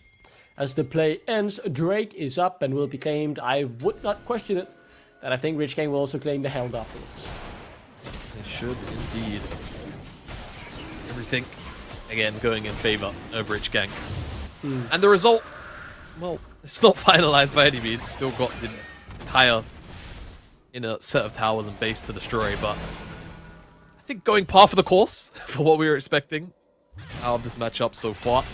There's Banderas and Turtle going at it again, 1v1. Yep. There is no doubt about who will be winning this. They're dancing around the Christmas tree for a bit, trying just to buy time for Turtle. There is no way out. You know what's gonna happen. Demacian Justice, not Demacian Justice rather, but the Noxian Guillotine wasn't even needed. Yeah. It's a pretty one-sided 1v1, unfortunately. Yeah. Not much play-by-play to be done there. We all knew the outcome, right? As, this game... I have hope when Artifler is in the fights, but those will be ones where you see a goalie with 3k between the two champions. The writing is on the wall, but I am definitely not doubting that if Chaos find the right fight, they can still find a footing in this game or find a chance to make something happen. Artifler and his 2 items spike, Ratsu and Suhi, these ultimates connect in unison. Good damage there as well, but it is not 1 in a million. But certainly would require the perfect team fight for Chaos to swing this goal lead that quickly back in their favor, to say the least. Yep. 100% Duckling. And the problem also now lies as, new season fun is what it is. Atakan's up, right? So you've got Atakan on the top side up, which Rich Gang no doubt will play for. And then Dragon Spawn's 3 minutes after. Or in 3 minutes and 20 seconds, not directly after Atakan. He's able to get out this time. There is a slight worry that even if Tex V is the tank, that if he gets caught out by that CC chain, he is not long for this world. There are, you would think, no neutrals to play around at this point with both the Herald and Drake being taken, but Atakan is up on the map, and it really very much feels like, to me, that 9 out of 10 games get decided by that. Because the team that gets the Atakan and gets the withdrawal, they just snowball the lead that they already had even further, or the team comes back. At the very least, though, a very, very aggressive dive here from Chaos. His Taxi just dies. TP coming through as well. This could turn out to be a disaster showing. Artifler forced to try and carry this, but his team is falling to pieces. Ratsuo only finds Slicks with that knockup, and Chaos goes too far forward, and they get punished heavily. That's Atakan already decided. Yep. Atakan's gone. There's not a lot of analysis to follow up on this play. Ardafla might be gone. Might just be gone as well. Forced to flash as... Ho is so fed. Oh, does go wide.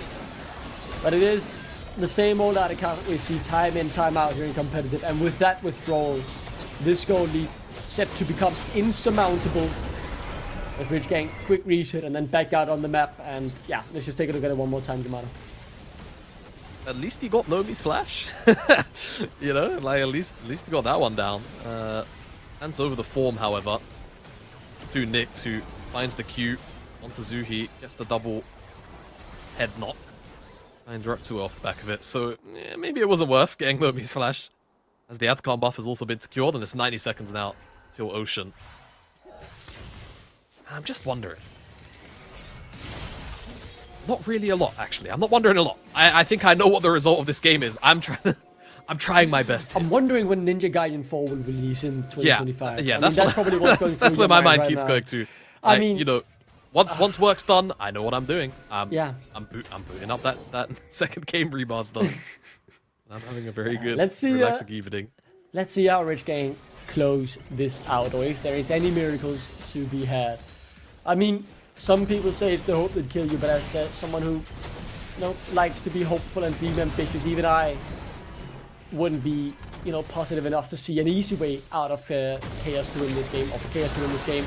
I do see one shining light though, and that is Artifler. Another kill here would be great, but yet again, it would only be the withdrawal, dude. Withdrawal is just so giga broken, man. I mean, when you're already ahead, what can you do here? You can get a clean ace and it wouldn't matter at all. Let's look what Sui tries to do. A brilliant engage. It's exactly what they needed. It is oh so good for Chaos. But what do they gain? They gain 400 gold, man. It is a scam. Dude, Articon is broken. Archon is very broken.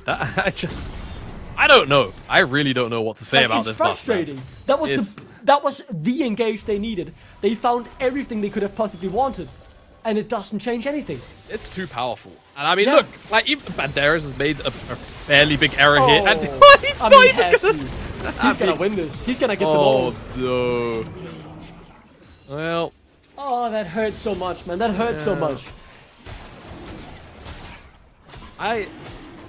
Alright, I'm going to pose a question to chat. I know obviously we are on a bit of a delay. What was worse?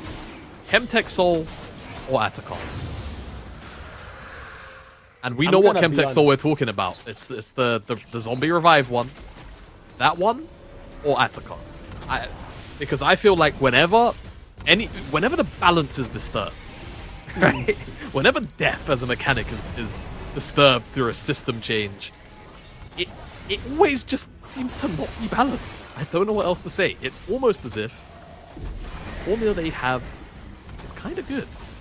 Generally speaking, it's kind of alright. It feels so unfair because, I mean, obviously Rich Gang overextending because they know they have to withdraw, but Chaos found, the miracle, and it doesn't pay out anything.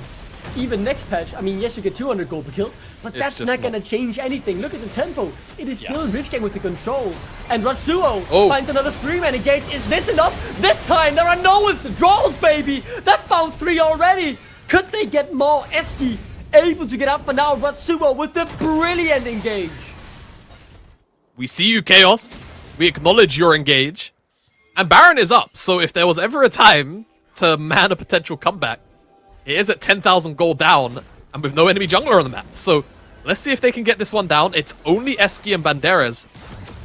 As I say, look at the minimap. Turtle's got to deal with that bot wave. It's a 2v4 on the Baron with a very, very fed Ocean Soul Darius, who's at 3 items. I mean, he is so strong. They have to try and get Banderas to make this work, but initially the CC misses. He needs to be CC chain locked up and put in an insane asylum because he's about to pull out a 1v9 performance. He's got one. He's still alive. Banderas refuses to die. He simply cannot be killed. He's still pretty much untouched. And Chaos, I saw the hope, I saw the light, but Banderas had other ideas. Still though, the fight not quite over. The apprehend misses. The shutdown is secured. The Baron though will not be claimed. Banderas did enough. Horhor's in the base and he wants to end this game right here, right now. He's gonna get the tower maybe at the very least. Maybe the minions with the grub damage will do the trick. Turtle's got to step back. Ultimate goes wide there by Horhor. And it doesn't matter. More damage. Done. Yeah. The next is turret respawning soon. Artifler, you cannot die now. Sui looking for Horhor. Does do a decent amount of damage. He has no flash. I don't think this fight is over. Artifler is on 3 items. It is not over. You remember the good old Instalog song, you know? Oh, wait, what is... Kate, no! Turtle! Too far forward. I was giving you hope, guys, and instead, they just run into the meat grinder of Nomi. And now Artifler, left with an a task he simply cannot cloud. It is insurmountable odds. Even Leicester City wouldn't beat those odds. 5,000 to 1 would be too kind on them. As Artifler locked up and looks to be taken down. He is chained to the ground and put 6 feet under.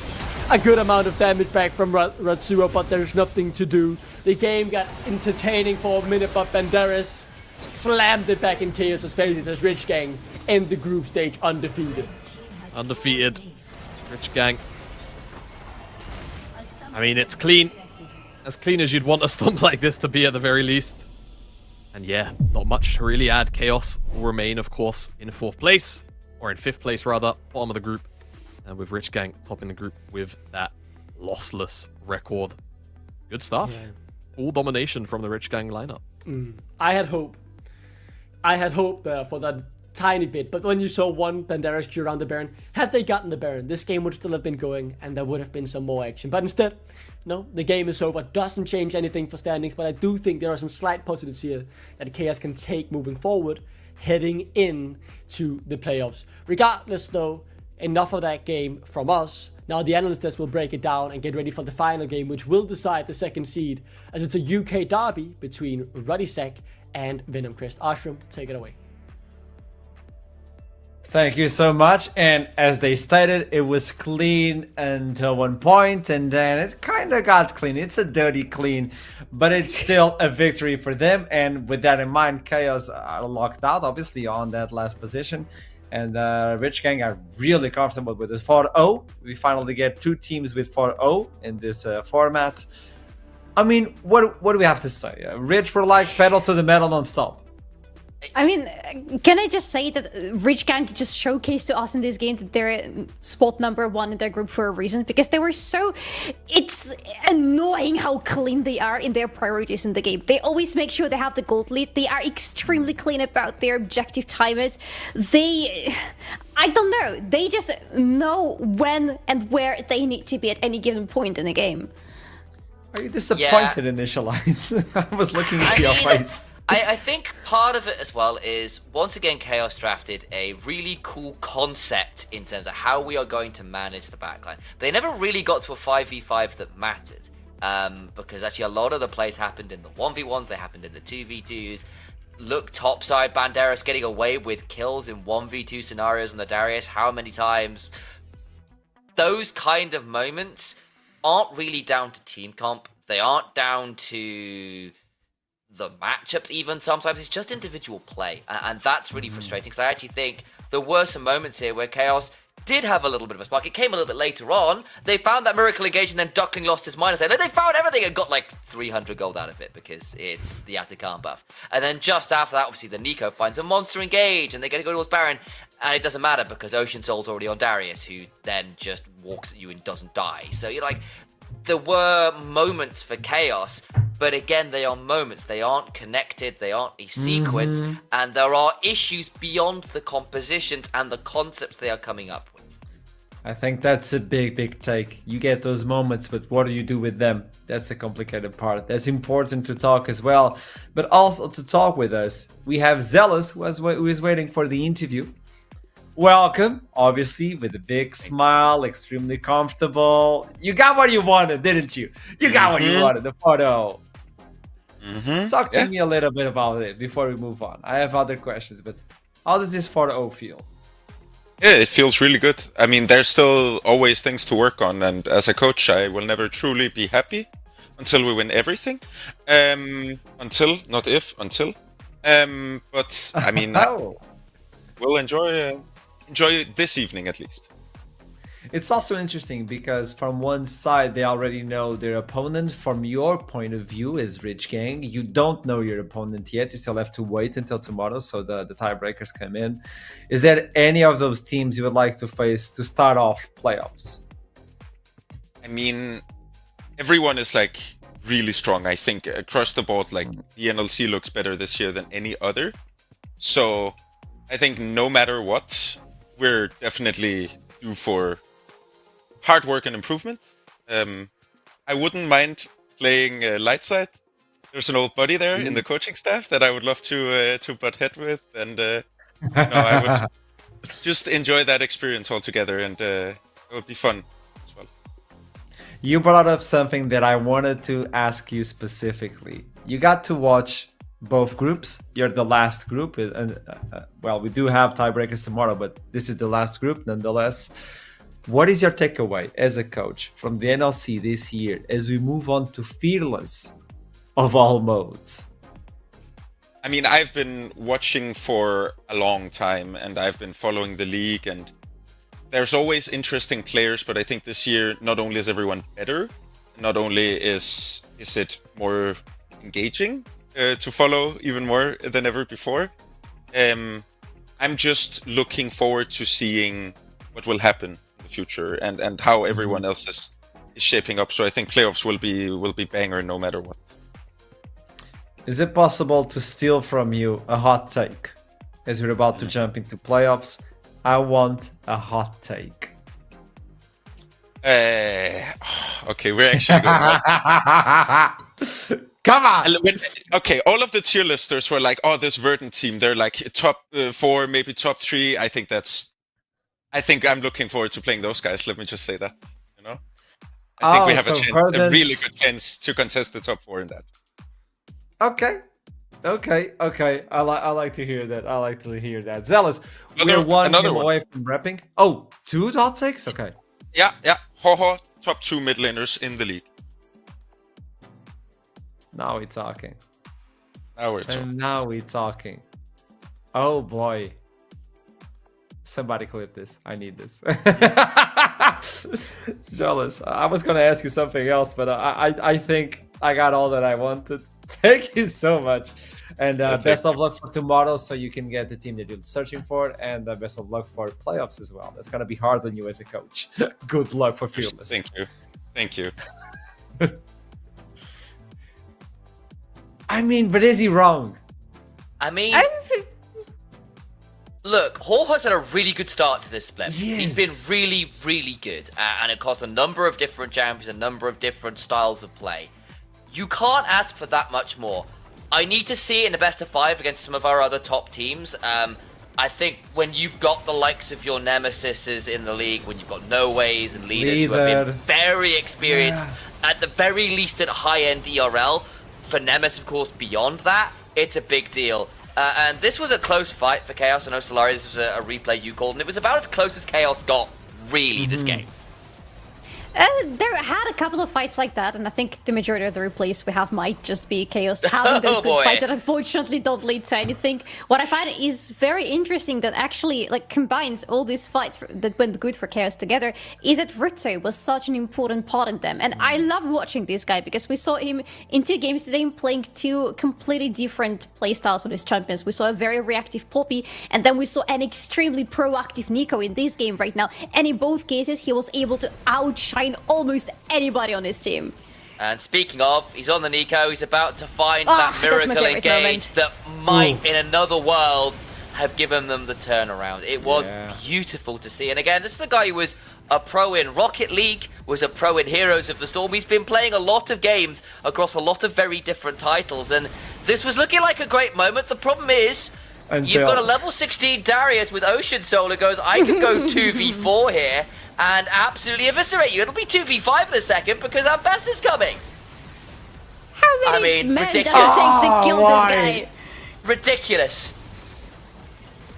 How is this a reality? He doesn't flinch. He doesn't flinch. Look, Ocean Soul plus multi-man decimates. You just get so much healing if you hit multiple people. And yes, he does eventually fall. You do actually need to hit people with your Q to heal, it turns out, on Darius. But still, it was another good game from Rich Gang. Yes, they overforced the one time and the Nico came on through. Yes, they died a little bit with the withdrawals, but you're playing with withdrawals. Of course you go really hard. That's half the point of having them. And it shows in the damage numbers. The Turtle didn't really get to have much fun on the Mbessa. Yeah, the Ezreal and the Aurora did a fair amount of work, but just across the board, Rich Gang were just doing more on a consistent basis. Not that far away, though, which is interesting. when you look into the big scheme of things, it's almost balanced out because the support deals so much and the Abesta is lacking on that department, but Nico compensates. It's an interesting damage dealt to champions. It's not all about damage. I know. Big numbers are cool, but at the end, whoever wins, wins. And Kaios loses this one versus Rich Gang, getting Rich Gang into the first place of Group B. But the problem is, who's taking second place? Well, that's a question. OS. That is going to be answered in a few minutes. But before we get into those minutes, we need a little pause before the heat picks up again. Group B will end up after next break, and I'll see you soon. Don't go anywhere.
We saw these two battle it out before.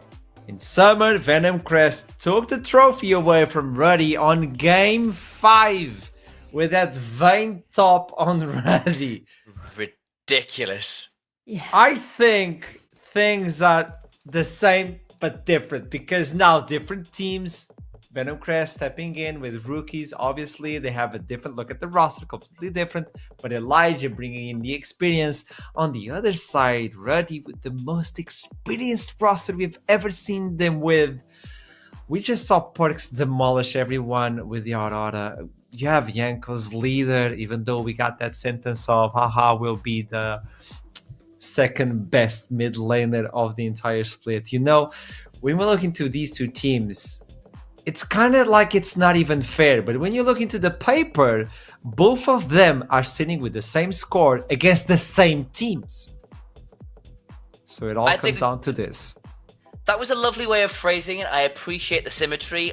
The problem is you've also got to remember that there was a little bit of a roster swap for the Ruddy Sack, and then we've seen them with the full roster, and it's looked very, very scary. They came in as one of our favorites to win the whole thing. And I think the thing is, there is something to say, like, the personnel may change, but the organizational rivalry remains. How many times has Ruddy run the regular season, had wonderful runs into playoffs, and then fallen short at the very last step? And that kind of scenarios happen with Ruddy a bit, and it's often been at the hands of Venom Crest. They've been the ones to put the knife in the back more than once. It's been very frustrating for the Ruddy Sack, of course, before that Ruddy Esports, before that collaboration began. And I think today Ruddy would love to just get that one back over, a little bit of vengeance for summer last year, and I think understandably they are coming in as favorites. They look pretty imperious earlier today. They did, but I gotta say the same about Venom Crest. You gotta remember that both of the teams today have already had their, so to say, easier matchups, at least on paper. So right now is where it actually matters for both of them.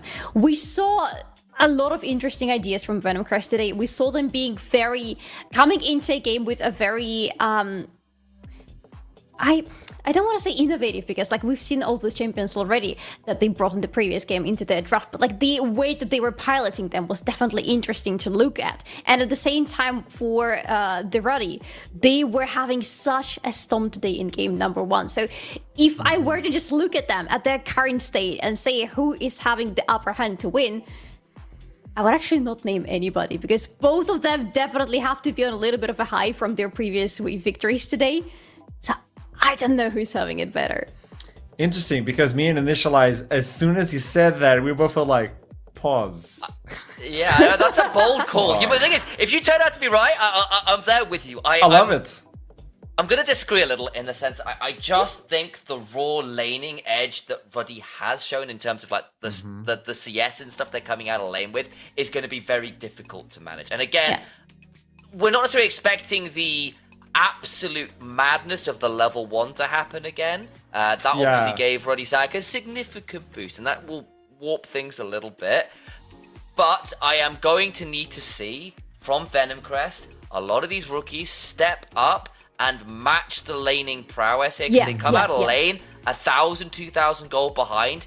How many times have we seen this at international tournaments in the West versus the East? You know, the Korean and LPL teams come out and you're just like, hang on, why, despite having 5 kills, are we down 500 gold? And a lot of that's just off those laning stats. And there are members of Ruddy Sack that can absolutely do that. The Kalista ban against Maoki makes sense. The Draven ban against Hums makes sense. We've seen those guys pop off on those champions already. Draft's beginning. Let's see what comes out of it. I agree with you about the individual strength on the lanes being the case, the thing rather that might help Ruddy get on top of Venom Crest without too much of an effort. Just because, like, again, if you look at those nameplates, you can see how much individual experience there is behind each of them on Ruddy's side. I need to see though what's going to come out of the draft, because I really loved Venom Crest's previous draft and I loved how Kiki was piloting that Ivern, so I'm definitely expecting a lot from Kiki and from their bot lane, because Maoki was also very interesting to watch there. Now, we also have to take in consideration that Lottie probably needs to calm down on this one. It's not always about engaging, so maybe, I don't know. You can't define the game both ways. Well, we'll It's in have the to wait name. and see. Corky is removed, and somehow Scarner's up? Skarner is allowed again it's for game Jankos. over! Papa Jankos on Skada! What could possibly go wrong? Why? Why are you If- even delaying? You know you want it. You know you want it. Okay, well, look. The honest answer here is if you are willing to give the Skarner up in order to bat the Aurora away in order to get Hums off those two champions that he's so very comfortable on in the Draven and the Corki, you need to have an answer. You need to be able to justify this. What do you have to make the Skarner's life difficult? The Kiki went on to the Ivern earlier today. It is a very weird jungle champion in general. There's nothing quite like it. Adding in the Varus, the Chains of Corruption, gives you a little bit more pick to go with it, but the response from Ruddy Sack was rapid. You locked in the Rumble, you've locked in the Yone. Skarner presses R and holds 3 people in place for the double ult to the solo laners to land for free. Are we picking more immobile champions into that? Because if that Syndra happens, I would love way much more because we already have Varus, who is going to be very afraid for his life whenever his flash is not available to him. Because the moment anybody in Ruddy Sack presses their R button, everybody else can literally just follow up with the same gesture on their side, and that's going to be a very deadly combo in a fight. You have the range, you have the sustain, you have everything that you need, but on the other side, it's just looking scary. And the thing is, they're not even delaying a second as soon as they're allowed to pick their champion. They know what they want. The game plan is there. Venom Crest is adapting. There's a difference. This is scary. Ezreal removed, so they're trying to pinch on the AD carry position, but Hums, we know he can play anything at all. So comfortable for now for Ruddy. What do you pinch coming in from Ruddy? Are you going for the supports? Are you go for the top laners? What's in the plan, Yamato? I understand the thought process here from Venom Crest nonetheless. That's now 4 bans towards Hums because he is the least experienced player at a pro level here. At least on the side of Ruddy Sack. That's saying a lot. And again, but then you look at the other side, and you got some of the most experienced players in the world, right? We keep bringing it up because it's true. There's MSI champions on that team. That's nuts. That's always going to be a big hurdle to try and overcome, just purely in terms of that experience threshold. And it's not like these players are playing poorly either. But I understand the attack process there. I also want to note that while you've got a significantly dangerous combo from Ruddy Sack there, the lockdown into the big AoE ultimates from the solo laners, I think that theoretically the Ivern is more defenses than people think. Jace is up and available. You can go tank Jace here, and that's always been really, really potent right now. But I will say, to go back to it a little bit as we were chatting about it, the Ivern shields, the redemptions, the support items, the Daisy in front, might be more survivability than I think sometimes people give it credit for. Ooh, we're going full Okay, the wombo's with there. the wombo combo. Oh, another ult to punish the Rel Skarner combo. Okay. Lori. No, he's No, it has joking. To be Brom. It has to be Brom. Indomie's He's fortune. joking. Come on. But The If Lulu he just was goes the to Alistair joke here, no, because Alistair's of the banned. So interview. like, Yeah, you look at the Alistair's engaged banned. support options are okay. Braum should be harder for Laurie to jump into Valhalla Leroy Jenkins style on. Laurie Jenkins. don't you know? underestimate the man, okay? True. But he saw the interview. Lottie was just teasing because I said, hey, maybe play Yeah. Lulu and be more safe. And he was like, Yeah. you know, I have Lulu as a champion. I'm not going to do it, though. I'm not going to do it. So, okay, everything is on the board. We're looking at the second seed coming in from Group B. Quite important for both of them. Obviously, Ruddy, we're looking at first place. And in reality, yeah, it might be with that situation, yada, yada, I don't care. I want to look into the present and the future. The past is gone. So tell me, who's going to win this one? Ruddy Sack's comp is significantly easier to execute. You have 2 very obvious engage buttons, and then everyone else presses R, and whoever is unfortunate enough to be caught within the Magnet Storm or the Impale dies a horrible death. They should win this. That said, I like the fact you've got good frontline and long range to try and keep away from that engage on the other side. The thing is, there is a very big wombo combo on the side of the Ruddy, but at the same time, there are some really good tools to throw in against, that wombo combo, like the Brom shield and like all the healing and shielding from the Ivern. But I gotta agree with Sam here. It's just so easy for Ruddy to just press buttons and sit back and watch everybody else die. It's time to do it. Well, Venom Crest might pull another whoopsie against Ruddy and take from them the second seeds. But you have to look into Ruddy and understand that their laning phase is probably one of the scariest things we've ever seen in League of Legends. So without further ado, hey, Duckling Jamada is going to take this one. Good luck. Thank you very much, Ashram, and welcome over here to the caster desk. As you can see, by the lack of fans in the background, Jamada and I are in the empty hat here today to bring you one of UK's most legendary rivalries. Forget all about your North London derbies, your Merseyside derbies, your M69 derbies, or whatever derby your local team plays in. This is when push comes to shove. These two teams going head-to-head last year created what the Ruddysack themselves describe as the ultimate grudge match. This is a serious game. Both of these teams played in the last NLC final. A 3-2 victory for Venom Crest. A repeat and a chance for revenge slipped through Ruddysack's fingers in the Aurora Cup as they yet again lost it out in a thrilling 5-game series, 3-2 to Venom Crest. Will they get their revenge here today? Well, they are certainly favorites as the Ruddysack want to get revenge and want to lock that second seed in Group B. Very ideal to get that one going. Of course, Group A not fully decided, right? So with the tiebreakers still in the offing, this matchup could mean a lot in terms of the seeding, but I'm sure it means a lot, especially to the organizations as a whole. Two different iterations, of course, from 2024. Very drastic iterations from 2024. One thing, though, select does remain right, Jamada. I think Ruddysack favorites as well in the NLC finals, favorites as well in the Aurora Cup semi-final where these two teams met. The nameplates might be different, but the role of favorite stays all the same. Yet somehow, the result always seems to go Venom Crest's way. See if fortune can favor the side of Ruddy today. Like you mentioned, it always seems to go Venom Crest's way whenever these two teams meet. I mean, I think they've gotten off to a okay start picking up the Scanner. I think a lot of people, and the discussion on the desk, very centered around that champion.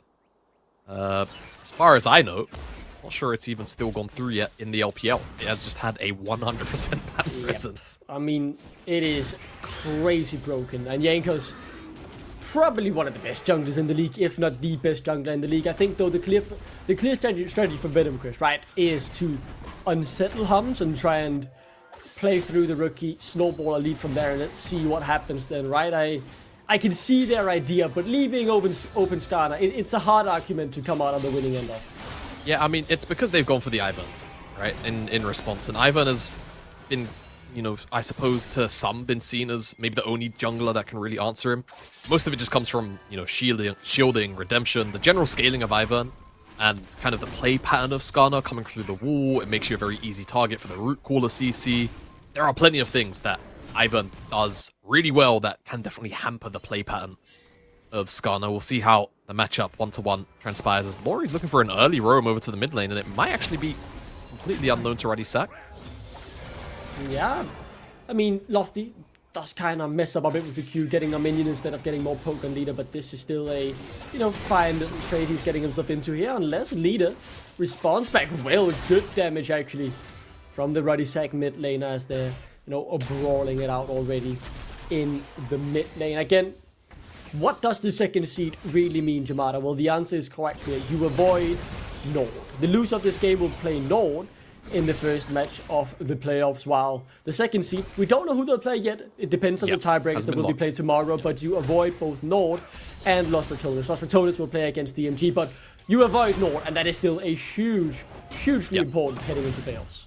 Does feel like a relatively big gap between the top two teams in Group A, Bulldog, Nightside, and Verdant. Yeah, good little trade there from Leader yet again. Really pressuring out Lofty, who is struggling a bit in this matchup so far. Both low on HP and mana, but Eyes on bot lane has... I mean, the cleanse has been forced out from Hums. That's a small little cooldown to play around, but unable to force the flash as Laurie, rather, did use his own to try and get something from it. Yeah, I was doing an iron because I thought that maybe Jankos had a dive option here on the top side towards Elijah, but just going to take the reset, get his tier, get a longsword, TP back to base, to lane rather, allow himself to be a victim, and Jankos doesn't waste too much time at all, goes straight back down to the bottom side for the rotations. So quiet early game so far. Nothing big blown as of yet. I think goes about as you'd probably want if you're Venom Crest, to be honest, in these opening jungle clears.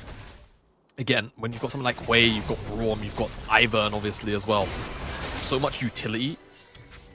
The more stable an early game you have, certainly the better. But again, just thinking about the amount of wombo combo on offer for Radisak, it just takes one team fight. And all of these carries here, immobile. Very, very immobile. And if too many get caught in, you know, a Rel Gravity Well, or something like the Skarner roll actually finds multiple people at the same time, teamfight just immediately blows up in your face, and there's no real answer to have if carries are caught in the crossfire. So Venom Crest positioning has to be key, flashes have to be respected, and more importantly, I think they've just got to keep their distance, right? Between Hui and between Varus, who's got the Comet, which indicates to us that between that and the tier pickup early on, he's going to be going the poke variation. Has to just keep his distance. He has to make sure that he's over his life too a bit too far easily. forward here. Doesn't have the flash, remember, after the trade earlier on the bot lane. Humsto, no cleanse. If the CC comes through, it could be the first, but forced to flash out. And times it nicely to get out to safety, as, you know, instead Mauki turns his attention on towards hustling and gets a decent trade in, but no first blood yet to be traded. And the desk discussed the difference in laning skill, and just look at the goal lead that has already built up simply by CSing better on the side here already, Zach. Yeah, maybe run around 100 gold ahead. Perks. Oh, Elijah looking for the solo kill on Perks, and he will find it for first blood. The rookie of the split stepping up when it matters most, as Jankos will trade it back. I mean, will he give the kill over to Perks? No, Jankos will claim it in the end. Did get damage down on the W, but still feats of strength and a Drake on top of it. Venom Crest happy with that. Honestly, man, just well played to Perks. You know, I feel like he's come into the league and he just wanted to allow these, you know, these Arrow players to get it on their CV. I solo kill Perks. You know, that's just, that's how it's going down right now. Just maybe overestimating / underestimating his own damage. Perks didn't quite get, I feel like, as many overheat autos, if we're talking micro, as he potentially could have once he hit that overheat. So Elijah and himself a solo kill. Blank period. Feels good for him. Kill does go back over to Perks though, so everything's still kind of equalized out as once the gold kind of the gold dust, I suppose, settles. We're still almost at a 1,000 gold lead already, just purely through laning. You know they're right next to each other. In the end, though, they are now aware as Lofty is in a whole heap of trouble. I did not expect that much damage. Not able to walk out of it as Leader claims the kill. Great coordination there as Humsto will be a sacrificial lamb. He stepped too far forward and will also be punished for his sins. This derby certainly delivering blow for blow. Yeah, delivering blow for blow. I like that. Kill for kill is being traded here across the map, but again, I still kind of point to the top of the screen. Gold lead has still edged out towards Radisak. It's not the end all be all at the end of the day.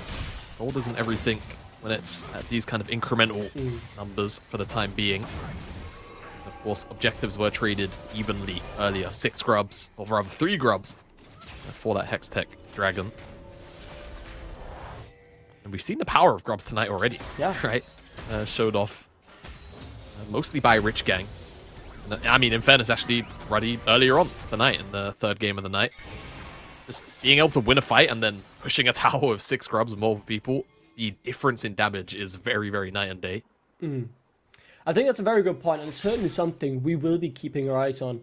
I feel like, especially around, you know, the 12 to 20 minute mark games are often decided because whoever gets that slight lead on, if it's either the grubs or whatever it might be, will be enough to snowball into Atacana. When that first comes through, there's not much really to do for your opponents, as I don't know about you, Yamada, but my quality... No, don't worry about it. No, it's yeah, same, I mean, I can still online see the broadcasting, action, right? it's fine. Yeah, you can still see the action. We are here for the love of the game, right? I mean, that's like being put up, you know, right at the top end of Anfield, and you can barely see anything. That's exactly what we are sitting at right now. But the action will unfold regardless, and we'll do our best to describe what's happening as someone's being caught here. I think Kiki's too far forward as forced to fetch away Daisy. Playing a bit of bodyguard there, keeping his owner safe as Leader. Takes a bit of damage in return, but is able to get out to safety. And now Mauki looking to poke a bit and will just take a bit more of Leader's HP back.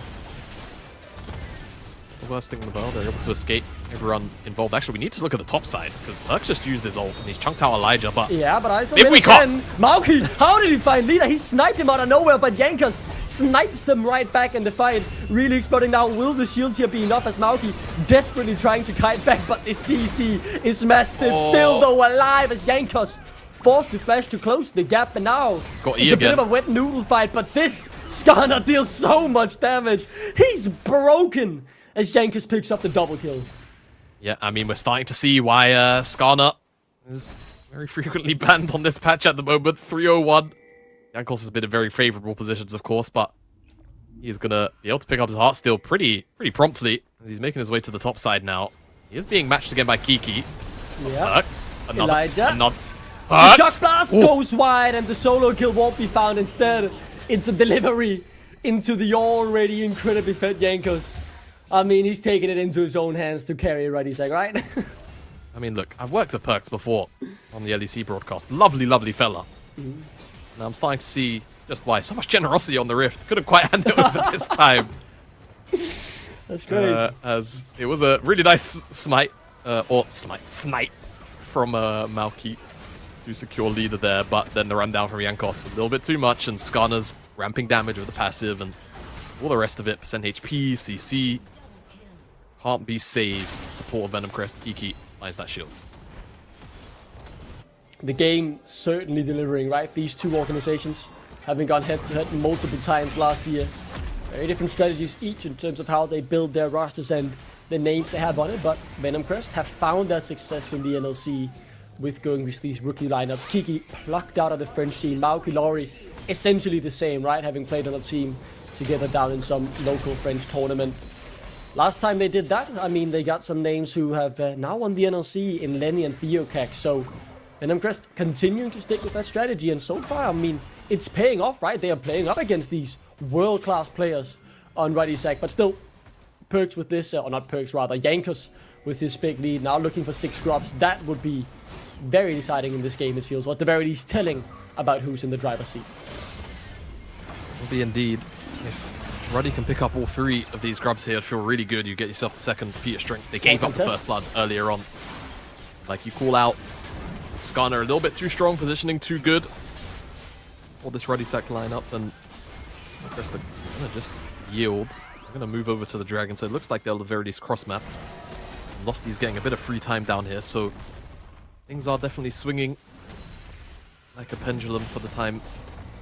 He's trying to come up here to maybe cover an entrance for Elijah, but he might just die. He's caught out, and he's certainly going to go down. You have to feel, unless his dancing shoes are on, is it gonna be enough? Oh, the equalizer ticking, and that will barely get it over the line. They had to invest heavily, but they did find the kill in the end. They just wanted him dead, man. three elements. The definition of it's onside. It's onside. As soon as they saw him, everything in the kitchen sink to get that kill. I wonder, you know, because Laurie obviously had a very death-heavy game. Number 1 for himself earlier tonight. Wonder if the comms are like, yo, he's inning again, Get him, and of course, as things fly wide, more things have to be committed, more ultimates, of course, to secure that one. But they get that tower up in the top side, first tower secured, and again, power of 6 scrubs being demonstrated for us, and they're going to be able to make it down to the bottom side, cover that tower as well. Now it just makes you wonder, they're going to have a window to kind of do the same thing again. Plates will probably fall by the time they look to, as they drop off in 40 seconds time, but still an excellent usage of grubs and an excellent way to just accelerate the game. They know they're going to uptrade far more gold than Venom Crest are going to be able to get in return. So, the game is not over yet. There are more neutral objectives to be spawning in few minutes time, so we can see who will get those feats of strength, as the first turret did go in favor of Rudisek, as we saw before, but I mean, just look at the gold difference in the jungle. Jankos is genuinely at this point probably another carrier, and we'll see if that's how this fight plays out, as well as Hustlin seems to be the first target. Good amount of damage on him. He could still re-engage. Obviously, support will gladly give his life for a good fight, but instead, happy just to re-engage and get out somewhat unscathed. Laurie is playing on the edge. What do you say, though? Chunk out onto Hustlin means he's going to have to make a reset. There's no objective to fight over teams, just scuffling over vision around the side of the map. This is where the two, I beg your pardon, tier 1s are up for Radisak to take. Again, just more vision being denied here from Venom Crest, so it's actually a pretty big strip of darkness down here for Radisak. They're not really willing to push forward for the time being, though Hamza was definitely, Jankos rather, was looking for Lofty, spotted out by that blue one. I Lofty utilizing the vision well there to stay safe. There's still been a bit of danger underneath this turret. Kiki has rotated him to just hover around and make sure his mid laner is safe. I think if he overextends here, Lida and the rest of the team might think there is an opportunity. Recall's coming through. One of them completed. Hustlin has come back to base as well, but Venom Crest don't make a play yet on towards Lida, who would be hard to catch as well. Fate, Shield, and Flash can certainly create some distance in a short amount of time. Ever the slippery champion. Yone, one of the major complaints about his design as a whole. For sure. Is how hard he can be to lock down. And of course, Lida, we saw earlier the proficiency he has. As actually his ult was used. Just off screen as we panned away. It did blow Lofty's flash, so apologies for missing that one, but must have happened on a very quick snap. As Radisak now just looking for more invades. Small incremental leads that they can try and secure for themselves. They'll look to secure. Push the lead further and further ahead as they're up 4K gold, basically. Just shy. And again, just using Hamza as this mid lane wave control. Misfortune on that on first spike especially. Very, very, very irritating and difficult to shove off of a wave. Yeah. As the Varus. Even as the Fali, you kind of just have to sit back and let him clear it. Yeah, you can poke him out. I mean, he's just going to heal it all back up. He's going to heal it all back. Right, so... And this Herald, I mean, now on the Herald. Decides the feats of strength. Kiki is there, so could get in and then use the smite. Might be a 50-50 about who gets those upgraded boots. It's definitely in Jankos' favor, you could say, but Kiki could get in. TP now being activated as well. A far feels to be on the cards, but as the feats of strength gets secured, Leader seems to be caught out. Laurie instead, however, takes a whole heap of damage. Hustlin finds a brilliant engage as the bullet time comes through, but doesn't take down anyone. Now the re-engage coming through Perks, forced to flash, the snipe comes through from Lofty, and the shutdown gets secured. Venom Crest, the rookies, not done quite yet. Jankos locked up as well, but he'll steal Maoki away and try to turn the fight around one more time. And the captain, the leader, does just that. Oh, Hamza! Finds a return kill as Hums desperately tries to find more. He's unable to do so, but in the end, what I think is a 2-for-2 comes out. Comes out in the end. Herald secured by Radisak. And what an almost to be engaged from Hustlin. Just wasn't enough follow-up. Venom Crest do enough to make the turn happen. Let's get a look at it because Herald takes a little while to go down. Venom Crest, you can see they're just in the area, but you need to keep your eyes on Hustlin, and then crucially, you need to keep your eyes on the Hui once he shows up, because those are the two big difference makers of this fight. Herald secured, right? Eye is faced towards Radisak. Hustlin sees his angle after the equalizer goes down. Once Laurie is dead, they know there's no big peel in the way, but then the rest of the team are just a bit too far forward, or too far away rather, from Venom Crest to make ooze on that Hustlin engage.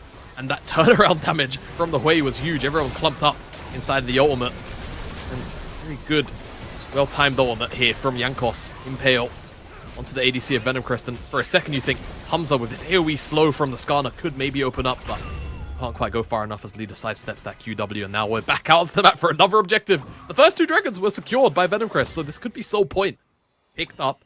It's only Cloud Soul, but I mean, movement speed in a game like this, trying to kite away from so many ultimates could be pivotal. He's able to dash out to safety for now. You get nervous. This guy definitely can get caught out. That's for sure. Leader takes a bit of damage, and speaking of being caught out, Laurie will be targeted down here, but able to escape, jump out to safety, stand behind me, able to create the distance needed. It is Soul Point for Venom Crest in terms of tools. Many flashes were burned last fight, but Jankos looking for the flank here. Hums as well. Both sums available. That could be key. There's a few engages.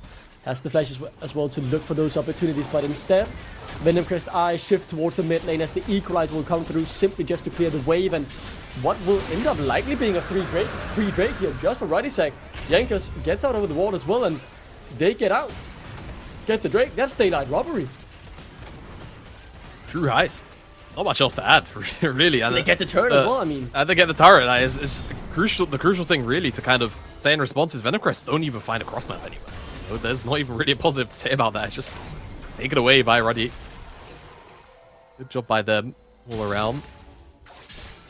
And as I feel like for the time being, there's not really much else to talk about. I kind of want to talk about Elijah's item build here, because we've seen a lot of tank Jace across the world. And at the very least, when I've witnessed it played so far, I was going to say in the West, but it's only really been the LEC, of course, and major regions. Still got another couple of days for LTA North and South, respectively, to kick off. We've been seeing a lot more, instead of that full tank Jace, right, we've actually started to see an evolution of Bruiser Jace, where you get the Shojin, and that kind of works as your pseudo damage item, Maoki. Maoki. Yank is now coming from the flank as well. This could be bad for Venom Crest as they've caught out the carries and they will punish them. Hamza unloading the bullet time and Maoki's dead. Lori's next up on the menu. Hold on. Taken down, but the lofty damage is absolutely unbelievable. He finds one in return and somehow that fight ends up going okay for Venom Crest, but Rodisak clearly the winners in that one. Okay, there's something emerging here despite the gold discrepancy. And that's that Rodisak. If they're worth their salt, they need to swap their priorities over to making sure that they find Lofty in those combos, because you're seeing, right, the death wall composition that is Rodisak wants to, pile in, get on top of, as many carries with their ultimates and AoE abilities as possible. If Lofty isn't in the middle of that, look at the return damage available, right? That was just E, ult, and I mean, it wasn't even the claw E, mind you. It was just the, the rumble floor and the ultimate. That didn't even get to proc fully because he died, right? He died early, so it exploded. That's scary. That's something that Rodisak have to keep their eyes on, because that can certainly turn what could be, a 3 kills to maybe 1 death exchange to straight up a 3 for 3, right? So Lofty has to be involved in that mixer if Ruddy want to have more successsul fights. Yeah. Lofty and these mages has been very good so far. There was Yamada, a lot of excitement about him as he got his chance in the NLC, having won the Swedish League just last split. I asked around some Swedish colleagues of ours who cast that scene, and what I was told was that he was absolutely top tier for the league. He was, destroying everyone, by far the best mid laner. He was one to look out for and really be excited for, and I think the games today, right? Remember his Seraph game earlier, absolutely flawless, and so far on this way, showing his value yet again. Another Venom Crest rookie seeming ready to jump into the spotlight and really take off. Doing his bit to fight for this second seed here. Still 4,000 gold down, but as we were just highlighting, possibilities for team fights to go awry for Rodisak are high. Target selection has to be on point. It really has to pinpoint. They have to find Lofty. And again, I go on, Shimano. I was gonna say finding Kiki, finding Maoki isn't gonna be enough. It genuinely has to be 3 or more. Yeah. One of them has to be Lofty. Eyes on him as the fights will be playing out later on in the game, as with now more neutral objectives out on the field. Lori almost caught out again, able to jump to safety, as he is still caught out it seems, and I am pretty sure he will be going down here. There is no way out as Perks claims to kill TP, and that's Lofty, who's all of a sudden in no man's land, forced to flash away early on. Good return damage, and without the ultimate, he absolutely explodes Hoslin into a million little pieces. But with leader pushing in the mid lane, it's certainly a win for Rodisak in the grand scheme of things. Yes, still a bit of a win here, especially if he's able to get this tower and then ult out maybe. No, Q3, doesn't even need it. Won't get the tower though, as the Atacon is still being taken down, and the rest of the posturing from Rodisak is just to kind of feign that they're even on it. I think they will now get a little bit of a look with the Daisy, and they'll just peel away. That it's not worth the flip for the time being. As leader continues to pressure that tier 2. Does get it. And he does get it. That was Yankos, very cheeky. Yeah. He missed it on the side of the screen. Tried to get that impale over the wall, but didn't quite find it. Yeah, I mean, trying to pull out the rainbow flick, right? Showing off that the old man still got it. He's certainly shown that this split. There is no doubt about that. He's been very good on this Rodisak roster, who have looked, phenomenal as well outside of the game, while they had to play with a substitute. And Yamato Cannon came in instead. Lori caught out again, you have to think, as this time, yet again, able to jump out. Leader looking for something. But doesn't quite find it initially. Maybe though, Elijah. could be, interested in taking the fight here instead. Decides to run out. Lofty not in the area, no flash on him. That's a big cooldown to keep your eyes on as Huslin wants this fight and forces the flash out of Mauki initially. Good trade damage back on the Ruddy Sack support as leader. He finds 2, but he's the one who goes down instead. Elijah simply too tanky as... I mean, this was a fight that Ruddy Sack chose, but they're the ones who loses it. Yeah, I'm just not super sold on this engage here. Laurie, the shielding of Kiki in his pocket.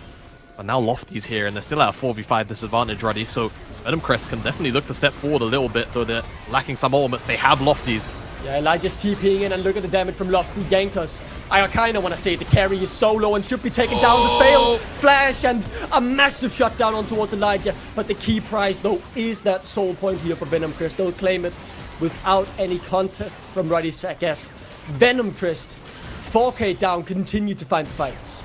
Yeah, bit of a misstep there from Ruddy. I mean, they're just not really willing to give over soul point, right? You can see in the posturing. Hustlin's solo level, right? His death timer is going to be very short, but again, just too far forward. Too far forward too soon. And crucially, the play before that as well. I'm unsure if we'll end up getting a replay, but the fact that Hustling uses his flash on that play and it's not for Lofty, I think is a big error. I think it's a big error for the game state. And how things could transpire now that the Baron is on the map. And we kind of return to pseudo wave clear on the side and lane assignments for the next couple of minutes as teams try to figure out when and where they can actually look at windows to try and start up this Baron or that. And the tension is rising. This grudge match is certainly delivering. More at stake than simply just that second place. Summer Finals, NLC 2024. Venom Crest versus Ruddy Sack. Venom Crest, the heavy underdog, won 3-2 in a grueling best of 5. Aurora Cup, NLC 2024, semi-final. Venom Crest versus Ruddy. Game 5, Venom Crest, the underdogs. And they end up winning. Yet again, though, they find themselves in such a familiar position against a familiar foe. This time, though, with much bigger names. And while the goal lead is in Ruddy Sack's favor, this game is far from over as Jankers might have been caught out too far forward here yet again. Baron is up, Arakan is up. If he goes down here, it could be disaster. Laurie, though, able to flash out of the re-engage, you can kind of call it, from Yankers as he was looking to drag someone back into his team with him. Only found Laurie, and they didn't have the damage to take him down. Ron very tanky and of course has Ivor in his back pocket. Maybe this is the solution, right? Take him off an engage champ. Take Laurie, or put Laurie onto a champion that, you know, I forget the exact numbers of Rom Shield and exactly how much damage it reduces in that direction. It's 50%, as I just look in the in-game for the level it's at right now. So between that and Ivern shields, Laurie can be safe.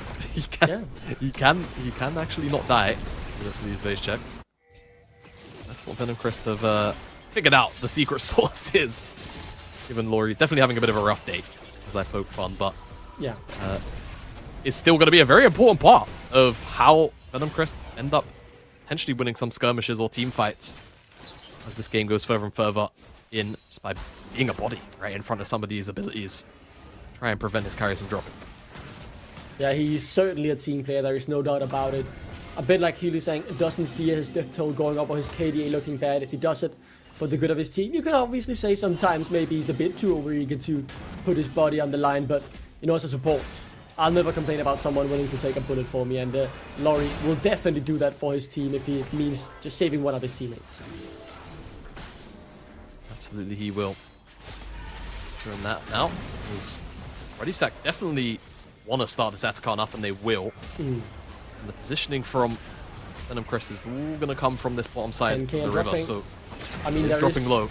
There is no 3-item spike on Lofty. He has gone, the 2 meters in large rod. And I think, yeah, I should say, it's gone. Kiki can't get in the pit. And now the withdrawals are available as well. This could be a huge fight for Ruddy Sack as Kiki is the first target. He should go down with the soul unbound, and so he does. Lofty next on the menu as the Equalizer is ticking through. The last slither of HP on him. He's caught out. No. And as he misses pretty much everything, he's set to go down as well. Baron on the cards now for Ruddy Sack. And that is a monumental fight in this dojo. Yep, no one drops on the side of Ruddy Sack. Not even a whip drop. And that's Kiki and Lofty there, the two critical components of Venom Crest, and the Baron is now going to be started up. There is decent poke on this Venom Crest lineup, but I don't think they can get anything. Have to maybe retreat to their bases, try and get a few turrets here, get something on the map. But the problem is, for the next 2.5 minutes, you'll be under an incredible amount of pressure from this Ruddy Sack lineup. Desperate to get that second seed, desperate for revenge, as his organization have so often fell short. But he went to the games against Venom Crest. So much on the line here, as that fight feels like it could decide the tides of this game. Absolutely, it can.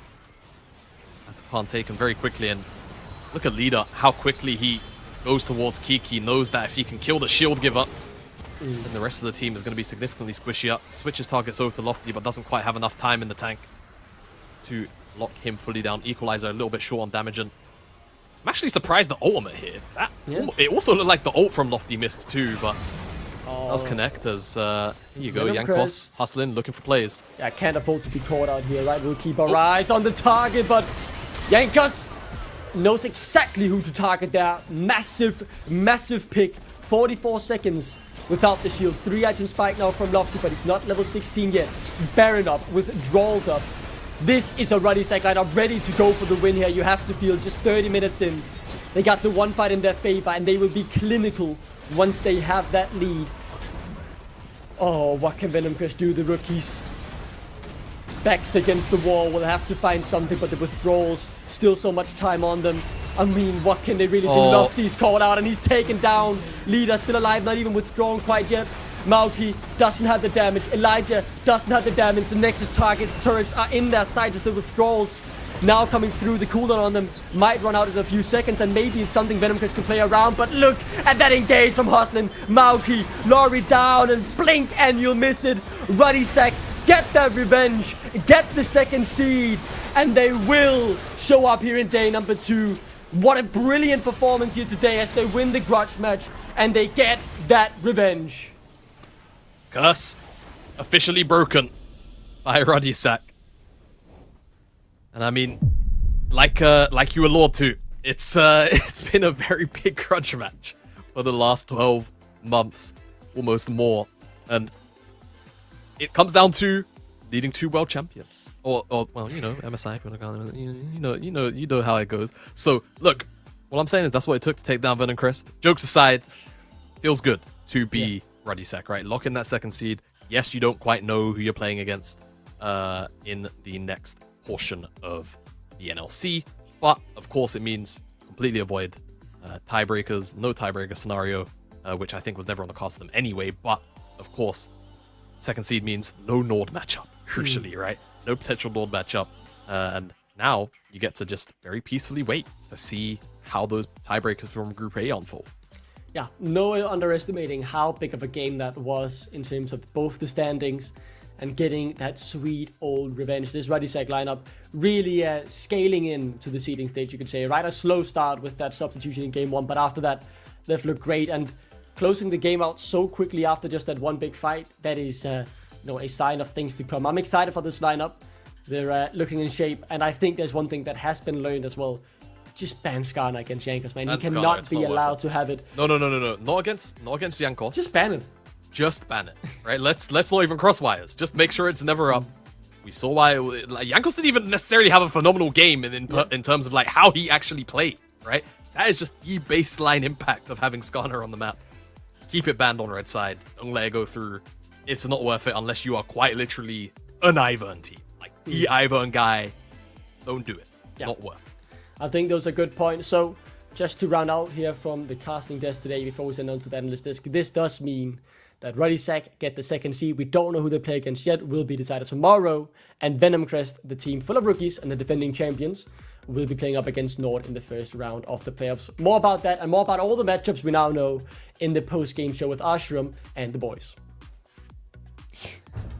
The boys. Solari, you're part of the I'm boys. sorry. You've got to talk with George about whether you get inducted into that. Like that's her call. We don't get to make that choice. Yeah. In 2022, she was baptized one of the boys. It's true. So, if you want to be joining this illustrious club, Trouble's the one you need to have Maybe there's a way, Solari. And you know what, Solari? The curse is broken! Venom Crest lost versus Ruddy. I mean, it took a long time and a lot of things, but regardless, it was a tight game. I know towards the end it was mostly Ruddy, And I know throughout the entire game, Ruddy wanted a few things and they got it. Regardless of how they got it, they were able to get it. They knew the plan. They were ready. But it was an interesting game nonetheless. And I want to break it down if possible and start from the beginning. Yeah, because it started off with Skarner being locked in at the very, very beginning. And things got interesting from there. Because Venom Crest said, we play Ivan. And Jamada actually did a really good job on cast about saying why that's potentially a good thing. You can see where he's coming through walls, you can root caller it, you can manage the Skarner engages by using your shields, and you've got a Braum as well, and you've got all these heals, and Daisy can get in the way, and you've got options. And they got a lead, did Ruddy, with this Skarner, but then the Ivan started getting online, and despite a significant gold lead, despite some good macro moves, it did become surprisingly competitive, and you did begin to wonder, well, if Lofty stays alive, well, if Kiki stays alive, how far can Venom Crest push this? Wasn't quite enough, but a few of these replays will show that these fights weren't that easy all the time for Ruddy. That's the thing, though. The fights have gotten very hard for Ruddy for exactly 8 minutes of the game, between the minute 20 and the minute 28. That is when it looked like that Venom Crest were actually... It looked like they were having a possibility to win this game, because the attempts of Radisak to get onto the Venom Crest and to shut them down quickly enough with their engage were not working out because of this redemption moonstone Ivan, and because Hui was so far away that nobody was able to get to him. Only after this 20 minutes fight at Atacon were they able to break through it, and once they find the way to get onto Kiki and kill him quickly enough, that's when the wave shifts again into Radisak's place. And there's 100%. And to talk about this game a little bit further, and also to get to meet him for the first time on NLC, we have Yankos on the interview. Hey! Hey! Hey! It's a pleasure to meet you. Are you there? Hey! Oh, I don't have sound. Are you muted? Yeah, hello, sorry, my bad. I was just reviewing the game because, I mean, as you guys were saying, it got a bit too close for my taste at some point. But besides that, yeah, hello, nice to meet you, and good day. Okay, let's talk about the real issue. Why are people allowing you to play Skarner? What is happening? What are you doing? I mean, I'm not sure. I think there are some teams that try to play Ivan into Skarner. We saw it in LAC in the Fnatic case, in which they lost. We saw it, I think, in the past as well. And I feel like the idea is decent. It's just Skarner is very like obnoxious to play against because of the early game, but I think if you can play front to back against him, he's like any other time. But yeah, I do agree that it can be annoying to play against him. I do think you can win against it, and I really want to play against it, but my team is not allowing ourselves to play against it, so it's a bit annoying.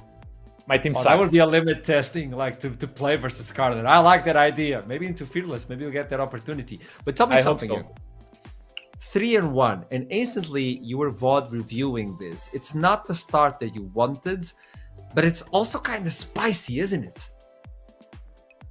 Yeah, I mean, let's just... Yeah, I mean, I don't mind. I mean, okay, basically we played first game with Yamato, right? So, like, with all respect to Yamato, I do think it made our team, like, be a bit out of the rhythm in a way. And I also think that the team that won against us was the best team we played out of the 4 teams we played so far. Or 3 teams we played so far, right? So, 4 teams? 4 teams. So I think it was interesting to lose, and I think we can keep on improving a little bit, right? Like, I think there's a lot of things we are not very good at, and today, for example, I feel like our team communication was sometimes felt rushed and excited, when normally, in my experience, it should be calm and collected in like real games. So it would be, it's good that we are like seeing these things now, and we can, try to improve on them early on. I love that you're talking about that subject, because I want to get a little bit deeper in understanding how is it playing with Ruddy and the roster that you currently have. Obviously picking like a lot of experience from multiple perspectives and then putting them all together with Yamato as a coach. How is the ambience and how is the feeling of playing with them? Be honest. I think it's great. I mean, I think that like I think there's a lot of ideas floating around, and I think that's like our biggest issue, that we have a lot of experience under our belt. So then, because we have so many ideas flying around, sometimes it's difficult to really be on the same page, but it's something we are trying to work on, and we don't scrim as much as you would in like a tier 1 league like LEC, for example. We don't scrim that much, right? We scrim only like two times a week or 3 times a week, 3 games. So definitely it's taking longer, and we also just started scrimming like 2 weeks ago. So I mean, there's some things that we need to work on, and I think they need to get much better if we want to win the league, if we want to win playoffs, then these things need to be like much better. I mean, much better, because if we can win with this level of play, that's not good for anyone involved. So you know, definitely we will get punished against better teams, so we just need to step up a lot. Love it. Final one for you, Yankas. I want a hot take from you before we go into playoffs. And I know you, man. I've been a fan for a long time. I know you can give me the hottest take, so don't pull back, man. But you need to ask me a question though, because it's okay. You want a hot take from me, but like I don't know. I don't really have, I'm gonna be honest. Okay. I didn't really watch any other game besides the games we played. You know, like the games we played, I watched them because I was in them, but I didn't watch any other games. So it's like, you know, Let me spice things for you then. There was a clip from Cadrol addressing Dominate. And hey, if you maybe took care of your team, things would be different, stuff like that. And there's a lot of Los Ratones and Nord, then Ruddy, like the powerhouses, but then Rich Gang climbing as well into the top. When you look into these 4 teams, a hot take from that, like.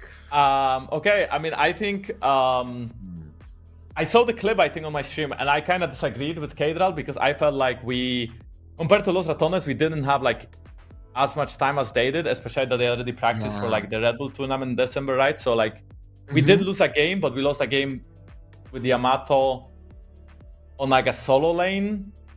Yeah. That's, you know, and then we also like fucked up. I mean, but I'm not gonna lie. I don't think we are very good. Like I don't know. Like I don't think we are very good. You know, like I don't know what kind of hot take should I say, because I'm like very I'm a very realistic person. So yeah, as much as I don't watch other teams play, I do play our own scrims, right? And we do lose to teams or games that we shouldn't lose. And even in this game, which I think should be like really clean and really easy, it took 31 minutes because we threw a little bit, right? So yeah, I mean, there's not many. I mean, the hot take is gonna be that Rudy's sack is gonna win NLC, and that's a hot take for me after watching this game. To me, that's the best take. I love that. In all reality, yeah, when I saw the clip, I was like, this is friendly banter as well. Like these guys know each other, so obviously, like this is friendly. Yeah, all good. I love that take. That's the best take I could ask for. Love it. Yankas, massive pleasure to get to know you. Everybody's just saying, hey, tell them I'm a big fan. So everybody loves you over here on NLC, and welcome. I love you guys too. Thank you so much. Thank you so much. Have a lovely one. I kind of know how to do it. Hit the heart. Oh my god. I was looking for a hot take, but since he's a really nice guy, I was like, I want a nice take, but a hot take, and we got it. I could hear the PR engine spinning up on Twitter right now from the social media guys. Really like, what is this? What is our jungler saying? But I kind of get the point, right? Like, I know it's a hot take, but it's like, I think there was some real candor in that interview in saying, like, look, we should have ended that game 10 minutes ago. Why did it take 100%. us 31 minutes? We had this massive lead. We were 6-0 on Skarner. We had 6 grubs with a Yone who was free hitting turrets. Why was it this hard for us to close out the game? We've got a lot of chefs in the kitchen in terms of how we want to play the game, and that means we're not on the page as clean as we want to be. And you could hear some of the frustration, and it was measured, it was understandable, but I think it was a realistic take. Actually, for one of the teams that's supposed to be one of the big teams in the league, they're winning off raw skill and baseline more than coordination. Yeah, I mean, when you have so many chefs in the kitchen, somebody also needs to like prep the ingredients, right? And I feel like that is the thing that they're kind of missing. And that's why we're seeing a little bit from those scrappy fights from them, especially around the mid game. Because usually in the games that they win, they manage to find their footing back into the game around the Atacon time. But before that and after the laning phase, this is where things could get better. I love that a lot of these experienced players are bringing the same subject that Vizichachi got hit with. The idea that you have so much experience within a team, and a lot of voices. But that doesn't mean that the calls are bad. It just means that there's a lot of different perspective towards the calls. And while one call may be right, the other one may be right as well. But that little delay is not pulling the team towards the same. You're rowing a boat, but everybody's rowing to a different point, and everybody's right. But everybody needs to go for the same side if you want to pull that boat towards like victory. Yes, what happened? Can we roll to this damage? Are you saying what I'm saying? I am, but guide me. I am seeing the potential win con that unfortunately was lost for Venom Crest right there. Especially I'm looking at this Hui and this Varus because, again, at that point in time where the game was in their hands, that is exactly what they were playing around. Not just Kiki's being, Kiki without the S in the end. But it's also that range from Hui and the amount of damage he was able to deal, especially to this Kanabi, who was such a menace with his 3 tanky items to his pockets, but all the burn coming in from Hui and all the long-range poke damage coming in from Varus were such a menace to deal with for the Radisak. And again, some of those numbers are a little inflated. You've got triple poke. Yes, it was a kind of bruiser fighter Jace, not a straight fighter tank Jace. But you've also got the Hui, who was poke. You've got the Varus, who built poke. Those numbers do get inflated, but Solari is right. There was a win con there. We saw it in the game. You heard Yankos talking about actually how it got a little bit closer than it should have been. There was a frustration there. And part of that was the damage numbers weren't as clean from Ruddy's you like, because they were jumping on single targets like the Braum and only getting half the HP, or fumbling some of the ultimates engages, being a little bit too excitable in comms and not cool and collected enough. And it does show in there in the numbers, even if you have to unpick them a bit. I agree 100%. Well, let's look into today's results. And afterwards, we get to see the real good thing. DMG lost versus Rich Gang, allowing Rich Gang to climb into the top. Venom Crest did the same versus Chaos. Ruddy stepped in and defeated DMG. Not a good day for DMG. And Rich Gang had a perfect day. Ruddy finally got the revenge versus Venom Crest from the previous year. And they get themselves a nice spot for playoffs. What does this mean? Well, let's look into the standings. Dun, dun, dun. And there you go. Rich Gang in first place with 4-0. Ruddy behind them with a 3-1. Only one loss. Yamato played. I'm so sorry, Yamato. We love you. I'm just saying, it's just stats. Venom Crest in third place. And then at the bottom, DMG with 1-3. And Chaos still searching for their first victory. Complicated, yes it is, but what about we've got a mirror table. If it's with the 4-0 versus the 0-4, 1-3 versus 3-1, it all mirrors nicely with all of our teams split apart that way. And I think our top 2 teams are clearly our top 2 teams. I think, unfortunately, DMG and Chaos are probably that step below Venom Crest, pretty obviously. And I'll be interested to see what playoffs will do for some of these teams. But we know who we are expecting to have a better run through playoffs, and I think this is our entire seeding stage. Only 2 weeks, but all of our teams have now played off at least that best of 1 round robin, and I think we're getting an idea, at least going into what is a rapid playoff stage, where our teams are right now. But before we hit playoffs, we have to know what happened with Group A. Obviously, they were not able to get the seeding done in 2 days, so we need another one. Tomorrow, we will be here. We'll start off with Bulldogs versus LLS, and then LLS versus Verdant, and then Bulldogs versus Verdant. We'll get the tiebreaker. We start at 18 Central European time, and we hope to be done. I don't know. I just want to watch good League of Legends and Skarner bend away. Yes. That's all I ask for my life. You know what I ask as well? I'm being unfair. I have one more thing to ask. Pantheon? 2 things to ask. Gosh, what's the third one? What do you mean, third one? There's a third one. What I want from you is to head on to Twitter and participate on the giveaway from Arozzi. All you need to do is follow NLC, follow Arozzi, retweet that post, and then get one of these beauties in your house because they're actually so comfortable. I'm gonna say this. I'm not being paid to do this, okay? I'm being honest. The other chat I had to stand up every single game while I was watching NLC. And even by the end of the day, I was like, my booty hurts. I don't like this. I've been sitting nonstop and I'm so comfortable. I don't know. Hey, Sam, do you like it? You still don't have it. But the reality is... I hate you all. Go onto Twitter, go onto Instagram, and win one of these videos. Look at them. Are we good? I am, because I have a share. I'm debating now we're using talking. I'm looking at my bleep button so I can use it to say some ungentlemanly things to you, Archrob, but I'm holding off. Another time. I'm only going to use that once a split. It's not quite yet. You know, I'm really proud of you. And I'm proud of you as well, Thank you. Solari. It's always a pleasure to have both of you on the show. Production, you did a wonderful job as well. Shout out. And for you watching back at home, you know it. We love you very much. Welcome to the show. You're part of the family. Because without family, we would have a few movies. I think it's 10 Fast and Furious movies, but without you, it wouldn't be the same at NLC. Until then, we meet again tomorrow and keep climbing. If you can keep climbing, use one of these shares. I'm sorry, Sam. I'm so sorry.